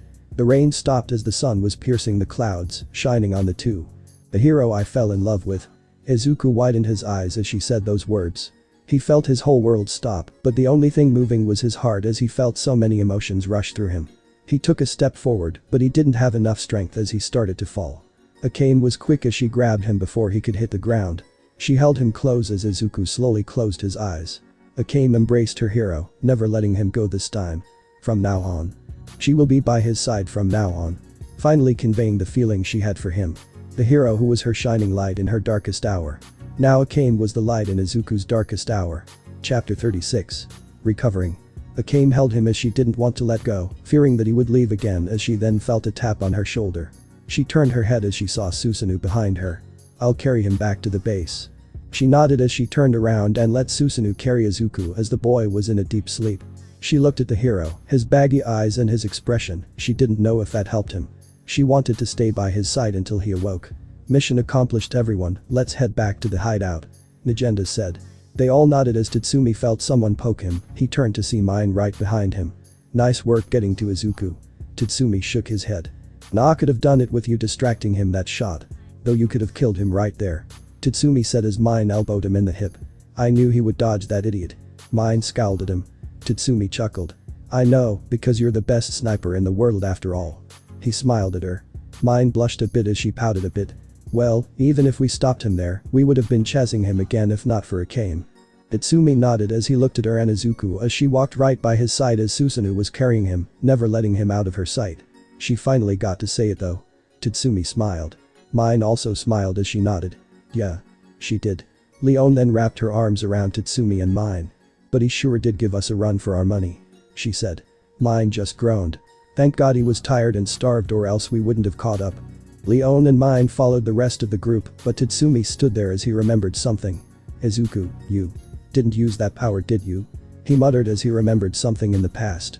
2 months ago before Kairich. Tatsumi was training as he focused on his invisibility. He wanted to increase its duration as he tried to hold it in. His invisibility then deactivated as he let out a breath. Incursio disappeared as Tatsumi felt like his chest was closing in on him. Crap. I got to increase my stamina, if I can't hold it for long enough like broken, then I'll be done for in stealth missions. Tatsumi scolded himself. He laid on the floor as he thought about what occurred a month ago. Izuku's name started to slowly spread around the capital. Deku was what they called him, people started to see and revolt against the empire more and more. Nagenda said that there were more people joining their ranks because of Izuku. But every time he came back to the base, he would look tired and exhausted, but he would also ignore everyone, avoiding them without even saying hi. Eri wondered why he was being so cold to everyone. Tatsumi got up as he then tried to activate Incursio again, but then he felt a massive tremor beneath him, he stopped as he looked around. A danger beast. He thought, but then seconds later he felt and heard a loud boom that made his ears ring. He covered them as he turned around to see a massive dust cloud covering the whole forest he was at. Tatsumi activated Incursio as he sprinted towards the dust clouds. Is it the Empire? Have they found us again? As Tatsumi burst through the tree line, he saw Izuku on the ground, clenching his chest as he was gasping for air. His eyes were widened as he almost was on the brink of collapsing. Izuku. What's wrong? He approached him as he put his hand on his back as he looked forward as he saw what was in front of them. A path of destruction in front of them, trees completely gone as the mountain was completely caved in. Nothing in front of them was standing or intact. He looked at Izuku as he was still trying to catch his breath. I couldn't handle it, he uttered out. Tatsumi wondered what Izuku was trying to do. And what kind of power did he use to create this much destruction? Present. Tatsumi clenched his fist as he looked at Izuku. He wondered if Izuku wasn't tired and holding back, would they even catch up to him? He didn't know and he didn't want to find out, the power he displayed at that time was far stronger than any of his attacks that he has shown. Tatsumi felt left behind, even with Incursio increasing his strength, speed, durability, and defense. There was no way he could match that kind of power. Tatsum wanted to be stronger than he is right now, to be able to walk alongside Izuku. But he felt that Izuku's footsteps were outpacing his. He wanted to take some of the burden off of Izuku. "Tatsumi." Mine called out. He looked up as he saw Mine waiting for him. "What's wrong?" "Everyone is going to leave us behind if we don't catch up to them," she said. Tatsumi shook his head as he smiled. "Yeah, sorry, just thinking about something." Mine tilted her head as she crossed her arms. "Well, if we don't hurry back to the hideout then we'll be caught by the Empire." Tatsumi nodded his head. "Yeah." Mine and Tatsumi then started to follow behind the rest of Night Raid. Leon looked behind as she saw Tatsumi and Mine talking to each other as she smiled. Well, they're getting along. On the cliffside, a dark portal opened as Kitsune walked out of it as he looked down on Kairage. The time is near, the course of history has changed, fates have been altered and some have not. Kitsune muttered as he pulled out a stopwatch. He smiled under his mask. "Soon. Your Highness. Your descendant will be free." Kitsune then looked down at the street as he saw Night Raid carrying Izuku. He looked at Izuku's arm. He still hasn't awakened the gauntlets yet. He put the stopwatch back in his pocket as he then felt a presence behind him as he then swung his arm as spikes of darkness sprouted out of the ground, but they were clashing with ice spikes. "So. I finally meet the great general." Ice started to cover the area as cracking could be heard. ESDEATH approached Kitsune as she looked at him with excitement. "What brings you here, Fox?" ESDEATH questioned. Kitsune smirked under his mask. "Wherever the light is, I will always follow it." ESDEATH pulled her sword out as she pointed at Kitsune. "And what does that imply, huh?" she questioned. "Who knows? I am just a shadow that will follow the brightest light," Kitsune said. ESDEATH appeared in front of him as she slashed through his hips, but there was no blood, instead darkness leaked out as it repaired his body. Kitsune brought his hand out as a dark needle came out of his hand, but ESDEATH jumped back. But she was unfazed, all there was a grin plastered on her face. Excited to fight someone who was strong, to prove that she alone stood at the top. Kitsune summoned a portal behind him as ESDEATH tried to attack him, but a large black arm covered in dark mist slammed down on her as she moved out of the way. She looked towards the origin, the arm sticking out of his back as he looked at her with an unchanging expression in his eyes. No excitement or anger, just a neutral gaze at her. He slowly stepped into the portal. "The world will change, and you are not a part of the change, ESDEATH," he said to her. He then disappeared into the portal as there was nothing left except the crater that was created. She scoffed as she sheathed her blade. "Then I'll just destroy that change." With Night Raid. Akame sat right by his side as she never left his side ever since they came back. Not wanting to take her eyes off of him, fearing he might run away again. She had her hand laced around his as she never once moved her eyes away from him. Sleeping soundly, she wanted to see his smile again once he woke up. Even though she never left her eyes off of him, she thought about what happened. She did it. She finally said the words that were supposed to be buried deep inside. Yet when she said it, the feeling didn't go away. The uneasiness, she wanted to hear it from him as well, the words that she wanted to listen to. Coming from his own voice, but for now she was happy that he was back home, safe and sound. She looked at his scarred hand as she gently caressed his hand as she kept looking at his slumbering face. Akame felt that if she looked away from him again then he would be gone again. She kept her eyes on him, never leaving. Outside of the room was Leon and Nagenda leaning against the wall by the door. Nagenda thought about everything that happened. She knew this world would change Izuku, it was only a matter of time. But, Izuku was the one who truly changed Night Raid. Every member in Night Raid was impacted by Izuku's charisma and drive. Night Raid was filled with assassins whose job was to eliminate the capital. And yet Izuku joined them as an auxiliary. Izuku was the first person they wanted to save. Akame was the first to rise to the action and led the rest to save him. Akame has truly changed, right boss? Leon smiled as she kept an eye on Akame. She nodded. "And we have Izuku to thank for that." Leon chuckled as she looked at the two. But she frowned. "But now in 3 days, we're going to have to hunt down Bollock." Nagenda nodded. "And ESDEATH will be there as well." Nagenda clenched her fists as resolve filled her eyes. "We have to complete this mission, whatever it takes." Leon nodded as this mission was about to change the tide of this war. The path of peace. The Lord opened his eyes as he had a vision, he smiled as he looked up at the sky. "My lord." One of his guards looked at him curiously. "I had a vision," he said. His guards looked at him as he looked at them. "A hero will rise and become a beacon of hope," he said. "A hero?" The Lord nodded as he looked at Kairage. "I hope to meet this hero someday and I wonder what kind of path he will take." He closed his eyes again as he envisioned it again, seeing a certain green-haired boy as he stood against a giant colossus of a machine. On the boy's face was a smile. As Izuku was in his deep slumber, Akame slept right next to him. His gauntlet started to glow green as the energy started to leak out. Izuku's mind. Izuku opened his eyes as he was in a throne room. He looked around as he looked up at the throne to see a man with grey hair, as he had a robe of royalty on him and a crown. "Your Majesty, it is finished, Shikaudazer has been fully built." A man who was kneeling beside Izuku said. The man on the throne stood up as he brought his hand out. "From this moment on, our glorious empire will flourish for all eternity." Everyone cheered in the room as Izuku watched everyone shout in excitement and joy. He then saw a lone man leaning against a pillar as the man had brown hair and dark onyx eyes. The scene changed as they were now in a conference room with the emperor and the man. "Your Highness, you wanted to see me?" "Yes, Orion, here, put these bracelets on," the emperor told him. The man Orion grabbed the bracelets and put them on as they then turned to gauntlets. The same one as Izuku had on, the same white metallic brace and the blue knuckles.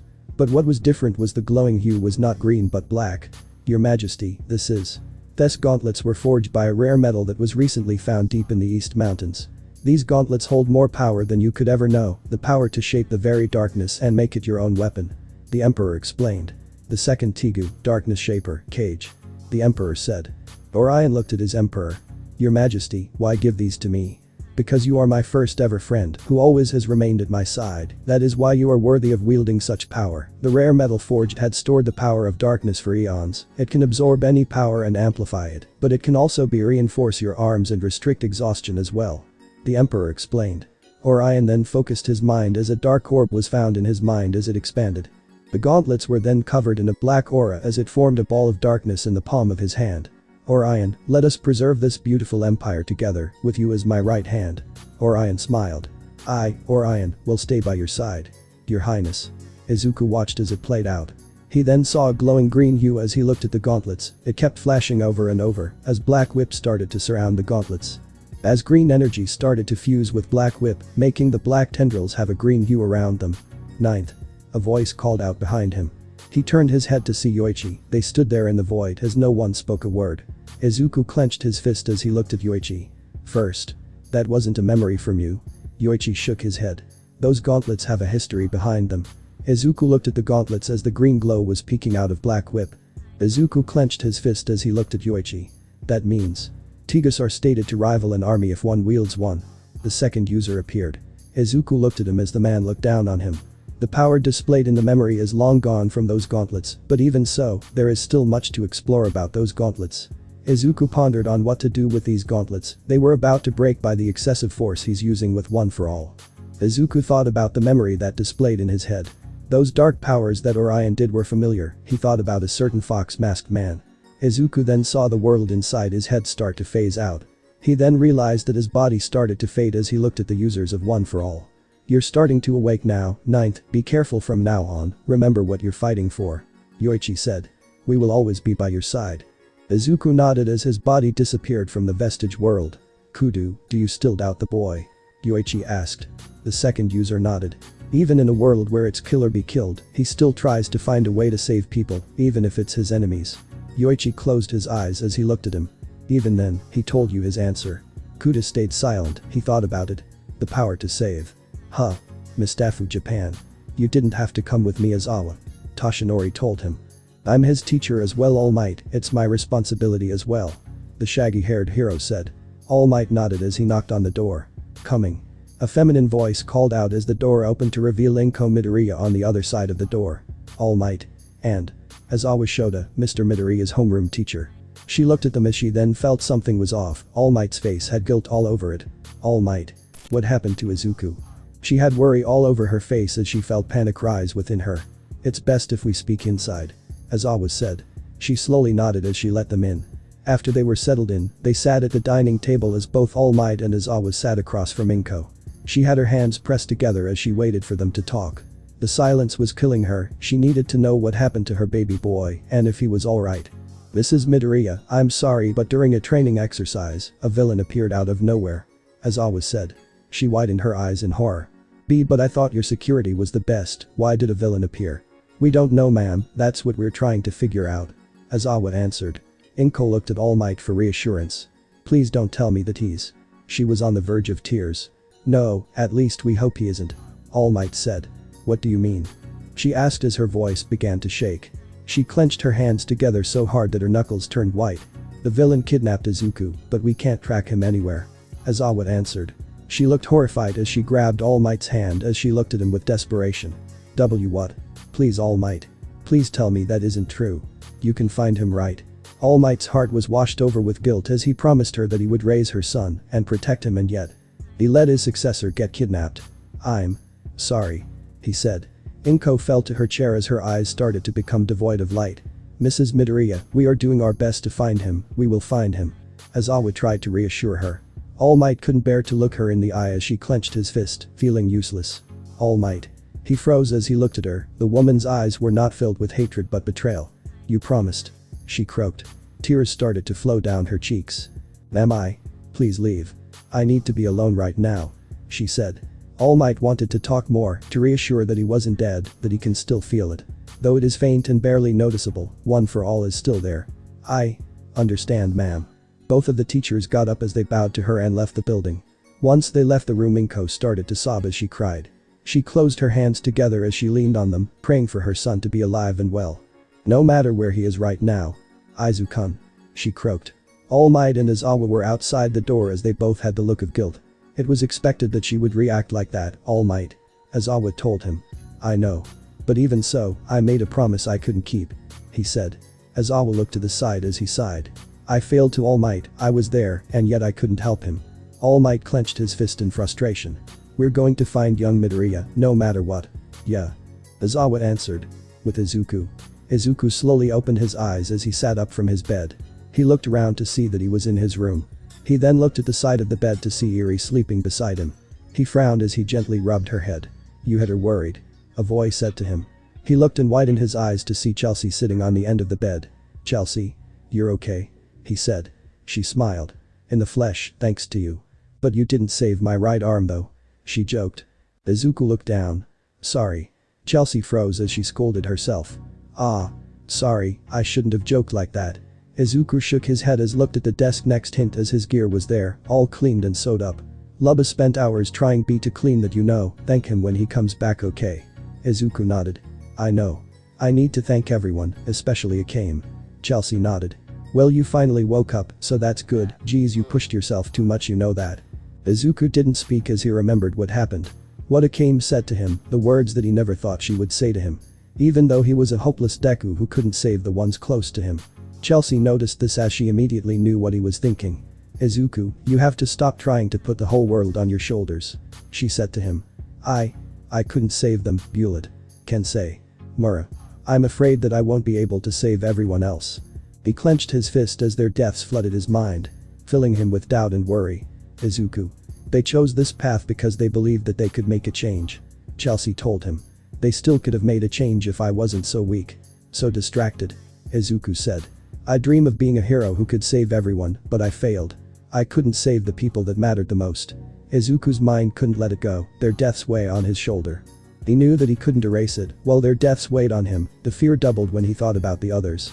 He didn't want to lose them all because of his failure. Chelsea then placed a hand on his shoulder. You're not alone. You don't have to fight alone.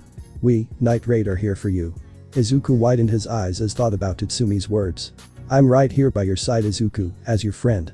Their words flooded his head, hitting his heart. I'll shoot you 100 times over if you make her cry. Izuku. Izuku. Greenie. Izuku. Deku-san. The hero I fell in love with. Izuku's eyes teared up as he cried. He was truly blessed to have made so many friends.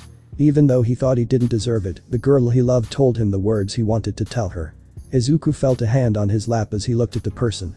Eri looked at him with worry as she then gave him her brightest smile. It's okay, Deku-san, we're all here. Izuku smiled at her. I'm sorry, Eri, for making you worried. She shook her head. Deku-san saved me, now it's my turn as well. Chelsea sighed in relief. Izuku, you may be a hero, but tonight, Raid, to all of us, you an irreplaceable friend who saved our lives, we won't let you destroy yourself anymore. Izuku looked at her as he smiled. Thank you. Chelsea crossed her arms. Ah, don't mention it, you saved me. So it's only fair to return the favor. Izuku nodded, but he then noticed something. It was quiet in the hideout. Where is everyone, by the way? I have to apologize to them for causing so much trouble. He asked. Chelsea looked at him as she sighed. Well, it has been 3 days since that, say so. Izuku widened his eyes. 3 days. He looked out the window as it was nighttime already. The operation just began an hour ago. Chelsea informed him. Izuku got up as he grabbed his suit off the table as he was about to head out. Are you sure you're ready to head out? You just woke up. Chelsea said. Izuku nodded, he looked at her and smiled. Chelsea widened as she smiled. There's the Izuku we know. He slipped into his suit as he wrapped a black scarf around his neck. I still need to give Akame my answer, he said. Chelsea chuckled. Yeah. So go on then, Deku. Izuku then left the room as Chelsea smiled in relief. He's back. Seconds later, they heard a loud boom outside as a green blur flew off in the distance. Izuku used float and air blasts to boost him in the sky. Izuku thought about the past, his eventful kidnapping to joining a group of assassins that have now become irreplaceable comrades and friends. The friends he lost, he won't make that same failure again. This time, I will save them. With Night Raid, Akame, Mine, and Lubbock were breathing heavily as they stood against a man clad in navy blue armor, similar to Incursio. Wave stood against his opponents, but he was disappointed that he didn't see Deku anywhere, but no matter. Wave had one goal, to eradicate Night Raid from where they stand right now, to protect the friends inside the chapel. He won't let them pass him. His armor is just like Incursio. Mine got her weapon ready. This is going to be difficult, Lubbock said. Akame looked at the chapel where her target is, and her friends are. She then looked at Wave. She need to get to them and complete her mission, to return to his side. Wave's aura started to burst out as he chanted his Tigu one more time as Akame got ready. Grand Chariot. Chapter 37. Clash of Will. ESDEATH stood in front of Balak as her opponents were across from her as she stared down at Negenda. She grinned as she pulled her sword out. So you've come, Negenda. She grinned ear to ear. Excitement filled her body as the thrill of battle was enthralled in her mind. Negenda got ready as she brought her robotic arm forward. Now Susanoo, Leon. She shouted as the two ambushed ESDEATH. But ESDEATH knew this would happen as she then grabbed Leon's fist and tossed her toward Susanoo. The humanoid Tigu grabbed her as he placed her down, as both of them started to rush her with an onslaught of attacks. ESDEATH effortlessly parried and blocked off the attacks as she then kicked Leon in the stomach. Leon coughed as she was sent hurling towards a wall as she slammed into it hard, causing a crack. Susanoo tried to slam his club down on ESDEATH, but she danced around him as she impaled him with her blade, as she then placed her hand on his back and froze him. She then swung her leg, breaking the ice, causing Susanoo to be in a billion pieces. Negenda lunged forward as she launched her arm at ESDEATH, but the general dodged it as she was about to launch an ice spear at Negenda. She felt danger as she turned to see Susanoo completely fine. He swung his club, making ESDEATH block it with her sword. Pushing her away further, she smirked as she knew what Susanoo was now. I see, a humanoid Tigu, interesting. She looked at Negenda. But that won't be enough to beat me. We'll see about that, Susanoo, let's go. Right. The two of them charged at her as ESDEATH prepared for their attacks. Outside of the chapel, Akame rushed forward and slashed at Wave's chest, but it didn't damage the armor he wore the slightest. She then ducked under a kick as she flipped back. Wave, however, was relentless as he pursued her with blinding speed. Threw a fist at her as Akame dodged to the right as she then tried to cut his midsection, but no damage was done. Wave then sent a kick towards her, forcing Akame to block it and forcing her back. Wave was about to pursue again, but then he saw something glow on his left, as he then ducked under a beam as he turned to see Mine charge up Pumpkin. He was about to gain distances, but he then felt strings wrap around him as it tied him down to the floor. Now, Lubbock shouted. Mine shot a beam at Wave as Akame waited for an opportunity as she started to sprint towards Wave. Wave struggled to get the strings off of him as rage filled him as he thought about his failures, not being able to save his friends when they needed him. He won't fail again, this time. I will hunt every single one of you down. He shouted as he broke through the strings. Dodging under the beam as he turned to Mine and lunged at her.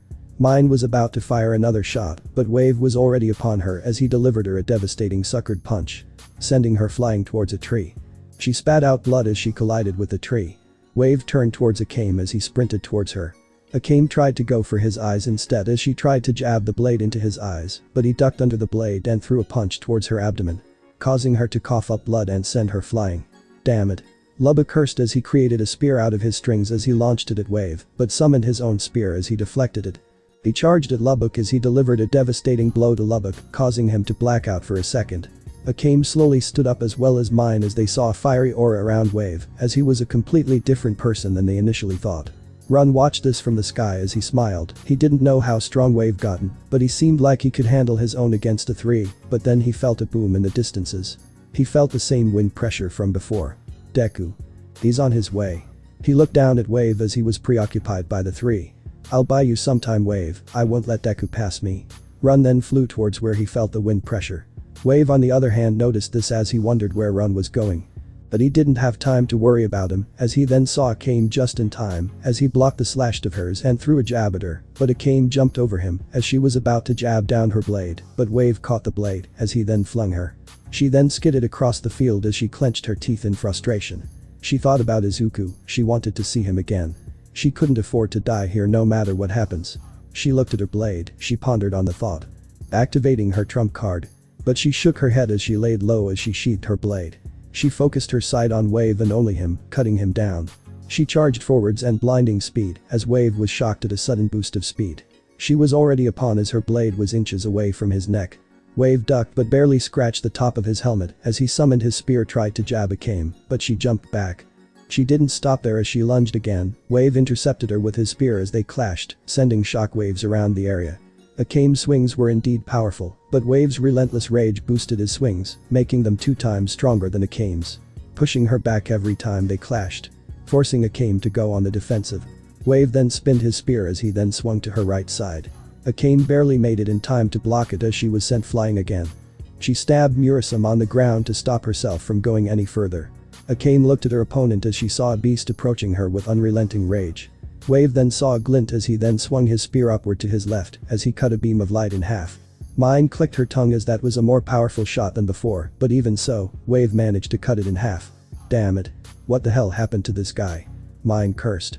Wave stared at both of them as he got into a fighting stance. None of you are going to pass me, I'm ending you killers right here, right now. With Izuku. Izuku flew above the district as he saw the chapel from afar as he flicked his finger, causing a loud boom in the sky. He then felt danger sense go off as he then flicked in front of him as he dodged a feather flying past him.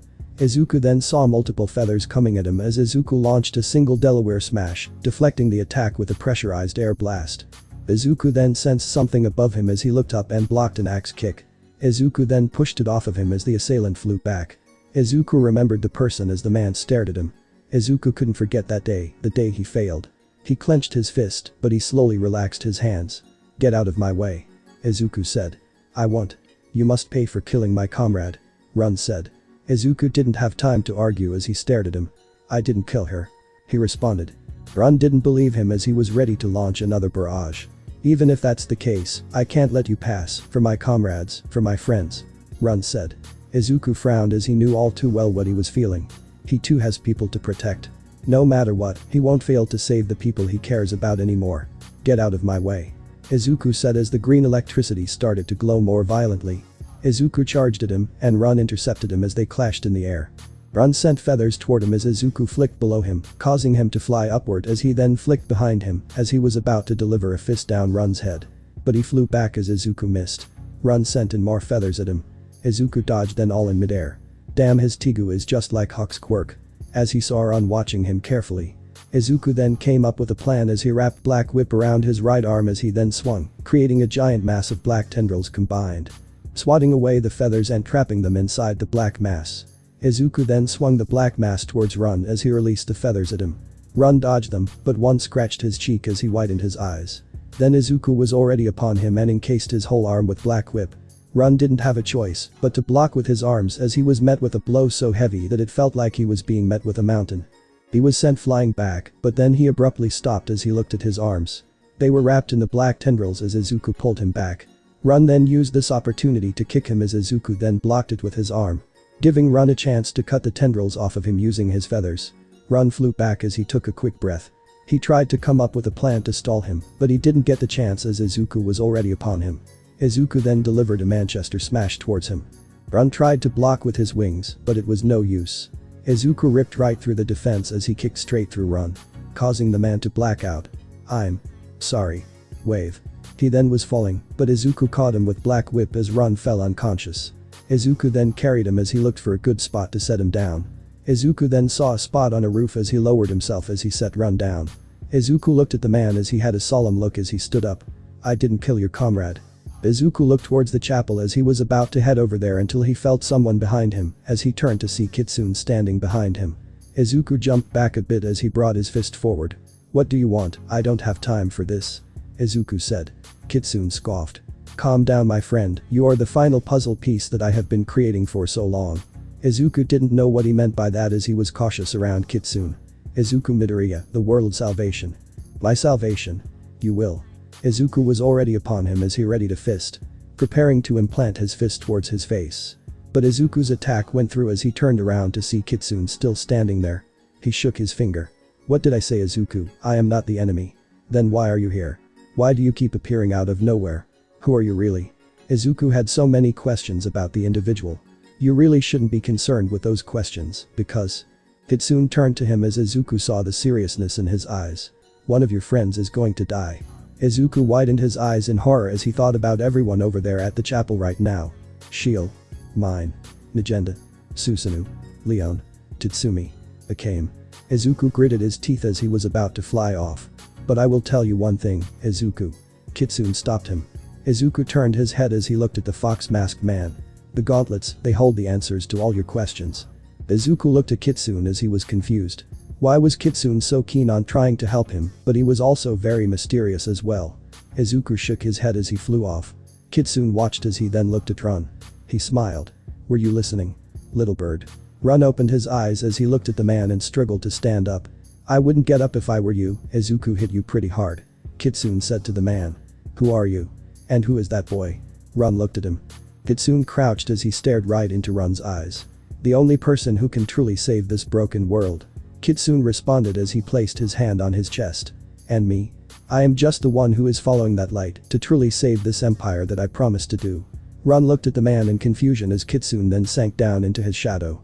You will see the light soon enough. He said as he completely disappeared. Run didn't what he just witnessed, but even so, he knew something was amok with the vigilante. At the chapel. ESDEATH dusted herself as she looked at her work. Come on Nagenda, is this all you got?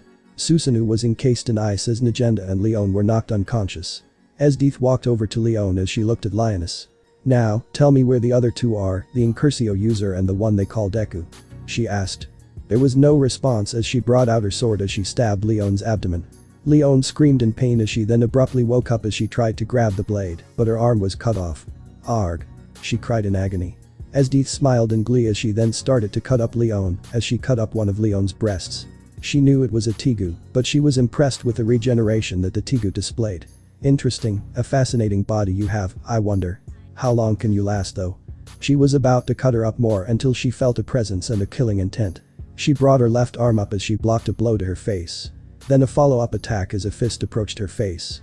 She reeled back as she flipped back, she was now away from Leon. Found you, Incursio. She smiled as the one she was looking for, invisibility wore off. Tatsumi stared her down as he got into his fighting stance. ESDEATH noticed something though, it wasn't the fact that his stance left many openings, but she had strange feeling of familiarity about the Tiger user. She shrugged it off as she then left herself wide open. Come, Incursio. Show me the power of a raging dragon. Tatsumi was hesitant, he saw the openings, but even if he did try to attack, those openings would close. Tatsumi tried to think of plan, but ESDEATH was bored as she lowered her arms. Well, if you aren't coming at me then. ESDEATH appeared in front of him in an instant, closing the gap between them. I'll make the move then. Tatsumi widened his eyes in shock as he put his arms in front of him as he blocked a punch from her, sending him back a few feet. Tatsumi then lunged at her, but was met with a barrage of ice spikes, hurling at him. Tatsumi dodged all of them, but then saw ESDEATH already in front of him as she kicked his abdomen. He was sent to a wall, causing dust to fly out. ESDEATH looked at the Incursio user as she wondered who was under the helmet. She approached the unconscious Incursio user as she grabbed his face. Trying to break it, she had a weird feeling about this user. She didn't know why, but she couldn't shake the feeling off, but before she could do anything. Susanoo now. She swiftly turned her head as she saw a club nearing her face. She blocked it with her blade as Susanoo was completely out of the ice. She clicked her tongue, but then she turned to see the Incursio user about to drive his fist into her face. She made an ice shield out of thin air as she blocked the blow, causing her to be forced back. Tatsumi and Susanoo stood side by side as they got ready to attack her. Susanoo, Magatama manifestation. Nagenda shouted as energy leaked out of her and was sent to Susanoo as the Tigu's hair turned white and his horn turned black with a disc behind his back. ESDEATH smiled. Ah. The trump card, now this is a battle. She then summoned a barrage of ice as she launched at the two. The disc behind Susanoo moved in front of him as it absorbed the ice into the disc. The disc then launched the ice back at ESDEATH as she brought her sword out as she destroyed all of the ice. But that was merely a distraction as Tatsumi used the ice as cover. He threw a right hook towards her as she parried it, but Tatsumi didn't let up as he threw concentrated punches at her. ESDEATH noticed each punch getting stronger every swing as she grabbed one of his fists, causing a shockwave through the chapel. Tatsumi reeled his fist back as he jumped in the air and launched a kick towards her, making her block with her arms, sending her back a bit. ESDEATH was astonished by this as she felt the thrill again. Excellent, overwhelming with attacks like that, impressive. It seems like I won't have to wait for Deku to entertain me. She then brought her hand out as she gestured to them to come at her. Bullock watches the battle as he was terrified at the battle. He then looked at the unconscious Leon as he grinned ear to ear, licking his lips, but he couldn't move since he'll be caught in the battle. Kurum watched out for anything that might happen. Like her sister appearing or Deku, that vigilante made her worried. His strikes and speed were more abnormal than anything she had ever seen. She almost killed her attacker, but he showed up out of nowhere. She couldn't forget those green eyes that stared her down. With Akame, clashing could be heard outside of the chapel as Akame tried to get in close again, but Wave slammed his spear down, creating a dust cloud as Akame had to cover her face, but saw a glint in the dust as she jumped back. The spear dispersed the dust cloud as Wave was about to lunge at her. Mine shot another shot at him, but Wave dodged it and jumped back as Lubbock slammed a makeshift axe on him. Wave got ready for them as he charged at Lubbock first. Lubbock tried to wrap him in strings again, but Wave was too fast as he appeared behind Lubbock and kicked him on the side, causing Lubbock to cough as he was hurled towards a tree. He was lucky that he survived the first two hits that hit him thanks to the amount of strings he wrapped himself around his abdomen. Mine and Akame then dashed towards him as Wave turned towards them. He blocked a beam of light as Akame was already upon him, ready to stab him through the helmet again. Wave then slammed the ground, causing a dust cloud, causing Akame to cover her eyes as she jumped back. Mine looked everywhere to find him, but he was nowhere, but the one place she didn't look was up. Wave then brought out one leg as he plummeted down towards the ground. Akame widened her eyes as she looked up to see Wave preparing an attack. She acted quick as she grabbed Mine and moved out of the as she heard two words. Grand fall. The ground cracked beneath them as it caused dust to fly up. Akame had to cover her eyes because of the shockwave he created. Mine looked at the dust as she cursed under her breath. Damn it, how the hell are we going to get past that? She shouted in frustration. Amid the dust cloud, a pair of blue eyes peered towards them. They got ready to attack as they were completely exhausted. Wave slowly walked out of the dust. I won't let you pass me, this is going to be your grave. Lubbock tried to get up and help but he struggled. He couldn't get up, the blows he received were too strong for him. Damn it. Get up. He cursed himself. Wave looked at them as he got low and pounced towards them. This is the end, Night Raid. Akame brought her blade out as she was preparing for his attack. But as time seemed to slow down, in the corner of her eyes, she saw it, a green blur passed her. She widened her eyes as she moved her head as she saw a familiar green mask and metallic mouthpiece. Time resumed as the wind blew past her and caused her to cover her eyes. Mine did the same. An impact was heard as a huge dust cloud was created, followed by a shockwave, sending the air around them to blow past them. Akame looked amidst the dust cloud as her eyes glowed at the sight of green electricity being seen in the cloud. Mine smirked as she was relieved to see those sparks. Lubbock laughed as he looked at the fight. Lubbock was happy to see him here. He knew that he would come. The dust cleared as Wave's fists were intercepted with another fist. The man he was looking for. Emerald-piercing eyes looked back at his deep ocean blue eyes. He gritted his teeth as rage filled him more. This is what he was waiting for, the murder that killed Seryu. Wave and Izuku stared at each other for a moment as Wave was about to throw another punch at him, but Izuku acted quickly as he brought his other hand out as he flicked, sending Wave back, making him skid across the field. Wave looked at the vigilante as he was waiting for this moment to arrive. He has shown himself, Deku, the vigilante. Akame looked at Izuku as she didn't know what to say to him.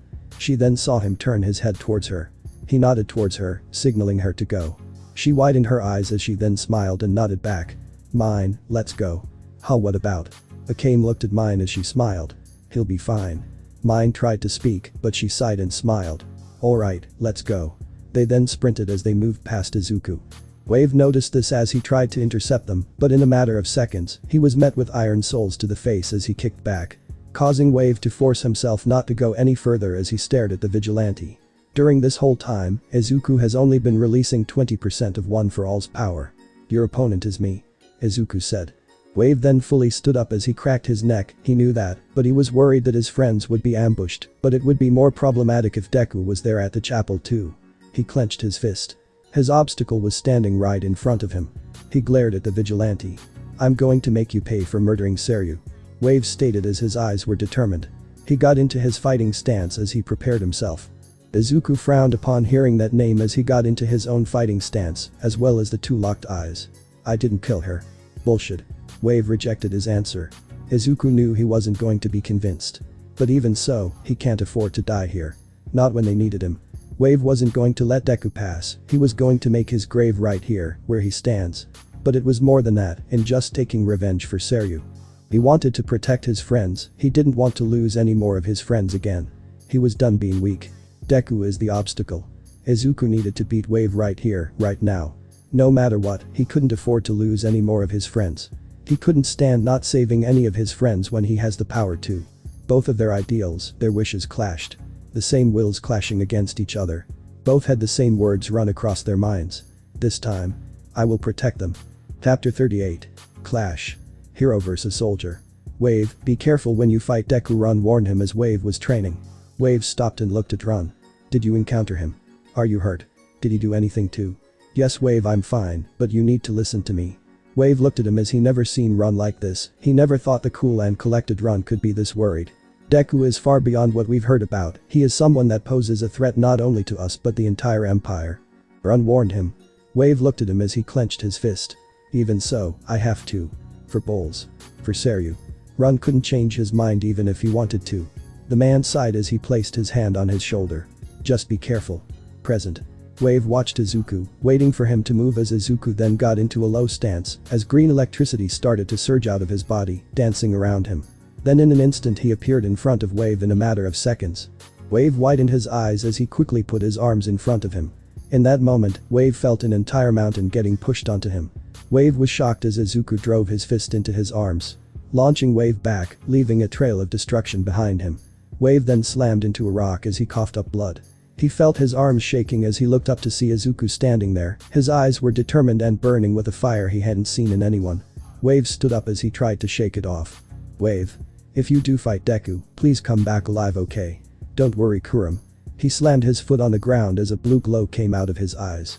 I'm going to make this guy pay. He dashed towards Izuku at an incredible speed. Izuku however sidestepped his punch as Wave widened his eyes as he twirled around and swung his leg for a roundhouse kick. Izuku grabbed his leg as he lifted him off the ground and threw him. Wave summoned his spear and slammed it to the ground, preventing him from going further away from the hero. Wave then reeled his arm back as he threw his spear with all his might towards Izuku, making a loud boom sound as soon as he threw it. Izuku ducked under the spear, he turned his head to face Wave, but he saw a knee in front of him. Wave then kneed him in the face as Izuku recoiled back. But the hero recovered quickly as he saw Wave going for a punch, but Izuku tilted his head to the left as he dodged the punch. Izuku then grabbed his arm as he twirled him body and slammed him to the ground, causing a crater to be created as soon as he slammed Wave to the ground. Wave coughed as he felt the blow, but he then rolled away as Izuku slammed his fist down where he was at, making the crater larger than before. Wave then went in for another punch, but Izuku intercepted with his own fist. As soon as they collided, a shock wave was created, spreading throughout the area. But they didn't stop there as they started to release a barrage of punches at each other, creating after images of their punches. Then their punches connected to each other's faces. Izuku then shrugged it off as he then put more force, Wave feeling the increase of pressure. Wave was then sent back again, but the soldier didn't let up as he charged at Izuku again. The latter did the same as they both jumped in the air and decided to go for a flying kick. Both collided again as green and blue sparks started to fly out. They pushed each other away as Izuku then had an idea in his head as black whip started to come out of his hand as he then slammed all the tendrils into the ground. Wave landed on the ground, but all of a sudden the ground started to shake. He looked as cracks started to appear around him. Wave wasn't expecting what happened next as the ground he stood on was uplifted and now he was in the air. But Wave didn't falter as he launched off the makeshift platform as he was high in the air as he brought his right leg out and plummeted towards the platform. Grand fall. Izuku felt danger sense go off as he saw Wave completely annihilated the platform and was now plummeting towards Izuku. Izuku then used float as he jumped up in time as Wave slammed down on the ground, destroying the ground beneath him, creating a massive crater. Rocks and debris flew all over the place as dust spreaded around the area. Wave then got ready until he saw multiple black tendrils rushing towards him. Wave tried to dodge and deflect them away, but he was then caught by two as he lifted up in the air, being pulled out of the dust cloud and into the sky once again as he saw Izuku above him with a fist ready at him. Izuku then slammed his face down on his face, forcing Wave to plummet down to the ground again. Wave got up as he was about to jump towards Izuku again, but then Izuku plummeted down with an axe kick. Manchester smash. Wave was quick as he dodged in time. Izuku slammed down as it caused the ground to rupture, spreading and making a shockwave that caused even the trees around them to be uprooted out of the ground and flung into the sky. Wave was in horror as he realized the sheer power Deku had. He didn't know if he could compete with that kind of power. He waited as he watched the dust come in, but something was wrong with the dust. It was purple and spreading throughout the area. Surrounding him as well, he didn't know what was going on or where this purple dust cloud came from. He then saw a shadow zoom in the smoke. He reacted, but the shadow was gone. He kept hearing noises and seeing a shadow zipping through the smoke. Izuku then launched an air force at Wave. Wave heard something approach him behind him as he turned, but was hit with an air bullet. Graw. Wave stumbled back a bit as he looked at the direction and saw the shadow gone again. Then he was hit again from behind. Wave grunted in pain as multiple air bullets were launched in every direction. All Wave could do was try to take the hits as he tried to come up with a plan. This guy. He can fire off concentrated air. Wave tried to spot in the smoke, but Izuku was moving too fast in the smoke as he kept producing smoke whenever it was about to dissipate. Wave had enough as he brought both of his arms and clasped them together. Enough. Wave then slammed both of his arms down to the ground, causing the ground to rupture and the smoke to disperse. Clearing the field, Wave looked around to find the vigilante, but he wasn't anywhere to be found. But some of the smoke didn't dissipate fast enough, as it was now revealed he was trapped in a black cage. He looked up to see Izuku floating above him as he had his hand out and black tendrils protruding out his left arm. Then with all his might, Izuku pulled his left arm up as the ground started to break. Wave looked around as he saw the ground he stood on slowly being pulled out of the earth. Izuku then pulled it out as Wave along with the patch of ground he stood on was then lifted in the air. Izuku flung it over him as he swiftly turned and then reeled his left arm back, pulling the patch of ground towards him as the ground was falling towards him. Wave was plastered against it with the amount of force Izuku had to pull it out. The ground was faster approaching Izuku as he then released Black Whip's hold on the ground, releasing Wave out of the black cage.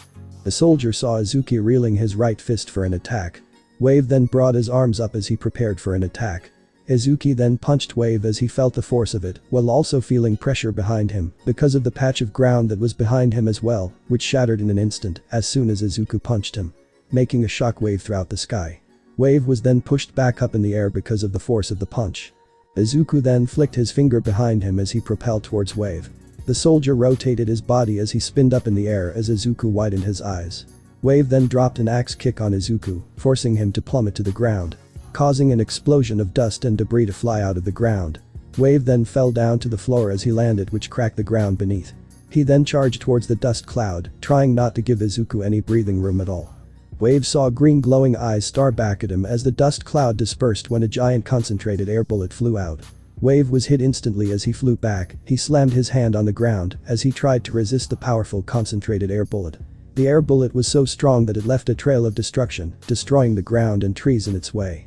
Wave slowly got up as he got into his fighting stance. This guy. Izuku walked out towards him. Wave widened his eyes as he saw Izuku's face. A boy no older than 16 was in front of him. But Wave knew that this boy had seen his fair share of battles. He couldn't afford to underestimate him just because he was younger than him. Even though it looks like I'm a few years older than him, this kid is insanely strong. Is he even using his full strength? Wave thought as he stared down at the hero. It doesn't matter, I can't let him pass me. I wasn't strong enough to protect Bulls and Seryu. I won't let him hurt or take any more of my comrades. Wave summoned his spear as he pointed at Izuku.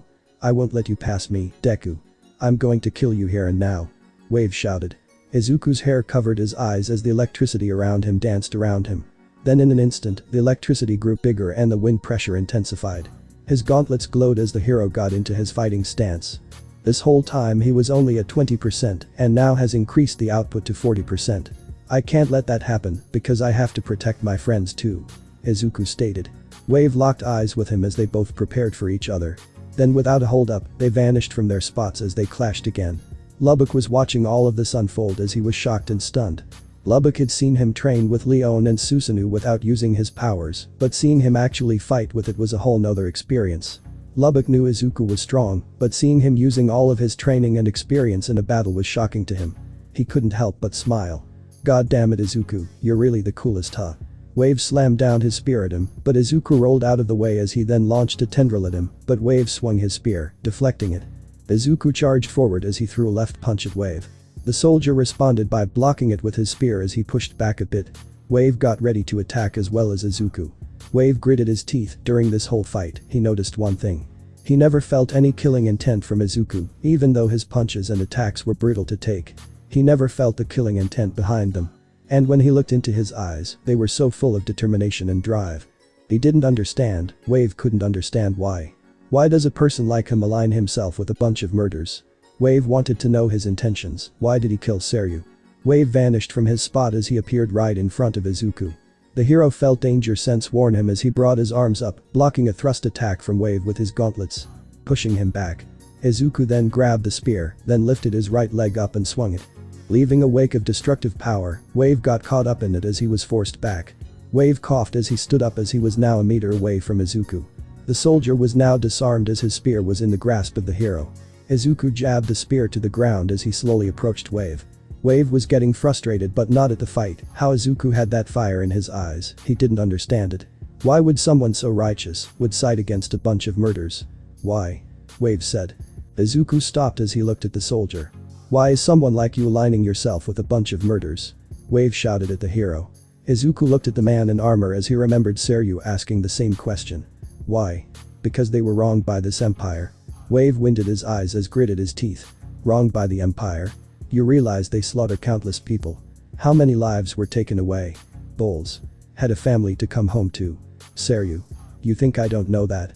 But how many villages have suffered because of the empire? I lost friends as well. Izuku countered. I tried to save Seryu that day. But the empire casted her aside without a second thought. Izuku continued. You're wrong. There's no way that they would. You weren't there. Izuku interrupted. Wave had enough as he charged at Izuku. Shut up. Wave punched Izuku square in the face, causing Izuku to fly back, but the hero flipped over as he planted his hand on the ground and stopped himself. I don't want to hear it from a murderer like you who aligns himself with a bunch of scum. Wave charged at him again as he threw a right hook, but Izuku dodged it by tilting his head to his right and countered with his own right hook, causing Wave to fly back. Izuku didn't stop as he pressed forward and landed a flying kick towards Wave's stomach, sending him back to a tree, causing it to break. Wave coughed up blood as he slowly stood up. He then saw Izuku looking at him with fury. They aren't scum. They are far from it. Everyone in Night Raid held a special place in his heart. Their smiles, their happiness. They were the reason why he wanted to fight against this corrupt world. To save their smiles, their happiness, in order for them to live freely. However they choose, that's why he fights with them. You know nothing about them and what they've been through. Don't you dare call them scum. Izuku shouted at him. Wave then lunged forward. They're the reason why the empire is like this. Izuku intercepted as they clashed fist again as they locked eyes with each other. They're the reason why people fear them, fear you. Wave shouted in his face. You're wrong. Your empire is the reason, they're the reason people can't smile anymore. The reason why so many lost their lives. Izuku countered. He parried his fist as he reeled his right arm as he delivered a gut punch at Wave. The soldier gasped for air as he had the wind knocked out of him. Wave almost blacked out because of the hit, but thanks to the armor, he was still fine. Izuku's gauntlets were glowing even brighter as green energy started to envelop over the gauntlets. Wave clenched his stomach with his left as he slowly stood up straight as he looked at Izuku. Not backing down an inch. Izuku felt strange, his emotions were all over the place. He relaxed his fists as the green energy slowly started concentrating toward his palms. Tell me, whenever they look at you or your soldiers, how many of them smile at you? Wave froze as he looked at Izuku in shock. When he arrived or when he was announced as a part of the Jaegers, no one smiled at him, not a single person came up to him and smiled at him. I'll get those smiles back. Whatever it takes.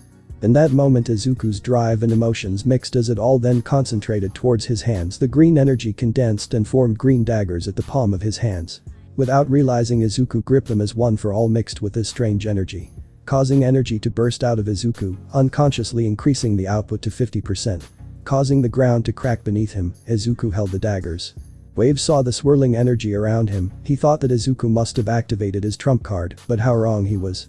Izuku's gauntlet, for the longest time, recognizes Izuku as its wielder.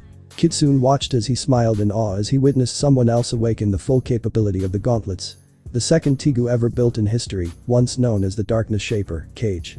After being drained of its power was a husk of a Tengu until Midoriya Izuku changed it, absorbing his emotions and energy, embodying his determination and drive. The cracks on it were now patched by the energy around the gauntlets. These gauntlets were now the embodiment of what Izuku was for the Empire, hope. Wave watched as he then charged at Izuku. Izuku charged at him as well as Wave threw a right hook, but Izuku sidestepped out of it as he then swiped the daggers at his hip, Wave barely dodging in time, but nicked his hip. Wave widened his eyes as it left a cut in his armor. He pierced Grand Chariot. Without leaving an inch of recovery, Izuku punched him in the face with a 50% smash, sending the soldier hurling back, leaving another trail of destruction, but this time, launching him into the forest that surrounded the chapel. Wave slammed to the ground as the area was now covered with dust clouds. Wave's armor was broken as he struggled to get up. What do I do? He's too strong. Wave groaned as he looked at Izuku, who was confused on how he got the daggers on him. Wave couldn't afford to fail everyone again. Stand up. Damn it. Wave didn't want to fail them again, he didn't want to fail Run, he didn't want to fail Kurum. He slowly lifted himself up as he grabbed the key to Grand Chariot. He looked at it as he coughed up blood. One more time. Grand Chariot. Let me. He looked at Izuku as the burning flame inside him grew more, the fear of failing lit his soul on fire. Beat him. He shouted in determination. He slammed the key to the ground as he shouted again. Grand Chariot. A dark blue beast appeared behind him as he covered Wave in its flesh. Grand Chariot fully enveloped his body again. Without wasting a second, Wave dashed out of the forest within seconds, already upon Izuku. The hero widened his eyes in shock as Wave summoned his spear again and swung it downward at Izuku. The hero blocked it with the daggers as it created sparks. Upon impact, Wave made the ground crack beneath Izuku as the hero tried to prevent the attack from landing on him. Rea roared with all his might as he shattered the daggers that Izuku made with his emotions and energy, creating a large gash down his chest. Izuku spat out blood as he jumped back as he looked at his gauntlets, shocked at his new ability with the gauntlets. Izuku didn't have time to figure out what the hell was going on with his Tiga right now, but he concentrated, he didn't want to make sharp blades, something blunt like a hammer. Izuku then imagines a warhammer as the gauntlets respond as it created a warhammer in an instant. Izuku looked at Wave as the soldier spun his spear and then pointed at him. Izuku knew that the spear was stronger than this energy creation weapon, so he then released Black Whip and enveloped the hammer, creating a black hammer. Black Whip. Reinforcement. Izuku then charged at him with blinding speed as the hero swung upwards toward Wave. The latter blocked it but was launched into the air. Izuku didn't let up as he followed Wave to the sky as he was above and slammed the hammer down on him. Wave plummeted down to the ground as it created another crater. Wave then saw Izuku coming down hot with another attack as Wave jumped out of the way. Izuku slammed the hammer to the ground. The moment of impact caused the ground to rupture and create a large dust cloud, so large that you can see it out of the estate. Wave then landed as he lunged at Izuku as he sent a flurry of thrust at Izuku. The boy tried to block it, but he wasn't adept with a weapon since he only relied on hand-to-hand combat. He received many cuts from Wave's attacks as the soldier swung his spear up, knocking the hammer out of Izuku's hands, leaving the hero disarmed, but Izuku knew he wasn't going to beat Wave in a weapons battle. Wave noticed the black tendril attached to the hammer as Izuku gripped the tendril and swung his hand down. The hammer followed his motion as it slammed down on Wave, forcing the soldier to fall flat on the ground. Izuku then pulled the hammer back as he then kicked it, sending the hammer back at Wave. The catter got up, but only to be sent flying back as the hammer hit him. Wave slammed down his spear, forcing him not to go back any further. Izuku let go of the hammer as the weapon disintegrated. Izuku looked at Wave as he was breathing heavily, and so was Izuku. Izuku had one option left, to finish this quickly, but he didn't want to use that yet. Izuku then started to squat up and down, repeating the motion over and over. Wave looked at him in confusion, but then he saw red energy building up on his legs. Wave then sprinted towards him without a second thought. Izuku then fully stopped as the red energy fully enveloped his legs as he then in a blink of an eye, Izuku punched him with blinding speed. Wave curled back as his eyes turned white as soon as he was hit. Izuku then turned as he ran to Wave's right side as he then latched onto the ground as he pulled himself back with Black Whip being a slingshot. One for all 50% plus Black Whip. Elasticity plus Vagin. Izuku then launched forward, breaking the sound barrier. Landed a kick on Wave as the man gasped for air as the armor was slowly cracking. A red stream could be seen zooming past the field. Izuku pushed the Wave back as they then collided into a wall, as the whole wall itself collapsed on impact, but not just the wall, the whole building was destroyed within seconds of the force of the blow. Izuku landed as he looked at Wave, stripped of his armor and unconscious. Izuku then felt danger sense go haywire as he turned to his left as he saw the strongest general in the empire staring at him with glee and anticipation. "You've finally come, Deku," ESDEATH shouted. Izuku had arrived at the chapel while destroying the entire building, but also leaving a wake of destruction behind him as well. Izuku looked behind him as he saw Night Raids standing there, as if they were ready to escape, which meant that they've accomplished their goal. Izuku locked eyes with Akame as she stared at him. Izuku knew what the plan was already now that he defeated Wave. Make sure Night Raid stays alive. Chapter 39. I will always be your hero. Before Izuku's arrival at the chapel, ESDEATH slammed Tatsumi to the ground as the boy was shocked at her strength. Susanoo came up from behind as he tried to land a blow on her, but ESDEATH completely froze him and then shattered the ice along with him in an instant. Tatsumi then tried to attack while she was distracted, but she kicked him on his hip as he flew back. Tatsumi rolled as he hit a pillar, he coughed as he looked at ESDEATH, death was radiating from her. This whole time she had a smile on her face. She looked at the Incursio user as she slowly approached him. Come on, entertain me more. She shouted in excitement. She then turned to block another punch from the humanoid Tegu. Incredible. No matter how many times I destroy you, you keep getting revived. ESDEATH was having the time of her life. She looked at Negenda as the latter was barely able to stand. How long can you last, Negenda? She shouted. Susanoo then released a flurry of punches at her, but each and every one was blocked or parried with ease. She then kicked the Tegu away as he was now a few feet away from her. Bollock watched as he felt safe since ESDEATH was holding her own. He then laid eyes on the unconscious Leon as he licked his lips. God, what the hell? He said. He got out of his throne as headed towards Leon. Kurum noticed him. Hey, stop, don't move. She tried to stop him, but he ignored her. Bollock then was on top of Leon as he tried to have his way with her body. Look at you, don't worry, I'll take care of you. ESDEATH looked at him in disappointment as she then ducked under a kick from Tatsumi, and Susanoo continued to double team her, but no hits were landing. Tatsumi noticed Bollock as he widened his eyes as he tried to lunge at him, but ESDEATH grabbed his cape and threw him at the wall, and then punched him in the stomach as he gasped for air. Susanoo then continued his onslaught as ESDEATH stepped away from Tatsumi. That's it.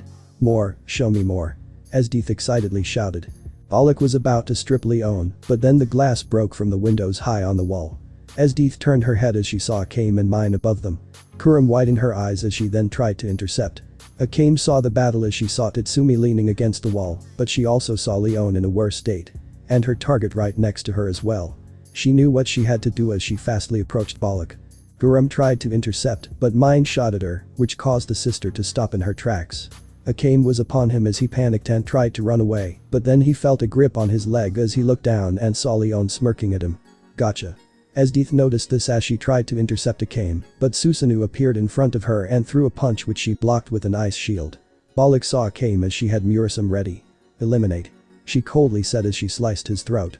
ESDEATH widened her eyes as she realized that she failed her mission. She gritted her teeth as she jumped in the air and summoned a barrage of ice spikes and hurled them at the ground.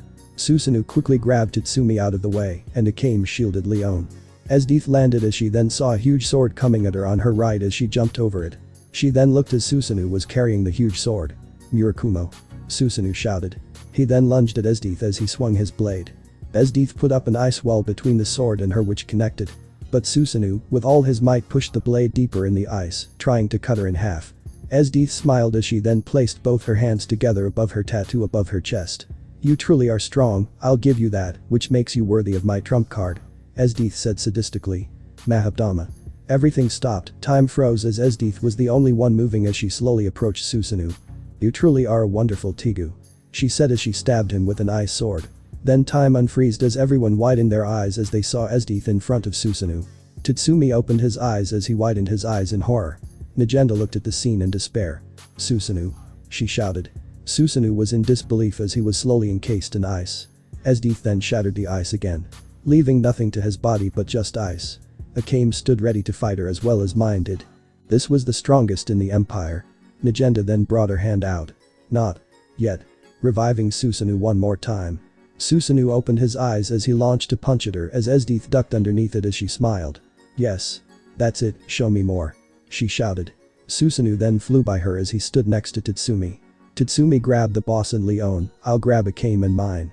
He said. Tatsumi nodded as he took them under his arms and carried them as well as Susanoo did as well. ESDEATH slowly approached them.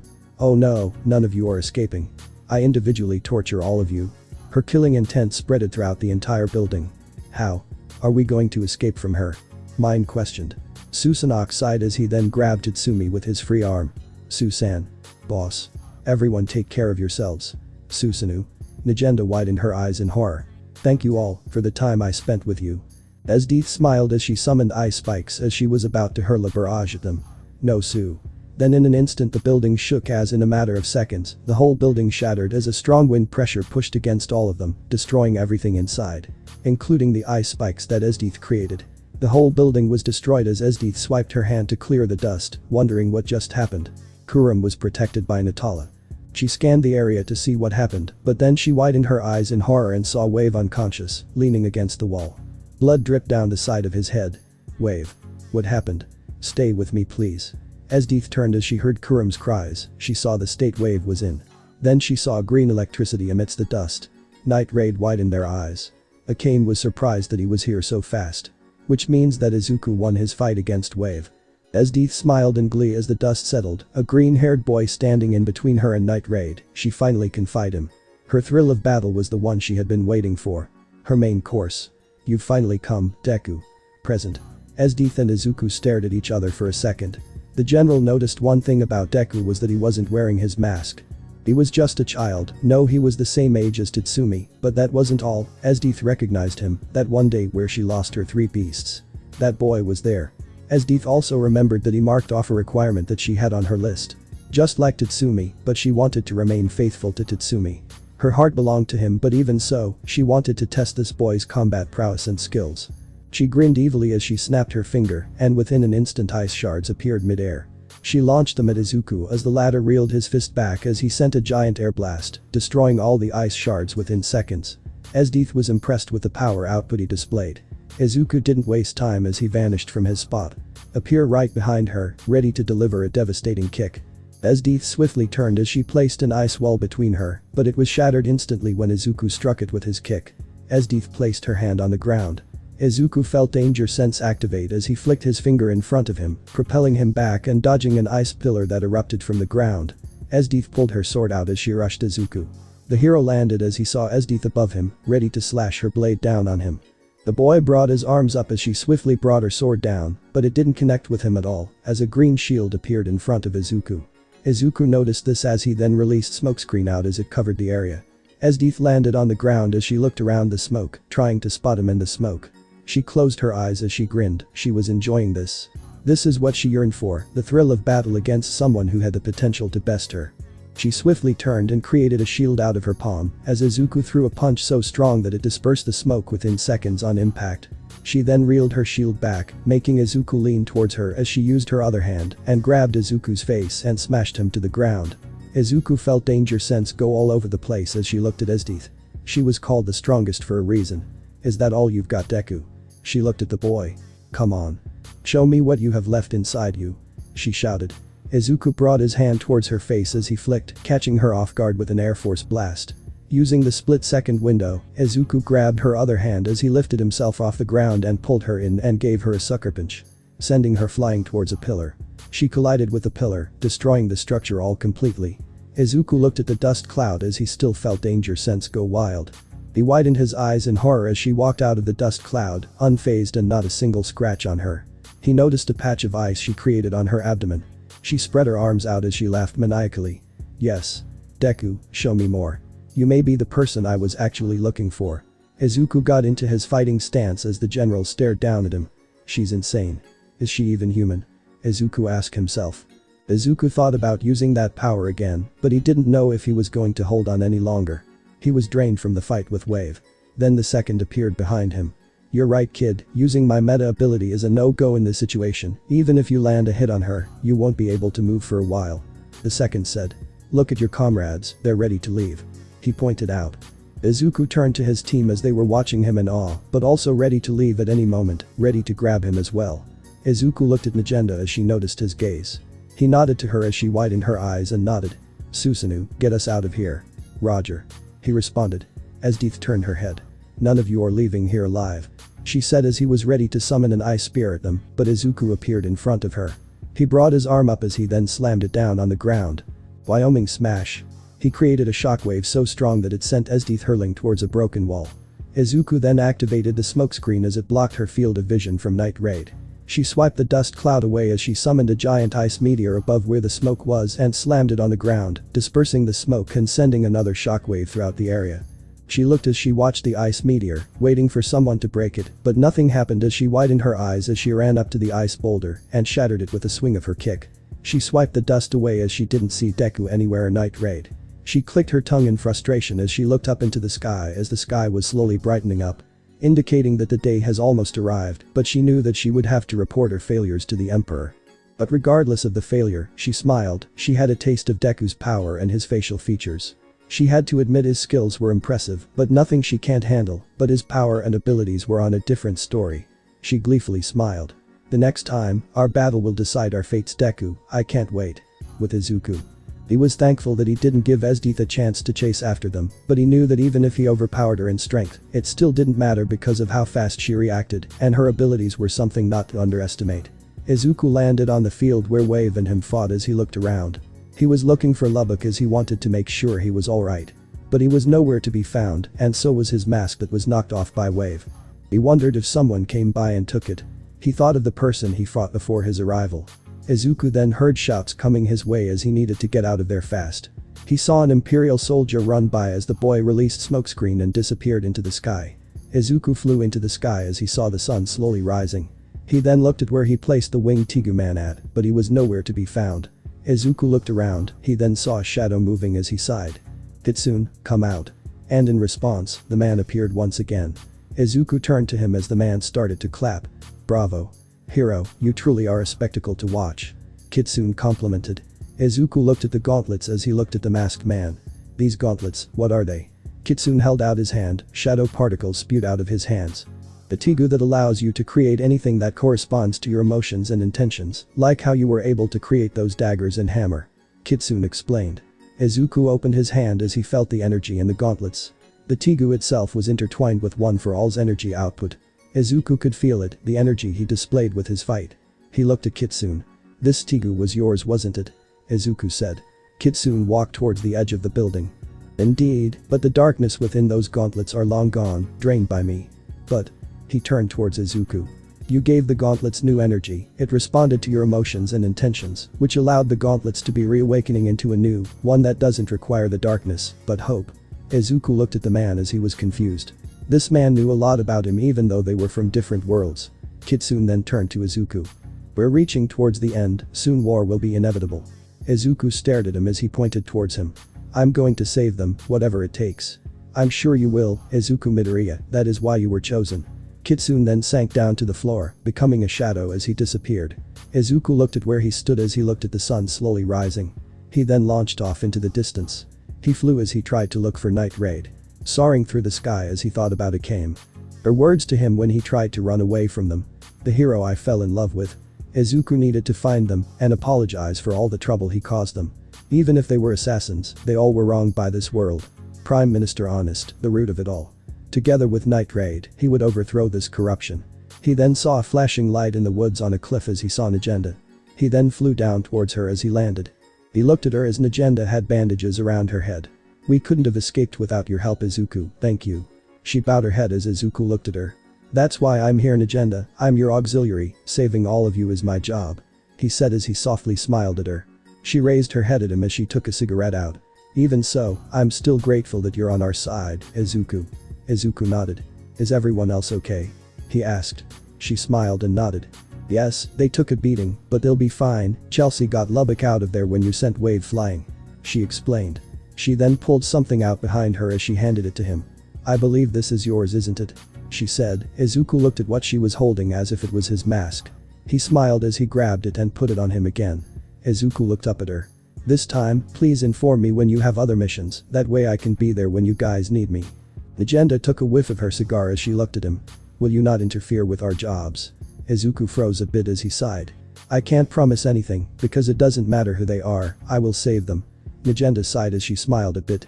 Figures, even if that is the case though. She looked at him with a serious expression. There may be a day where you will have to stain your hands with blood, you know that right, Izuku? Izuku looked at her as he clenched his fist. I hope that day never comes. He said. Najenda turned around as she was about to head into the forest. I do too, Izuku. She then gestured the boy to follow her as he did exactly that, leading him towards a small cabin that Susanoo built for recuperation. Everyone sat outside as they recovered their injuries. They all looked at Najenda as they saw Izuku behind her. Greenie. Leon shouted as she waved at him. He waved back as he saw her injuries, he widened his eyes as he walked up to her inspecting her. Leon. "Are you okay? You look pretty banged up." He expressed his concern as she gave him a snarky grin. "Don't worry about me. My Tigu will heal me no problem." Izuku sighed as he looked at everyone else as Mine was patching Tatsumi up. He walked up to them as he looked at Tatsumi. The other looked up at him and waved at him. "Hey Izuku, thanks for the save back there, weren't for you, we would have been goners." Tatsumi thanked him. "I'm glad I came on time, ESDEATH. She's something." Izuku thought about his scuffle with the general. Tatsumi looked at him as he smiled. "You gotten so much stronger than I have, Izuku." Izuku snapped out his thoughts as he looked at Tatsumi in confusion. Tatsumi grabbed his Tigu as stared at the red eye on his Tigu. "You were able to land a hit on ESDEATH while I couldn't even land a single hit on her." Tatsumi frowned in frustration. Mine looked at Tatsumi as she wanted to say something, but she saw the fire inside his eyes. He looked at Izuku with reaffirmed determination. "I'm not gonna fall behind you anymore, Izuku, from here on we're all gonna make it out of this alive." Tatsumi boldly stated as he brought his fist to the hero. Izuku smiled as he returned the gesture. "Right. We're all gonna make it out alive." Izuku then felt an arm wrapped around him as he looked to see Lubba grinning at him. The latter smiled at him in relief. "Lubba, you're okay," Izuku said. Lubba placed a fist on his chest as he confidently smiled. "Of course I am, thanks to Chelsea, of course." Lubbock then placed his hand above Izuku as he rubbed his head. "You keep surprising me with your crazy power." Izuku just chuckled a bit as he saw Susanoo approach him. "Thank you, Izuku, without you we would have had to make a sacrifice today," he said. Izuku noticed that he was normal now. Back to his usual dark blue hair. Izuku shook his head. "It's my job to keep you all safe." Susanoo smiled as he then brought his fist out towards Izuku. "Even so, thank you." Izuku returned the gesture. Nagenda looked at them as she smiled. Izuku may have changed a bit, but in the end, his morals and ideals were still the same, to save everyone. Even if that was impossible, he still tried. Nagenda figured something about Izuku a while ago, that fact that the boy would try everything to make his promises into a reality, like a hero in the stories. Nagenda thought about the chance that if Izuku wasn't here for them, what would the outcome be? But she wiped the thought away as she noticed the cabin door opened as 3 people exited out of the cabin. Eri looked at everyone as she spotted Izuku. She smiled as she ran up to him and gave him a hug. Izuku hugged her back as he patted her on the head. She looked up at him and smiled at him. Eri was glad Izuku was back to his old self. He looked up as he saw Shield smiling at him as he waved at her. She waved back. She then turned her head to the person next to her as Izuku followed her gaze as he froze a bit. Akame was slightly hiding behind Shield. She had a blush on her face as she was looking off to the side. It fell silent for a moment as Izuku looked at her as a slight blush formed on his face as he remembered the words she said to him. Nagenda looked at the two as she sighed. Akame confessed, but everyone was waiting for Izuku to answer her confession. They had been waiting for this since the day Izuki had claimed to be her hero, and yet it took them this long to get here. Izuku however steeled his nerves as he let go of Eri and took a step towards Akame as she looked at him as they stared into each other's eyes. "Hey Akame, see, can we talk?" he asked her as she looked at him with a blush across her face. "Why yes." She answered him as she nodded as well. Izuku felt the eyes that the whole crew was giving him as they had a grin etched across their face, except for Susanoo who was neutral about this. Izuku's face was beet red as he gently grabbed Akame's hand and pulled her away from everyone, heading into the forest. Leon whistled at them. "You're moving too fast, Greenie." Izuku ignored her teasing as he led Akame away from the rest so they could talk in private. Akame stared at Izuku as she still remembered everything that had happened during that day. Where they all stopped Izuku from breaking himself even further. She witnessed him lose control of himself, losing his friends in the process. Akame wanted to be there for him, no matter how hurt he was or how many burdens he carried by himself. She would stand by his side no matter what. It was quiet now that they walked further into the forest as there was another break from the forest. They walked out of the forest to see a cliffside and a view of Kairich. The sun rose slowly as Izuku and Akame stared at it, watching the next day come. Akame then walked beside him as she looked at him. He had a tint of red etched across his face as he was thinking about something. Akame looked down as she noticed that he had never let go of her hand. She then felt more pressure from his hand as she gently tapped on his shoulder as he slightly jumped a bit as he turned to Akame with a shock expression. "You're squeezing my hand," she said. Izuku looked down as he let go of her hand, much to Akame's disappointment. She felt her hand get cold once he released her hand. Sorry." Akame smiled as she then fully faced him. "Izuku, it's fine, there is no need to be nervous." Izuku turned to her as he scratched his head. "It's just. I never done this before and. Well, Izuku looked at her as she continued to look him in the eyes as she had a gentle smile across her face. Izuku stopped for a bit to admire her. The girl he had fallen for so hard ever since his first mission when she made sure he didn't get any injuries. Her smile was something he wanted to cherish forever. He wanted her to keep smiling for as long as he lives throughout his time here. The feelings inside him grew more and more. He didn't want to lose her, he didn't want to fail like he did with Kensei and Mura. He knew in this world he could lose her at any time. He didn't want that, he wanted her to be by his side. Akame. His tone changed to sincere, he didn't feel nervous anymore once he looked at her smile. Akame was something he didn't really expect to be in his life, but yet here she was. I'm sorry. For pushing you all away. Akame smiled as she placed her hand on his cheek, caressing it as she stared into his eyes. It's alright, it was our fault for not informing you. Izuku frowned a bit as he looked at her. I almost did some things that I would have regretted. Akame continued to stare into his eyes as she never stopped admiring his eyes and his resolve. She wanted him to keep being him, the Izuku who always does his best. The person she fell in love with. And I will always be here to help you. Akame said to him as Izuku widened his eyes. Akame wanted to stay by his side, the hero who changed her life for the better, a person from another world. Her smile then turned into a frown as she thought about what would happen after they overthrow the empire. The fear still lingered, him leaving her behind to his world once they were done. I hope you will be with me until this is all over. She solemnly said, knowing that their time was limited, but still she wanted to experience these feelings, even though it would hurt her in the end. Izuku noticed her frown as he mimicked her expression as well. He didn't like seeing that expression on her face. Akame had doubts about this, and he knew that, but even so, even if he did have to go back in the end, she was still the one he wanted to stay by his side. He smiled as he then held her hand as he slowly tightened his grasp around her hand. She looked at him in shock as she saw his eyes, the eyes filled with hope. Izuku never wanted to let go of her hand, he didn't want to lose her. Not for a second, Akame was a special person to him. Which is why. Akame, I will never leave you, I promise. Izuku said with determination. Akame looked at him as she still had her doubts as she looked at him. Even if you say that, what if? That's exactly why I am here. He confidently spoke. She widened her eyes as tears started to form as she looked at him in awe. To make my promises into a reality. He smiled at her. I will always be your hero, Akame. She smiled, the sun fully rose as the light shined on them, Akame's tears and smile radiating. Izuku's eyes filled with hope and determination. Akame, the light in Izuku's darkest hour. Izuku, the light in Akame's darkest hour. The hero and the assassin. Chapter 40. Intertwined. UA Training Gym. Kaboom. An explosion was made as the entire gym shook. Smoke was covering the entire area as Katsuki stood in the midst. He breathed heavily as he wiped the sweat from his forehead. He couldn't sit back and relax after everything that happened so far. Class 1 wasn't the same anymore. Ever since Izuku and Eri went missing, everyone has been trying till their bones broke. Even though Mineta was training, classes resumed to avoid any suspicion of the other classes. People started to notice Izuku missing, but everyone was told that he had a provisional training with pros. Endeavor was the one who accepted the lie. After taking the responsibility, he took Shoto and Bakugo for their provisional training. A month has passed since Izuku and Eri disappeared. Bakugo clapped his hands together as sparks were made out of his hands. He launched a massive AP shot at the wall as it exploded on impact, shaking the gym once more. Damn it. He cursed under his breath. With all might. Toshinori arrived at USJ, where it all started, the disappearance of his successor as he walked into the disaster zone where he was kidnapped. He cursed himself for not being there, for not helping him. He made a promise and he broke it, to be that boy's side. He stood there as he clenched his fist in frustration, if only he could. I'll be your hero. Toshinori widened his eyes as he turned around. He could have sworn he heard young Midoriya's voice just now. He then felt a connection through One for All. I'll smash that darkness. Then all of a sudden, memories started to flow through him. A connection between him and his successor. A flood of memories came at him like a comet crashing down on Earth. Become our auxiliary. I'll help you save this empire.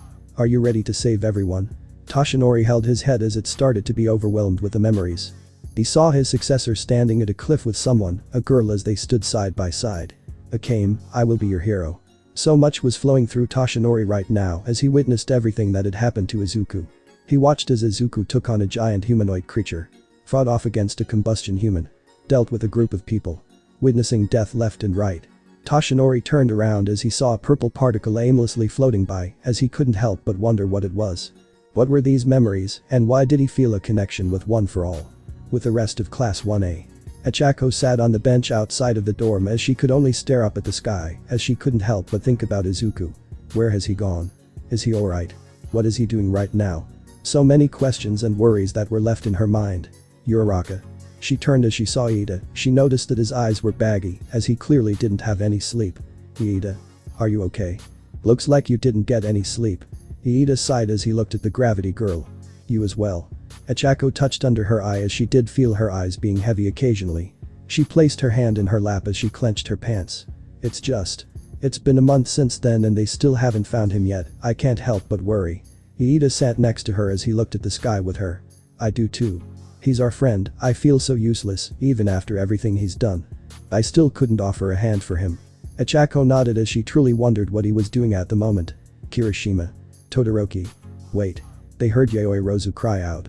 They turned their heads as they saw Todoroki and Kirishima storm out of the building with a serious face. Iida quickly stood up as he got in their way. What are you doing? He questioned them. Isn't it obvious, we're going to find Midoriya? Todoroki said sternly. Don't try to stop us this time, Iida. Kirishima was dead set about this as Iida clenched his teeth. You both are being reckless. And do you even have any clues as to where he is? Iida argued with him. Well, it's better than just standing here, waiting for news. We haven't gotten anywhere in the past month. Kirishima argued back. Midoriya could be in trouble right now, we can't wait any longer. Todoroki stood his ground as Iida was hesitating. This situation, it all felt way too familiar. You both are being irrational. They heard a tired voice rang out as they all froze as they saw Izawa walking towards them. Kirishima, Todoroki, what happened if you are also captured just like Midoriya and Eri, then we would have to expand our searches and leave many other students at risk. He said. But sir. Kirishima, we are doing our best to find him, but right now we can't afford any more students to go missing again. If the two of you so much as step out of UA, consider yourselves expelled. Izawa threatened them. Kirishima clenched his teeth as they did not yield. Todoroki and Kirishima walked forward. Then I'll take full responsibility. Midoriya is my friend. I'm not abandoning. All of a sudden purple mist flew directly in front of Todoroki and Kirishima as Miss Midnight walked out as the two boys collapsed, knocked out. Sorry, Midnight. She shook her head. It was the only way. Mr. Izawa. Achako walked up to him. He turned to her as she looked at him with a pleading expression. Did you find any clues? Izawa shook his head. All clues and tracks have been cold since that day, we don't know anything. Achako frowned as she looked down at the floor. Deku. Where are you? In the Empire capital. Slam. Damn it all. A frustrated shout could be heard in the room as Prime Minister Honest huffed over the table. He shook in anger as he had a wanted paper on the table. Deku's wanted poster was in front of him as he gritted his teeth in frustration. He grabbed a knife and stabbed the paper directly on the face of Deku. Deku. You're a bane in my rule. I'll have your head once I get my hands on you. Honest ripped the paper to shreds as he was losing his mind. That is quite the look on your face, Prime Minister. Honest heard someone at the end of the room as he saw General Budu. He stood there as he stared down Honest, the latter was getting irritated. What the hell do you want? I came to bring you news, your son has returned. He announced. Honest eyes widened in shock as he fixed his composure. He sighed. Is that so, then where is he? He asked. Here I am, father. A man with white hair, similar to that of Honest, walks in with confidence as he grinned at him. I have returned from my journey. Honest smiled as he stood up straight. Ah, sire, I'm glad you have returned and just in time as well. Sire bowed his head. Indeed, father, and I heard that you are in a bit of a pickle. I can't deny that someone has been a thorn in my side. Honest admitted. Budu pulled out a wanted poster as he looked at it. Thanks to Wave and ESDEATH, we now have the face of Deku. He put it down on the table as Sire looked at it as he widened his eyes in shock. That boy. Honest tore a piece of meat and started to chew on it. Even so, no one will report him to the authorities and the people have completely taken his side. Don't worry, father. Sire tried to reassure his father as he placed his hand on his chest. My team and I will deal with Deku. Honest was intrigued as he glared at his son. Oh? And what makes you think you will succeed where the Jaegers have failed? ESDEATH herself said that Deku was able to keep up with her. Because I know where that boy came from. With Wave. He sat there at the table as snow fell down on the city they were at. He looked at his cake as he didn't take a single bite. You're wrong. Your empire is the reason, they're the reason people can't smile anymore. The reason why so many lost their lives. Wave couldn't get the words out of his head when he fought Deku, he was conflicted and winded inside. He wanted to win that fight, but he couldn't, he was still far too weak against him. Tell me, whenever they look at you or your soldiers, how many of them smile at you? He looked at the people around them as he did see some smiles, but whenever they were Imperial soldiers nearby. No one smiled at them, no felt safe with them. He clenched his fist in frustration. I'll get those smiles back. Whatever it takes. Wave didn't want to believe him. After that fight he wanted to reject him, to deny his words, but he couldn't help but look at the people around him. A soldier is supposed to protect the people that he swore to, and yet none of them felt safe near him. Riots kept breaking out against them. All chanting that boy's name. Wave. He looked up to see Kurum looking at him, worried as her blackened eyes kept staring into his. Huh? Kurum? What's wrong? The cake isn't good. No, it's just you've been staring at your cake with daggers. Is something wrong? Wave was hesitant as he sighed. He kept looking around, looking at the people's faces. Kurum, what are we fighting for? Kurum looked at him in shock. What do you mean, we fight for the Empire? Yeah. The Empire. The more he kept looking at the people, the way they saw Deku as the light that had shown up when they needed him was something that the people should have looked at him or the soldiers of the Empire, but yet they looked at them like they were confronting a danger beast, fear. Wave truly wondered if they were really right and what they fought for was ever right. The fight with Deku was an absolutely crushing defeat and an eye-opener to Wave. He didn't want to betray his friends, but he couldn't help but wonder about these questions inside his head. He looked at Run as he was looking at a street performer dressed as a clown. Wave got up to ask Run the question, but stopped when he saw the look at Run's face. Anger soothed out of him as he stared down at the street performer. Run. The man broke out of the anger as he looked at Wave. You alright? Yes. I'm fine, sorry. Run returned to the table as Wave couldn't help but wonder what was that all about. Wave looked up at the sky as the snow gently landed on his face, still reminiscing about the fight. You know nothing about them and what they've been through. Don't you dare call them scum. Wave clenched his fist. That question kept coming to him again. What was he fighting for? With Tatsumi in mind.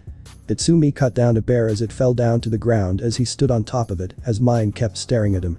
This should be enough to fill Akame's stomach for a bit. He muttered. Most likely won't, but either way, it will satisfy her. She walked towards him as the boy dropped down from the bear.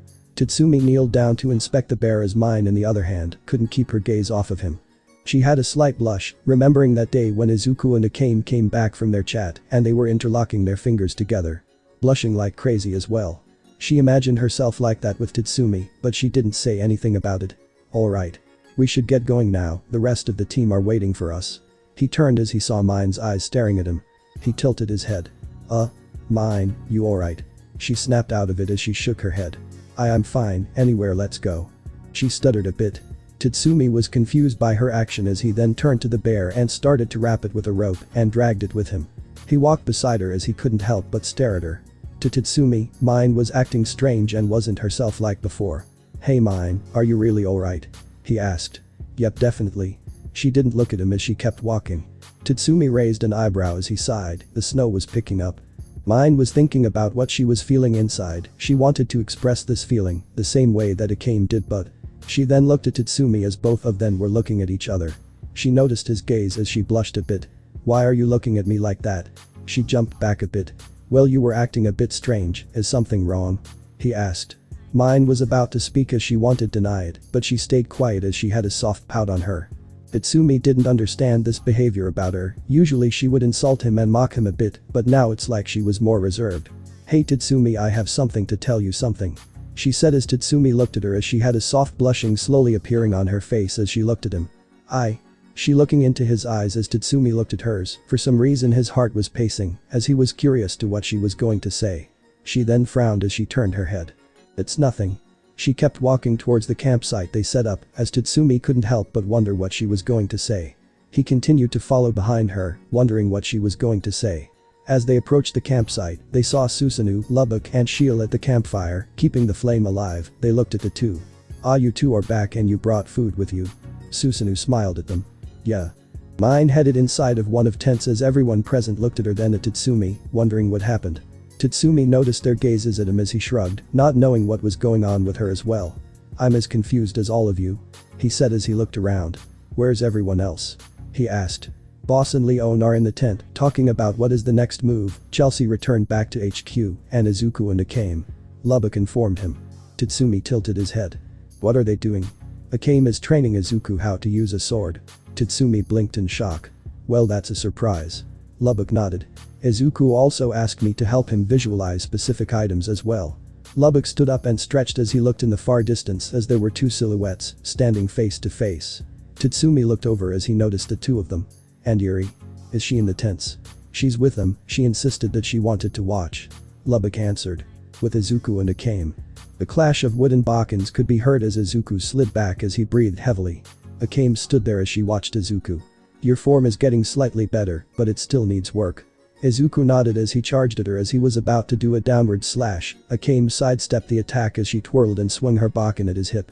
Izuku quickly shifted his blade to block her attack as he was sent away from her. He felt himself shake a bit. He straightened himself up, but Akame was already upon as she lightly tapped her blade on top of his head. You still need work, she said. Izuku scratched the top of his head as he nodded.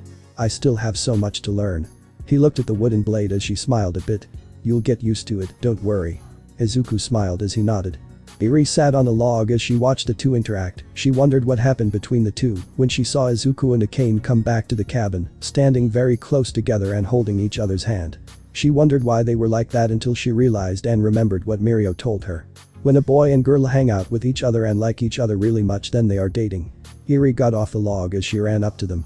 The two turned to her as they heard her approaching them. Mr. Deku, are you done? Izuku nodded as he turned to Akame. We should head back to the campsite. She hesitated a bit as she wanted to say something which Izuku noticed, but she nodded. Izuku grabbed Eri's hand as they walked together.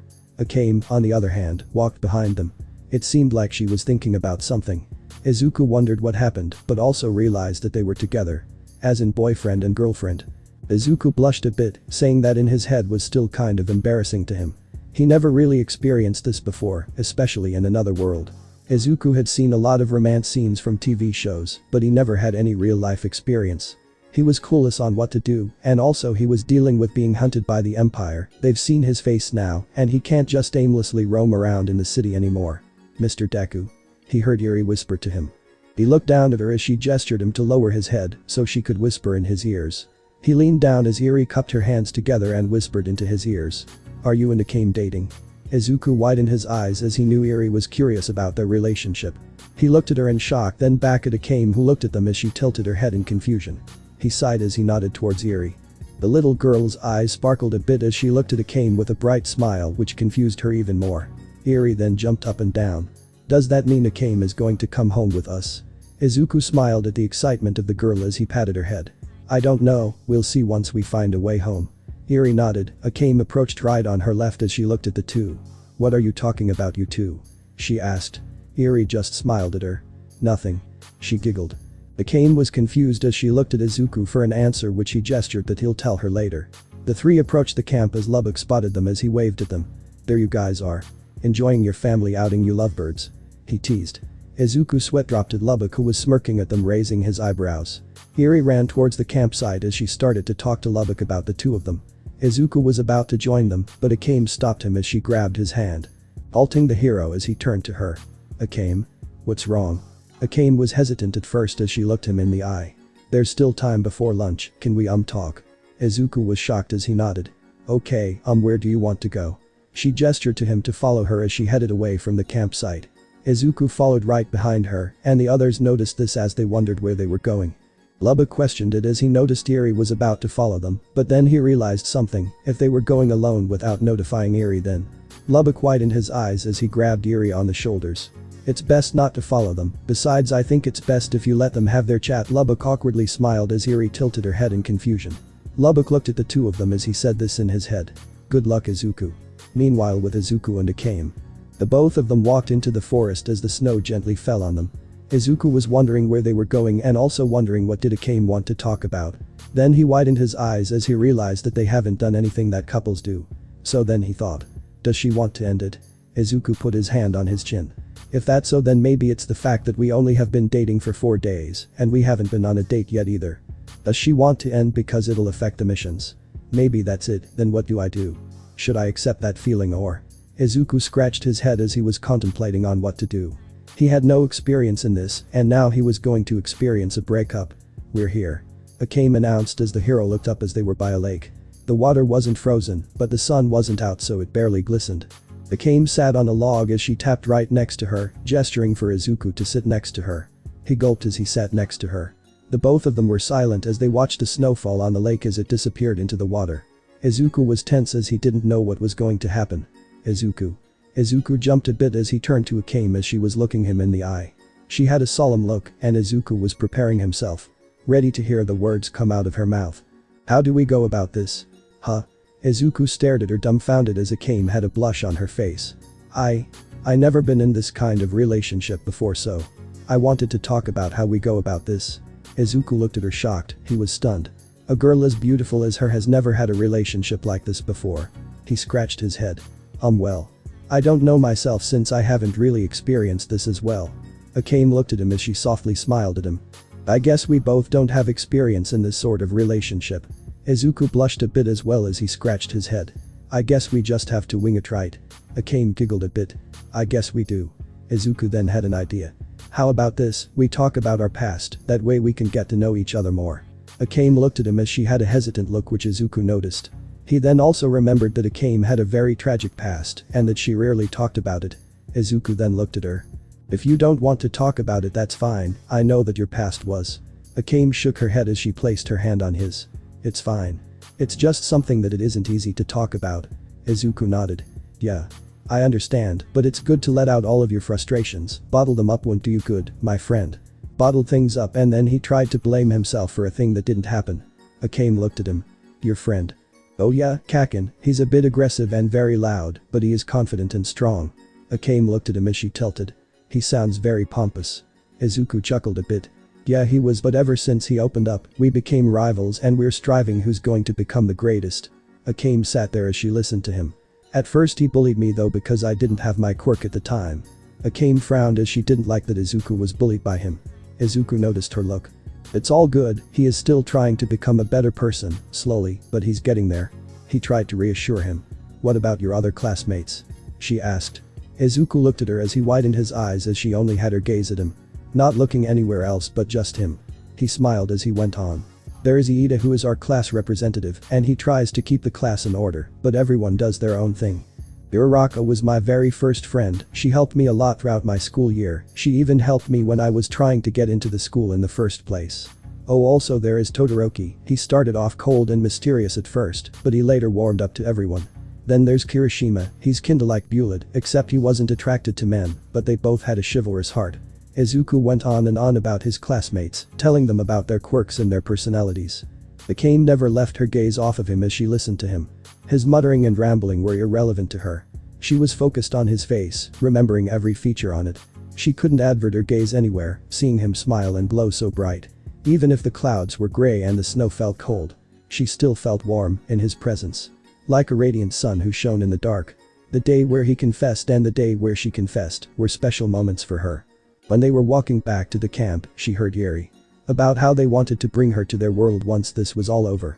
She thought about it, she didn't know if she could, but it was a choice that was going to be made down the line. For now, she was enjoying a moment with the person she loved the most. Nothing else mattered right at that moment. Oh, then there's our homeroom teacher who almost expelled us and… Izuku stopped his rambling as soon as he turned to Akame, as their faces were now close to each other, inches away. Their lips were really close to each other. They stared into each other's eyes as they couldn't help but admire each other. Sorry, did I interrupt?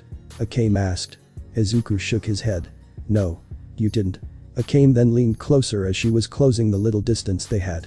Izuku didn't move back or resist, he merely closed his eyes as Akame did as well. Then Akame completely closed the gap, Izuku felt euphoria completely take over as soon as she closed it. Their lips intertwined as no one was around.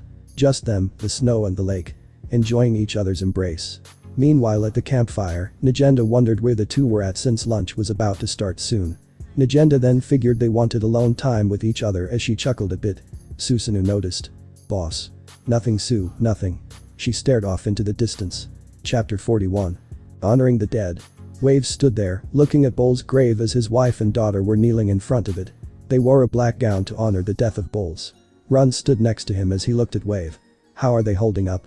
Run asked. Wave looked at them. Still grieving, but thanks to the general giving funds to them, I think they'll be fine. I see. Run looked at the family. No wonder why her soldiers have such fighting spirit, she rewards them after every battle. Run thought to himself. He looked at Wave as he clearly was still upset at himself. Wave, are you still? I am.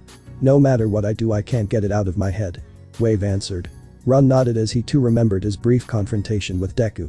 A boy who went toe-to-toe with ESDEATH. No matter how you look at it, I lost and I was the reason we failed the mission. Wave said. Wave, it wasn't your fault, I couldn't stop him from getting there. Wave turned to Run. Even so, he had so many trump cards that I wasn't able to see through it. They then heard footsteps approaching them as they turned to see Bull's family walling up to them. Kaij, his wife bowed her head. Thank you for coming, you two. They both bowed in response. He was our comrade, escorting you was a small token to him. Run said. Kaij smiled as she looked at the grave. Still, Logue will have to live without her father, even so I will make sure she has a good life. Wave clenched his fist. I'm sorry, if only I was stronger I would've. Kaij looked at Wave. It is not your fault, Bowles knew what he was getting into, he even told me that his past sins will catch up to him someday. She frowned. I just wish it didn't happen so suddenly. Night Raid will pay, we will bring them to justice. Kaij looked at them as she nodded, but she had one concern. About that Deku person. Wave looked up at her. I heard he's a part of Night Raid as well, but he goes around and saves people. Even so, he still protects that group. That is true, but the people in the capital are brushing that aside. He saves people, showing them hope. It makes you question, why is he fighting so hard for the people and yet protects the group that terrorizes the empire? Kaij asked. Wave widened his eyes and Deku's words played back in his head again. He still questioned it, no matter where he went, Deku was always the talk. Sorry for bothering you with my questions. She apologized. Run shook his head. It's completely fine. He said. Kaij then looked at the grave. I should buy some flowers for him, I think he would like that. The wind blew as Wave looked up in the sky. Meanwhile in the capital. I'm sorry kid, but I don't think I can fix this, these necklaces are damaged beyond repair. The jeweler said to Izuku as the boy sighed. It's no problem, just wanted to see if they can be fixed. I can always show you some that we have. The jeweler offered. Izuku shook his head. Thanks but I'm good. He turned as he looked at the white-haired little girl. Eri, come on. Eri turned to Izuku as she pulled her hoodie over her head as she walked up to Izuku and held his hand. Stay safe out there Deku, there has been a new secret police patrolling these areas, they are ruthless. He warned him. Izuku nodded as they exited the store. He pulled his hoodie over his head. Both of them wearing cloaks. Alright Eri, let's get something to eat and then we can head home. Eri smiled at him and nodded. Before all of this, Izuku kept looking at the broken necklaces at the table as he contemplated on whether to head to a jewelry store to get it fixed or find something that was similar to the necklaces. Akame walked by as she saw him staring hard at the broken jewelry. She poked his cheek as Izuku turned towards her as she smiled. Staring at them won't fix it, you know. Izuku blushed a bit. I'm just thinking about how and where to fix them. Akame looked at the necklaces. There is a jewelry store in town that is funded by HQ, you can check there. Akame pointed out. Izuku nodded. I'll check it out then. Akame smiled. Just be safe now, there are wanted posters of your face now. Izuku stopped as he completely forgot it was pointless to wear the mask now. As the two were talking, Nagenda walked in the room as she saw the two. She smirked. Oh? Sorry, was I interrupting something? Akame and Izuku shook their head. No, we were just discussing where to get these necklaces fixed. Izuku showed her, Nagenda examined them. You're better off getting new ones. Izuku looked at the necklaces as he shook his head. It has to be these ones. Izuku remembered the village chief and his words to him, the meaning of these necklaces. I'll try the jewelry store that Akame suggested, but if that doesn't work, I'll take a trip to that village.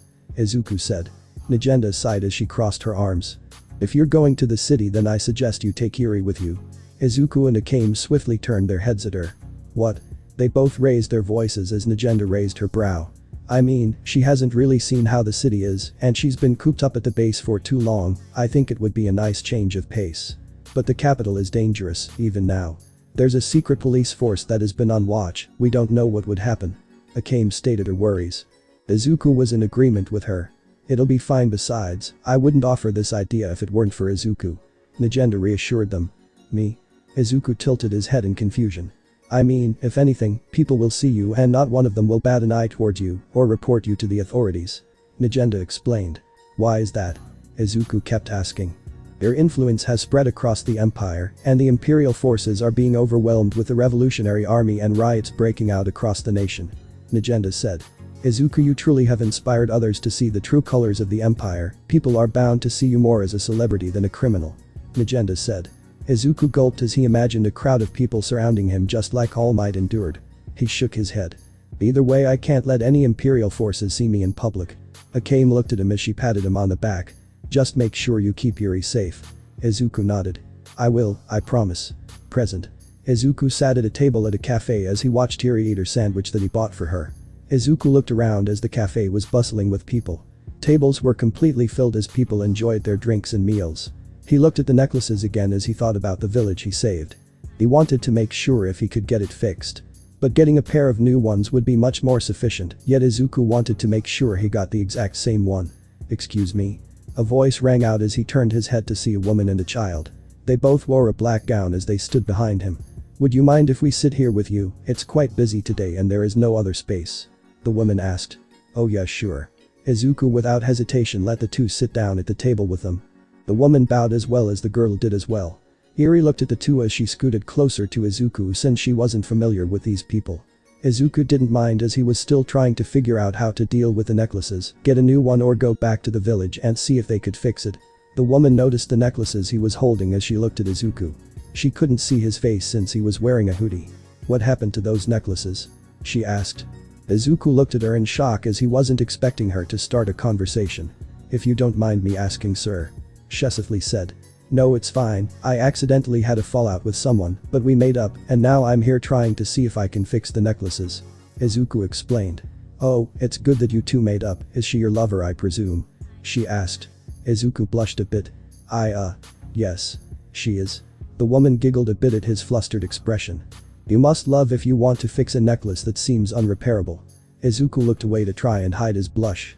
Izuku looked at the woman as he noticed that not just her gown was black, but everything she wore was black. "I'm sorry ma'am, but are you mourning a loved one?" Izuku pointed out. The woman froze a bit as she placed her hands on her lap. "Yes, my husband died during a mission assigned by the Empire." Izuku solemnly looked at her. "I apologize, that was insensitive of me." He apologized. She shook her head. "It's quite alright, I asked you about some personal issues, it's only fair you ask as well." Izuku frowned. "But still, my issues aren't comparable to losing a loved one." While the two were talking, Eri was eating her cake that Izuku bought her as he looked up at the girl who was staring down at her leg. She almost looked like she was on the verge of crying. Eri looked at her cake then at her. Logue was reminiscing about her father, how loving and caring he was. No matter how scary he looked, he was gentle. She wanted to see him again, she wanted to run to his arms again. But she'll never get the chance again. She then saw movement in her peripherals. She looked up at the table as she saw a cake in front of her. She turned to see the girl with white hair and a single horn on her right side of her forehead, slide her the plate. She had a solemn expression on her face. "Are you okay? You can have my cake if it will make you feel better," Eri said. Logue waved her hands. "Oh no thank you, I can't take your food." She tried to reject the offer, but Eri wasn't going to take no for an answer. Eri saw a girl who was crying, just like Izuku did for her. Made her smile, she wanted to do the same for others. "It's fine, plus it's really good, I love sweets, but apples are my favorite," she said. Logue looked at her as she looked at the cake. She grabbed the spoon as she took a bite. She was reminded of her father once again. Where he baked a cake just for her. She held in her sobs as she looked at Eri with teary eyes. "Thank you." She had a shaky smile. Eri smiled at her, as Logue enjoyed the cake. Kaiji smiled at the interaction as she turned to Izuku who was also watching. "Is she your sister?" Kaiji asked. "Oh no, I'm just her guardian, her parents were nowhere to be found when I found her," Izuku explained to her. "Oh that poor child, she's lucky to have you with her." Izuku scratched his head. "I couldn't ignore her, I want her to live a bright future where she can smile all the time." Kaiji widened her eyes as she looked at Logue, she smiled. "I do too, my daughter is the only one I have now, I want her to have a good life where she lives freely," she said. Izuku nodded, he thought about the current state of the Empire as he clenched his fist. "In order for that to happen, I have to end this and take her home." Then Izuku felt danger sense go off as he swiftly turned to see a person getting robbed. People heard the commotion as the robber started to run off with a bag. Izuku abruptly got up from his chair. "Ma'am, can you please watch over her for sec?" The woman was shocked at the sudden tone change from his voice as he was gone in a matter of seconds, leaving a green electricity trail. The robber tried to run away as he looked at his haul. He smirked as he was about to make a right into an alley, but Izuku appeared in front of him in an instant and slammed his leg into his face, making the robber fly back and out cold.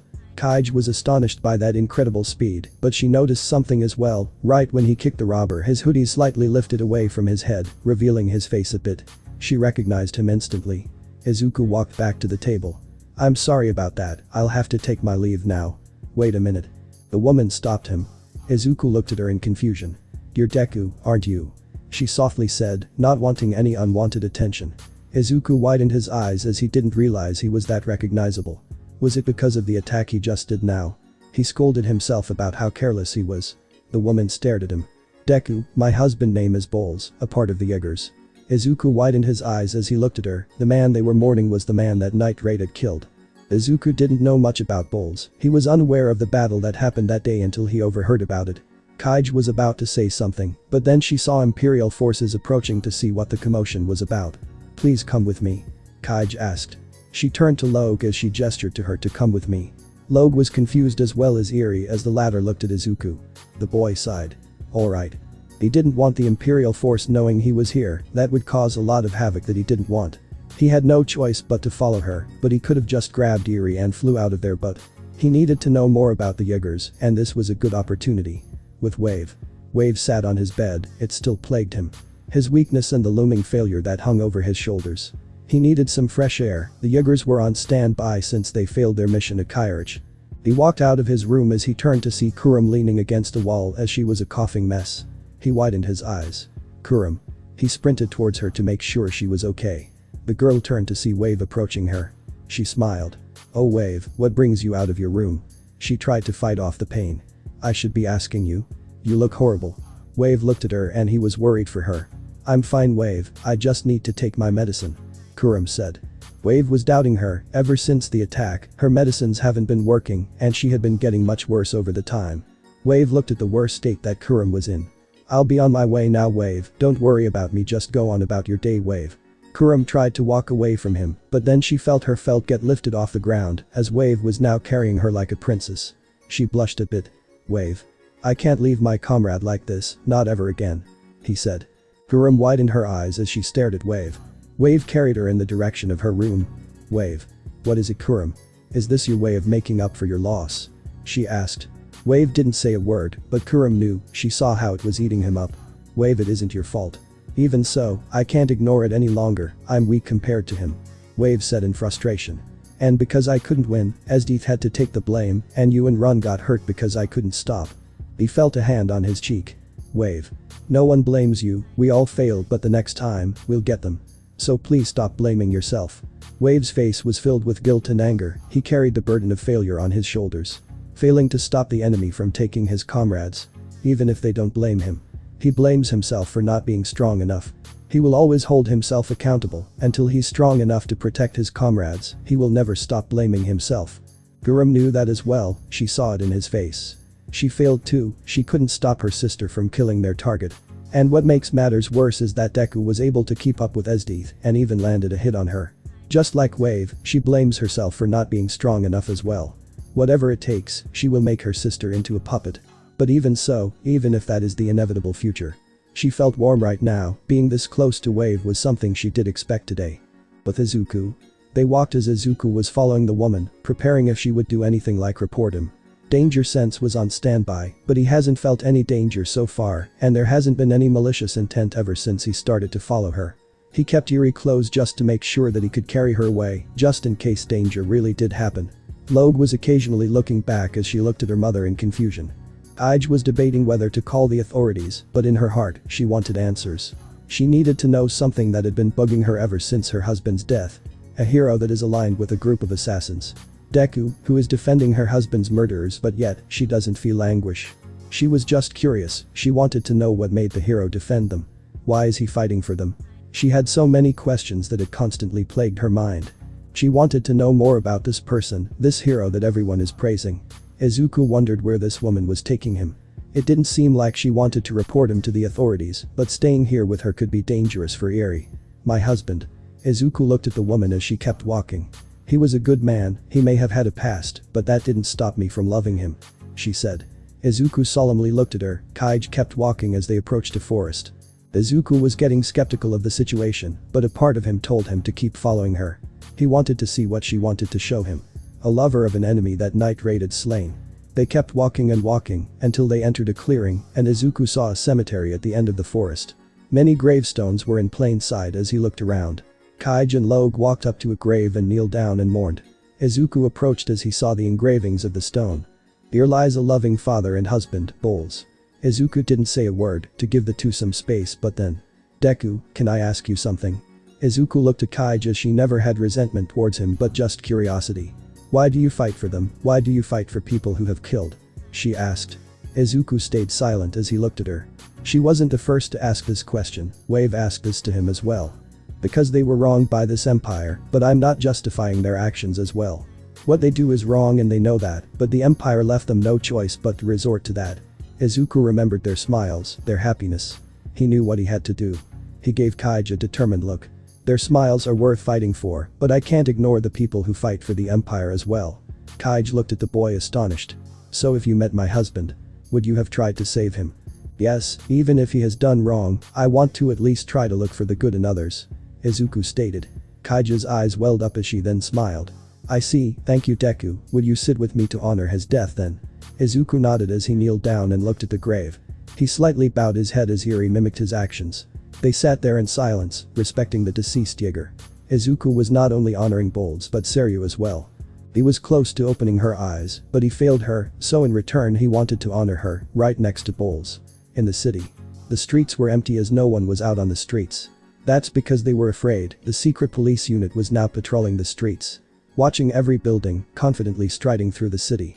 Sayara smirked as he looked at every building, seeing people cowering in fear. It seems there's barely anyone here, what should we do? A man with black hair that extended out on both sides almost like a wing. If you're bored Enshin, I can give you all of my attention. A woman with a pink bob cut flirted with a man named Enshin. No thanks. He muttered. A clown was behind them as he breathed heavily, aimlessly looking around, searching for something. A man walked a few distances from them. He seemed to look like a wandering samurai as a twig was sticking out of his mouth. He held his sword at the ready at all times.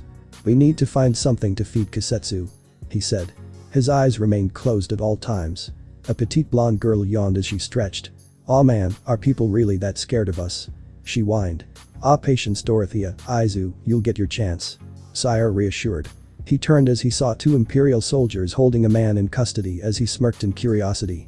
As the two soldiers were taking him into custody they looked ahead and saw Sire approach them. The two instantly recognized him as they stood straight and saluted him.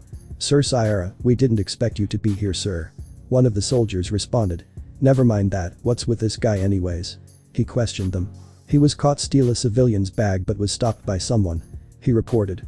Sire's smile turned uninterested as his shoulders sourced a bit.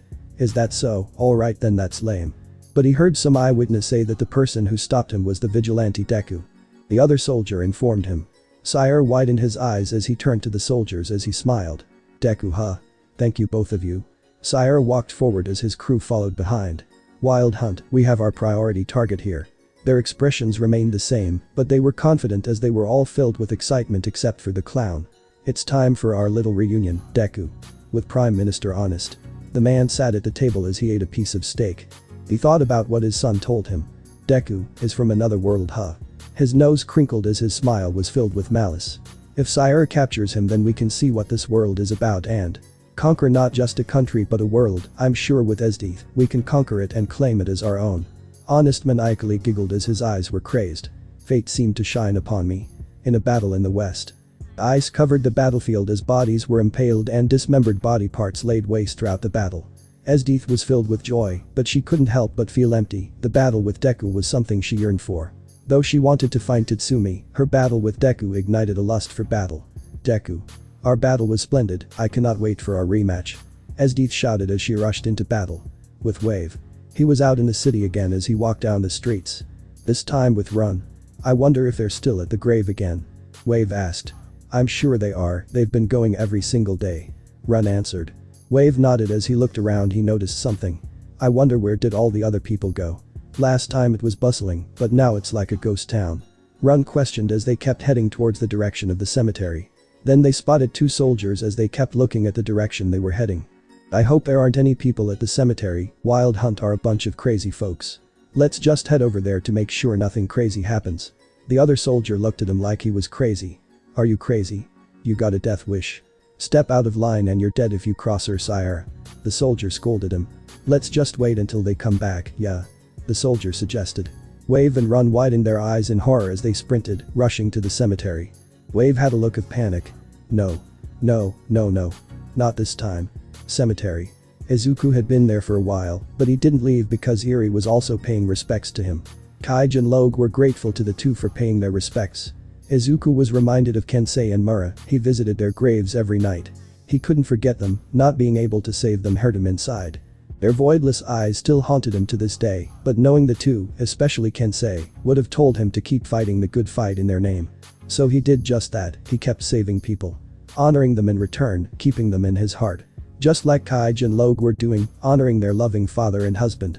As Izuku was about to say something, danger sense activated as he quickly activated his gauntlets and formed a green shield as knives deflected off of the energy shield he created. The three looked at Izuku as they saw 6 people approaching them. Izuku widened his eyes in shock as he recognized one of them. His eyes then narrowed as their malice was unnoticed. Sayara smiled confidently. "We finally meet again, I never got your name before." One of Izu's eyes opened as he felt a powerful aura from Izuku. He grinned. "This man is worthy of Kisetsu, he will find tonight." Dorothea and Kasmina looked at Izuku as they licked their lips. "Oh my, isn't he a charmer, his blood must taste delicious." Dorothea lustfully gazed at Izuku. Enshin smiled. "This should be fun, right champ?" Champ was unfazed by his words as he focused on the 2 little girls behind Izuku. He started to drool. "Oh my, aren't those 2 precious, I bet their screams would be fantastic." Champ then rushed towards them as Logue was startled as she was terrified. Eri appeared in front of her as she put her arms out. This made Champ more excited as he tried to quickly approach them, but in a flash, he was sent flying past the rest of the wild hunts, slamming into a dozen trees. He laid there unconscious as blood leaked down his forehead. Sayara didn't even see what happened, neither did the rest. Izuku landed on the ground as green electricity danced around him violently. Green energy leaked out of his gauntlets as he stared down at Wild Hunt. Sayara smiled, but the fear got to him as he didn't expect the boy to become this powerful since the last time he fought him. The boy from before was a different person than before. This boy adapted to his surroundings and has grown from his experience in this world. "You dare defy the Empire?" he questioned. "Yeah, ever since you dragged me here, I'm here to end all the suffering," Izuku declared. Sayara laughed maniacally as his eyes were crazed. Then, Wild Hunts. Dorothea licked her lips in anticipation as Kasmina brought out her Tigu. Enshin got in a low stance as Izu smirked in excitement as he pulled out Kisetsu. "Let the hunt begin." Chapter 42. Dancing with the Hunt. Izuku stood in between the Wild Hunts and Bull's family. The hero stood ready, watching all of them carefully. His gauntlets are fully charged with energy. Wild Hunt. Let the hunt begin. Without a second to waste, Izu lunged at Izuku, but thanks to danger sense and Akame's training, Izuku ducked under his slash as Izuku plunged his fist into Izu's stomach, making him fly back and hitting a tree. Izuku lowered one for all to 5%, he didn't want to get Kage, Logue and Eri caught in his attacks. Kasmina appeared to his side as she was about to use her Tigu to disrupt Izuku, but the hero swiftly launched a Delaware smash at her, intercepting her attack. Then shifted his head to the right as a knife flew past his face as he saw Enshin racing towards him. Izuku imagined a warhammer as it appeared in his hands. Izuku struck Enshin in his stomach, knocking the wind out of Enshin. The hammer then disappeared as Izuku turned to look at Sayara, standing his ground against the Wild Hunts. Sayara was shocked at how skilled he was now, he formed a shaky smile. This kid has gotten this strong. Izuku's danger sense activated once more as he then sidestepped a punch to his face as Dorothea was amused as she caught herself and stood on her hands. She swung her leg, aiming towards Izuku, but he grabbed her leg as he threw her towards Sayara. The latter teleported out of the way as Dorothea collided with a tree. Ige was in awe at how skilled he was holding his own against 6 Tigu users. Whoa. Logue watched him. Then a cloud of dust erupted, Champ started to sprint at Izuku. Champ then formed an orb in his hand that was green. He threw it at Izuku as a tornado was forming and was quickly approaching Izuku. Kage widened her eyes as she held Logue and Eri close to make sure they didn't get blown away or caught in the whirlwind. Izuku however remembered a video he watched when he was a kid, All Might, stopping a tornado with a single fist. Izuku got into a low stance as he reeled his fist back. Black whip wrapped around his arm as the green energy on his gauntlet solidified, making a double armor on his arm. In one full motion, Izuku Midoriya launched a Detroit smash at the tornado, completely stopping the tornado. A shockwave erupted as it blew the trees, almost taking out the rest of the Wild Hunt. Champ was holding his ground but was awestruck at the amount of force Deku produced. Kage was protecting Eri and Logue from the shockwave, hoping they didn't get blown away.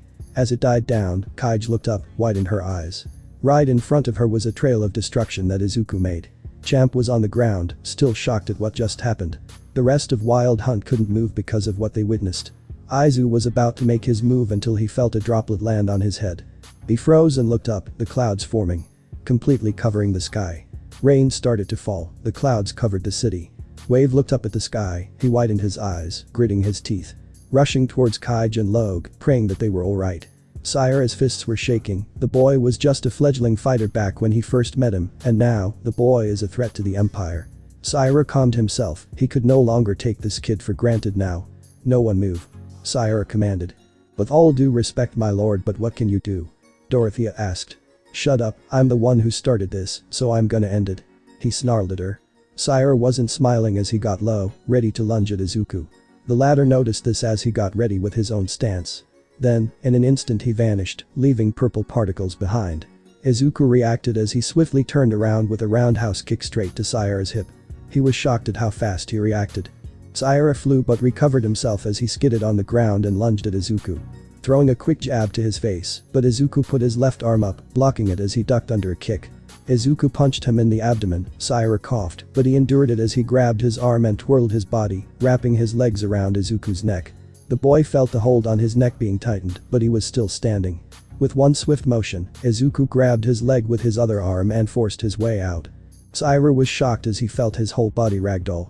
Izuku threw him towards a tree, making him slam through it. Izuku let out a breath, but danger sense went off as Champ was behind him, ready to slam his fist down on him. Izuku rolled out of the way, but danger sense didn't stop. He tilted to the right, narrowly dodging an upward slash. Izu didn't stop as he brought his sword down until there he saw sparks fly, a green blade that was a reverse Akabado. Izuku pushed him back as the blade disappeared and he formed a fist and punched Izu square in the face. Launching the man back, Kismina jumped in the air as she was about to axe kick him in the air, but Izuku activated Black Whip and grabbed her out of the sky and slammed her to the ground. Dorothea was about to attack him, but Izuku appeared in front of her with blinding speed, punching her in the gut as she flew back. Tamp ran up behind him, but Izuku jumped up and flipped over him before he could do anything. Izuku then landed a Detroit smash to his back, but he didn't stop there as he crossed his arms, forming an X as he then slashed down on Champ's chest. Then Izuku elbowed his stomach, kicked his ribs, punched him in the face. Then put his arm on his neck as he twirled, forming a tornado. Carolina, Wyoming, Manchester, Texas, Oklahoma. Champ was sent in the air as Izuku followed through as he landed a kick on Champ's face. St. Louis smash. Making him plummet to the ground. Izuku landed as he swiftly turned and parried an attack from Sayara. Enshin rushed towards him on his right, but Izuku pushed Sayara away and jumped over Enshin, slamming his fist on his back, creating a cloud of dust at the moment of impact. Sayara looked at his squad as everyone was knocked out or decommissioned from the fight. The dust cleared as Izuku stood on top of Enshin, completely out cold. Izuku stared down Sayara, the man was too stunned at the complete one-sided fight he just witnessed. Izuku walked toward Sayara, scaring the man as he took a step back. He gritted his teeth in frustration, he never thought that this boy would become a major threat. Champ struggled to get up as he looked at Izuku with spite, he wanted to embrace the two little girls, Champ wanted to cherish their pure souls, and this stain was in the way. Champ slowly stood up as Izuku turned to him. Danger sense had been going off like crazy, keeping Izuku on the edge. Every person that attacked him had so much killing intent that it heightened his senses to a degree where he could perceive any movement that had malice in them within a 2-meter radius around him. Izuku swiftly turned around and blocked a slash from Izu. The man was grinning ear to ear, Izu felt it, Kisetsu was thirsting for this vigilante's blood. Izuku then felt danger sense go off again, he looked behind him to see Champ holding up an orb of fire as it grew bigger. Champ was furious as he had a crazed smile. This caught Izuku off guard, the moment he felt danger sense go crazy was too late. He turned but only for Izu to slash him across the chest. Izuku widened his eyes as he gritted his teeth. He swung his leg, creating a massive whirlwind to blow away Izu. Izuku held his chest as he gasped for air. The cut was deep and he spat some blood out. Out of my way. Champ threw the flame ball at him as Izuku turned to see the incoming ball of fire approach him. Eri widened her eyes as her horn started to glow. Deku-san. Then a massive explosion could be seen as a shockwave followed after, making the wind blow back. Wave felt the intense force as he equipped Grand Chariot and turned to run. I'm going on ahead. Be careful, Wave. Wave dashed off, he was worried that he would fail Bulls. No, this time, he made a promise to himself. That he would protect the people he cared about. He won't fail to save anyone again, run, Kurum, he won't fail. Eri watched in horror as smoke covered the area. She couldn't believe her eyes, she tried to walk over to the smoke cloud, but Kaij held her close as well as Logue, as Champ started to walk over to them. Don't worry, little girl, you will never see him again, but your soul will forever be pure, unlike him. He had a distasteful smile, etched on his face. Sire laughed as he wasn't expecting Champ to use all of that power, but now he would get his father's approval now. Defeating Deku would gain Sire his father's trust. Champ started to laugh as he approached the three. Kaiji was fear-stricken as she didn't know where else to run. She wanted to protect the two, but she stood no chance against. In the midst of the smoke, she saw a green glow, and Kaiji widened her eyes. In that moment, a black tendril shot out of the smoke as it latched onto Champ. The latter had a shocked expression as he felt himself getting lifted off the ground, then getting swung in the air. Izuku looked at the smoke as he dashed towards it, ready to slash him. Izuku then did a sideways slash that dispersed the smoke, but Izuku was nowhere to be seen, but Izuku was floating just a few inches away from his sword. Izuku widened his eyes as a shadow dawned above him as he looked up to see Champ coming down at him fast. Collided with Izuku, making a crater below them. Izuku flicked his fingers, propelling him towards Sire. Making the latter get into his battle stance, Enshin appeared in between them as he threw knives at Izuku. Izuku dodged all of them as he landed on the ground and launched a powerful Delaware smash at him. A giant air blast raced towards them, making the two jump out of the way. Enshin was about to take out his Tigu, but Izuku appeared in front of him and punched his face, making his whole body flip, knocking the wild hunter down. Izuku then felt danger sense as he ducked underneath a roundhouse kick from Sire, but he wasn't the only one as Dorothea was behind Izuku as she was about to get him into a lock, but Izuku burst into purple smoke, covering the entire area.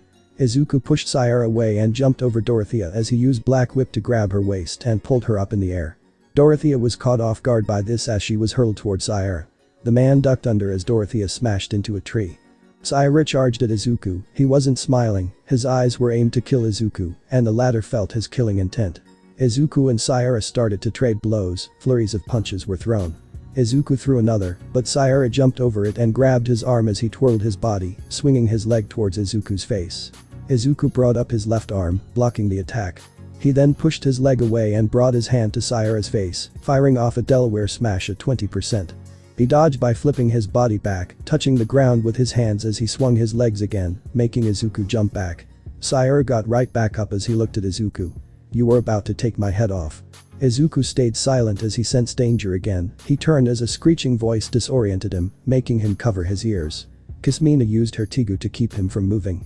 Sire saw this chance as he lunged towards Izuku. The boy looked as he saw Sire move from his peripherals.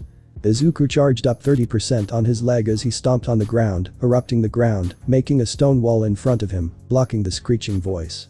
Izuku swiftly turned as he tilted his head, making Sire punch the stone wall Izuku made. Izuku then moved in quickly as he grabbed Sire's head from the back and smashed his face into the wall. Making a crack, Izuku had to dial down to 5%.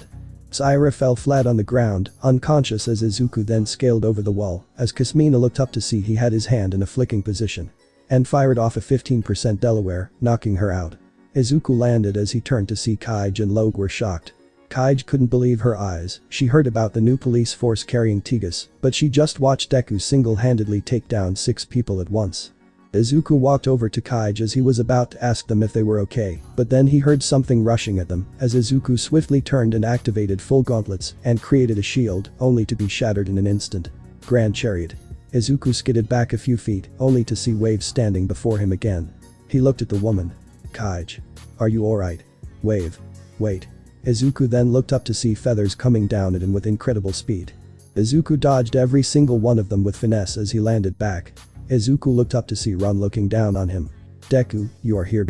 Kaiji then ran in between them, shielding Izuku from them. "Kaiji." Ron was shocked at her actions. "Get out of the way." Wave tried to tell her. "He saved me and Logue. If it weren't for him, who knows what might have happened." Kaiji argued back with them. Wave was shocked as he looked around to see the wild hunt was completely out of commission. Ron looked down to see Champ completely out cold. Ron had to restrain himself from raining feathers onto him. He couldn't get caught now. But what piqued his interest was that Deku beat the wild hunts all by himself. Wave was conflicted. "Even so. Wave. He is not responsible for my husband's death," Kaiji said to him. "But the people he defends are." It was silent as Kaiji walked up to Wave. "It's not his fault. Nor it is yours either, Wave." Wave widened his eyes as he looked at her. Grand Chariot faded into his ki as Wave stood there looking at Kaiji. "It was never your fault. My husband knew what he was getting into. He told me that one day, his sins were going to come back for him." Kaiji comforted Wave. "But even so, Wave." He heard Ron say his name as Wave turned to see Ron pointing at Deku. The latter turned to see what he was pointing at. He widened his eyes as he saw a white-haired girl hugging him and crying as Deku tried to comfort the girl. I was so scared, Deku-san, are you okay? Are you hurt? I'm fine, Eri, just a scratch. He reassured her with a smile. Eri then tried to use her power, but Izuku grabbed her hand as he shook his head. Wave remembered the words that Izuku said to him that day. You know nothing about them and what they've been through. Don't you dare call them scum. Wave kept getting reminded why the Empire was not what he thought it was. Wave, if the Wild Hunts wake up and see this, they will definitely come after Kaij and Logue. Run said. Wave clenched his fist as he didn't know what to do. But he heard Izuku walking towards them as he looked into the hero's eyes. I can take them somewhere safe. Izuku proposed. Both Run and Wave look at each other as they contemplate. Wave looked at Izuku. How do I know you aren't going to use them for intel on us? I won't bring them to Night Raid, but a place where they don't have to worry about being hunted. Izuku reassured. Can I take your word for it? Wave said. Yes, you can. They stare at each other for a while as the two keep watching what the other might do. Fine. Izuku nodded. But if something happens to them then I'll hunt you down, whatever it takes. Izuku didn't respond as he then looked at Kaij as she nodded. Mom? Are we going somewhere? Kaij kneeled down in front of Logue. I'm sorry Logue, we have to say goodbye to our home, it's not safe here anymore. Is Mr. Deku going to protect us? She asked. Eri ran up to Logue. Yes, Deku-san always saves people, no matter what. Izuku widened his eyes as he smiled at Eri. Run then walked up to Izuku. Then we leave them in your hands, Deku, I trust that they'll be safe. Izuku nodded. You have my word. Before Run and Wave knew it, Izuku carried Kaij on his back as he carried Logue and Eri on his arms, securing them all with Black Whip as he launched away from them. Wave watched as Izuku flew off, Run placed his hand on his shoulder. Let's gather the Wild Hunts before they wake up. Wave nodded as he looked at Sayara, he gritted his teeth, if it weren't for Deku, then who knows what might have happened to them. With Izuku. Izuku flew across the forest as he had to flick with one hand because he was carrying Eri and Logue with one arm while also using Black Whip to keep them from slipping through his arm. Kaij held onto him close as she had her eyes closed. Izuku tried to remember the village that he saved as he looked around as he saw a familiar barricade. He then saw revolutionary flag waving in the air as a watchtower was spotted. Izuku felt the pain on his chest as well as some of the burns that he blocked from Champ. He flew down, keeping himself steady so Kaij wouldn't fall off his back. Deku. Wats. Kaij saw that he was trying to deal with the pain on his chest. Blood started to spill from the cut he received. He landed safely and put down Eri, Kaij, and Logue. A revolutionary soldier saw them as he walked up to them. Halt. State your pussy. He then recognized Izuku and noticed the gash across his chest. Deku. Hold on, let me get the medic here. Can you tend to them first, they need shelter first. Izuku held his chest in pain. Deku-san. Eri expressed her concern, she tried to use her quirk again, but Izuku grabbed her hand gently. He smiled at her. I'm fine Eri, no need to use it here. Eri frowned as she kept looking at Izuku. Hey. I need a medic here. The soldier shouted. A medic officer rushed out as he spotted them. Deku. Please come inside, we'll tend to you in the village. The soldier and the medic officer placed his arms over their neck as they helped through the village gate as the other three followed. The village elder noticed the commotion as he then saw them carrying Izuku. Young man. What trouble have you gotten into? Izuku chuckled a bit. I'm sorry elder, but could you do me a favor?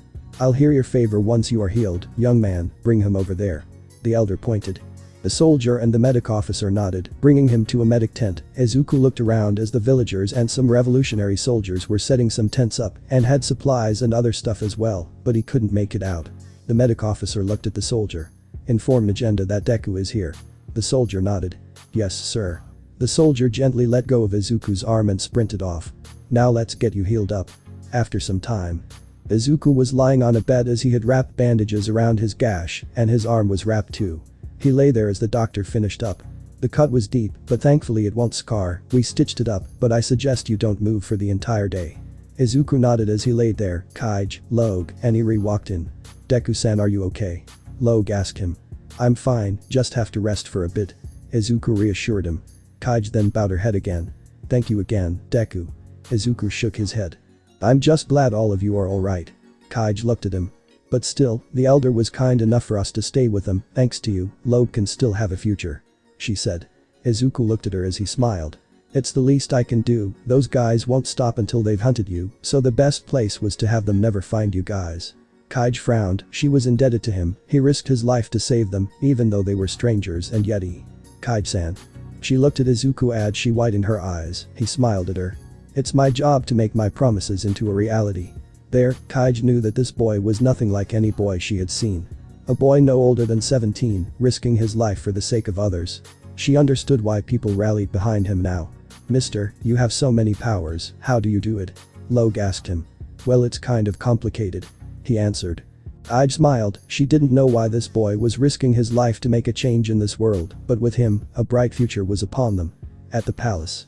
Sire rose up from his bed, he was frantic as he held his head, trying to remember what happened to him. Then he remembered Deku's face, the way he singly handled all of Wild Hunt. He gritted his teeth as he was about to get up from his bed. You've failed me, sire. He froze as he looked to see his father by the door, eating a piece of meat. Not only did you get beaten, you were humiliated by Deku, and that's not all, word is spread, and now more people are realizing. Honest informed his son. Father, please wait, let me redeem myself, I can. You've done enough, boy. He opened the door, but not before looking at his son. You disappoint me. Walking out of the room and closing it behind him. Sire's face shifted to rage as he punched the wall, frustrated and humiliated. Deku was not the same boy he kidnapped. Deku. I'm going to tear you apart, limb from limb. He swore as his eyes were boiling in rage. With Wave. Wave breathed heavily as he couldn't get it out of his head. Deku was much stronger than him. His abilities, his style, his techniques, and most of all his overwhelming strength. Wave punched the dummy, he was frustrated with himself. Wave thought about all of Deku's abilities, his techniques, and his overwhelming strength. He clenched his fist. I have to be stronger in order to protect the people I care about. Wave. He looked up to see Kurum, she had a towel in her hand as she smiled at him. Wipe yourself off, you're sweating buckets. Wave grabbed the towel. Thanks. Kurum frowned a bit, Wave was not his normal self, the defeat he got still hurt him. Kurum thought she might have lost him that day. She looked at him as she then pouted. Grabbing his arm, startling him. Kurum. She smiled at him. Meet me at the city plaza tomorrow. Huh? What for? He asked. Just meet me there, don't be late, first thing in the morning. She said. Wave was about to ask again, but she left quickly, leaving the man confused. He sighed as he scratched his head. With Night Raid. So what's this meeting for, boss? Leon asked. Nagenda took the cigar out of her mouth as she blew out smoke. She looked at the group. Izuku had an encounter with Wild Hunt. Everyone in the room was alarmed. Is he? He's fine, he's currently at a village that we helped, he's resting there. Akame sighed in relief. Which brings me to my other mission. Everyone looked at her. It seems the Wild Hunts have been causing trouble to not only the revolutionary but the people as well. So I'm guessing there are targets, right? Tatsumi deduced. Nagenda nodded. From what I heard from the reports of others and Izuku, they each wield Ortigas, so be careful. Don't worry, boss, we'll deal with those scum, so when can we move out? Leon asked. In 2 days, that's when we'll strike them. Nagenda informed them. Why not tomorrow? Mine asked. I'm giving you guys tomorrow off, so that you can prepare. Wouldn't it be better if we do it tomorrow? She laughed. It would, but Izuku has information about their Tigas. Until he's recovered, we won't make our move yet. Patrol the cities if you want, but don't engage into any unnecessary engagement. Nagenda ordered them. They all nodded. Oh, and Akame, tomorrow you'll be going to the village where Izuku is staying at, plus I heard they have a festival going on tomorrow. Nagenda informed her. Akame tilted her head in confusion. Take this time to spend more time with him. Nagenda smiled at her. Akame nodded as she smiled. Then I'll prepare for that then. I'll send you the location. Nagenda said. Thank you, boss. Akame returned. Nagenda waved her hands as she dismissed everyone in the room. Except for one, her Tigu. How are you doing, Sue? She asked. I'm fine, but what about you? You used a lot of energy with our fight against ESDEATH. He asked. Nagenda rubbed her forehead. Yeah, I don't even know if I can compete against her, that ability of hers is something that we can't bypass. Susanoo nodded. Maybe Izuku might have something to counter that. Nagenda looked at Susanoo. What do you mean? During his fight with her, he was about to do something with his hands, he might have his own trump card. Susanoo informed her. Nagenda put her hand on her chin. Looks like the boy has more abilities than we thought. The next day. Izuku stood up from his bed as he stretched, still feeling a bit sore from the cut, but he could move. He walked out of the tent as he saw villagers and soldiers huddling around a bunch of stalls. People were celebrating as music was being played throughout the village. Izuku blinked in shock. What's going on? A festival, boy, that's what is going on. The elder walked up to him. Izuku blinked a bit. Oh, so that's what those stalls were for. Izuku smiled as he was reminded of his school cultural festival. You haven't recovered fully, why not enjoy this time of year with us? the elder asked. Izuku shook his head. I can't, I got to get backhand. By the way, someone is here for you, showed up this morning. The elder interrupted him. Izuku then heard footsteps as he turned to see Akame. Akame? What are you doing here? Boss told me to come and get you. She said with her usual stoic expression. Izuku chuckled a bit. Oh, I see. And also. Izuku looked at her as she had a slight blush on her face. To also enjoy my time with you for today. Izuku widened his eyes, then his face grew red as the elder had a smirk on his face. For the very first time in his life, Izuku Midoriya was going on his first date with his girlfriend. Akame held his hand as Izuku looked at her as she smiled at him. Shall we go? On our first date. That's it, guys. Hopefully you guys enjoyed it. Until the author add more chapters. Take care.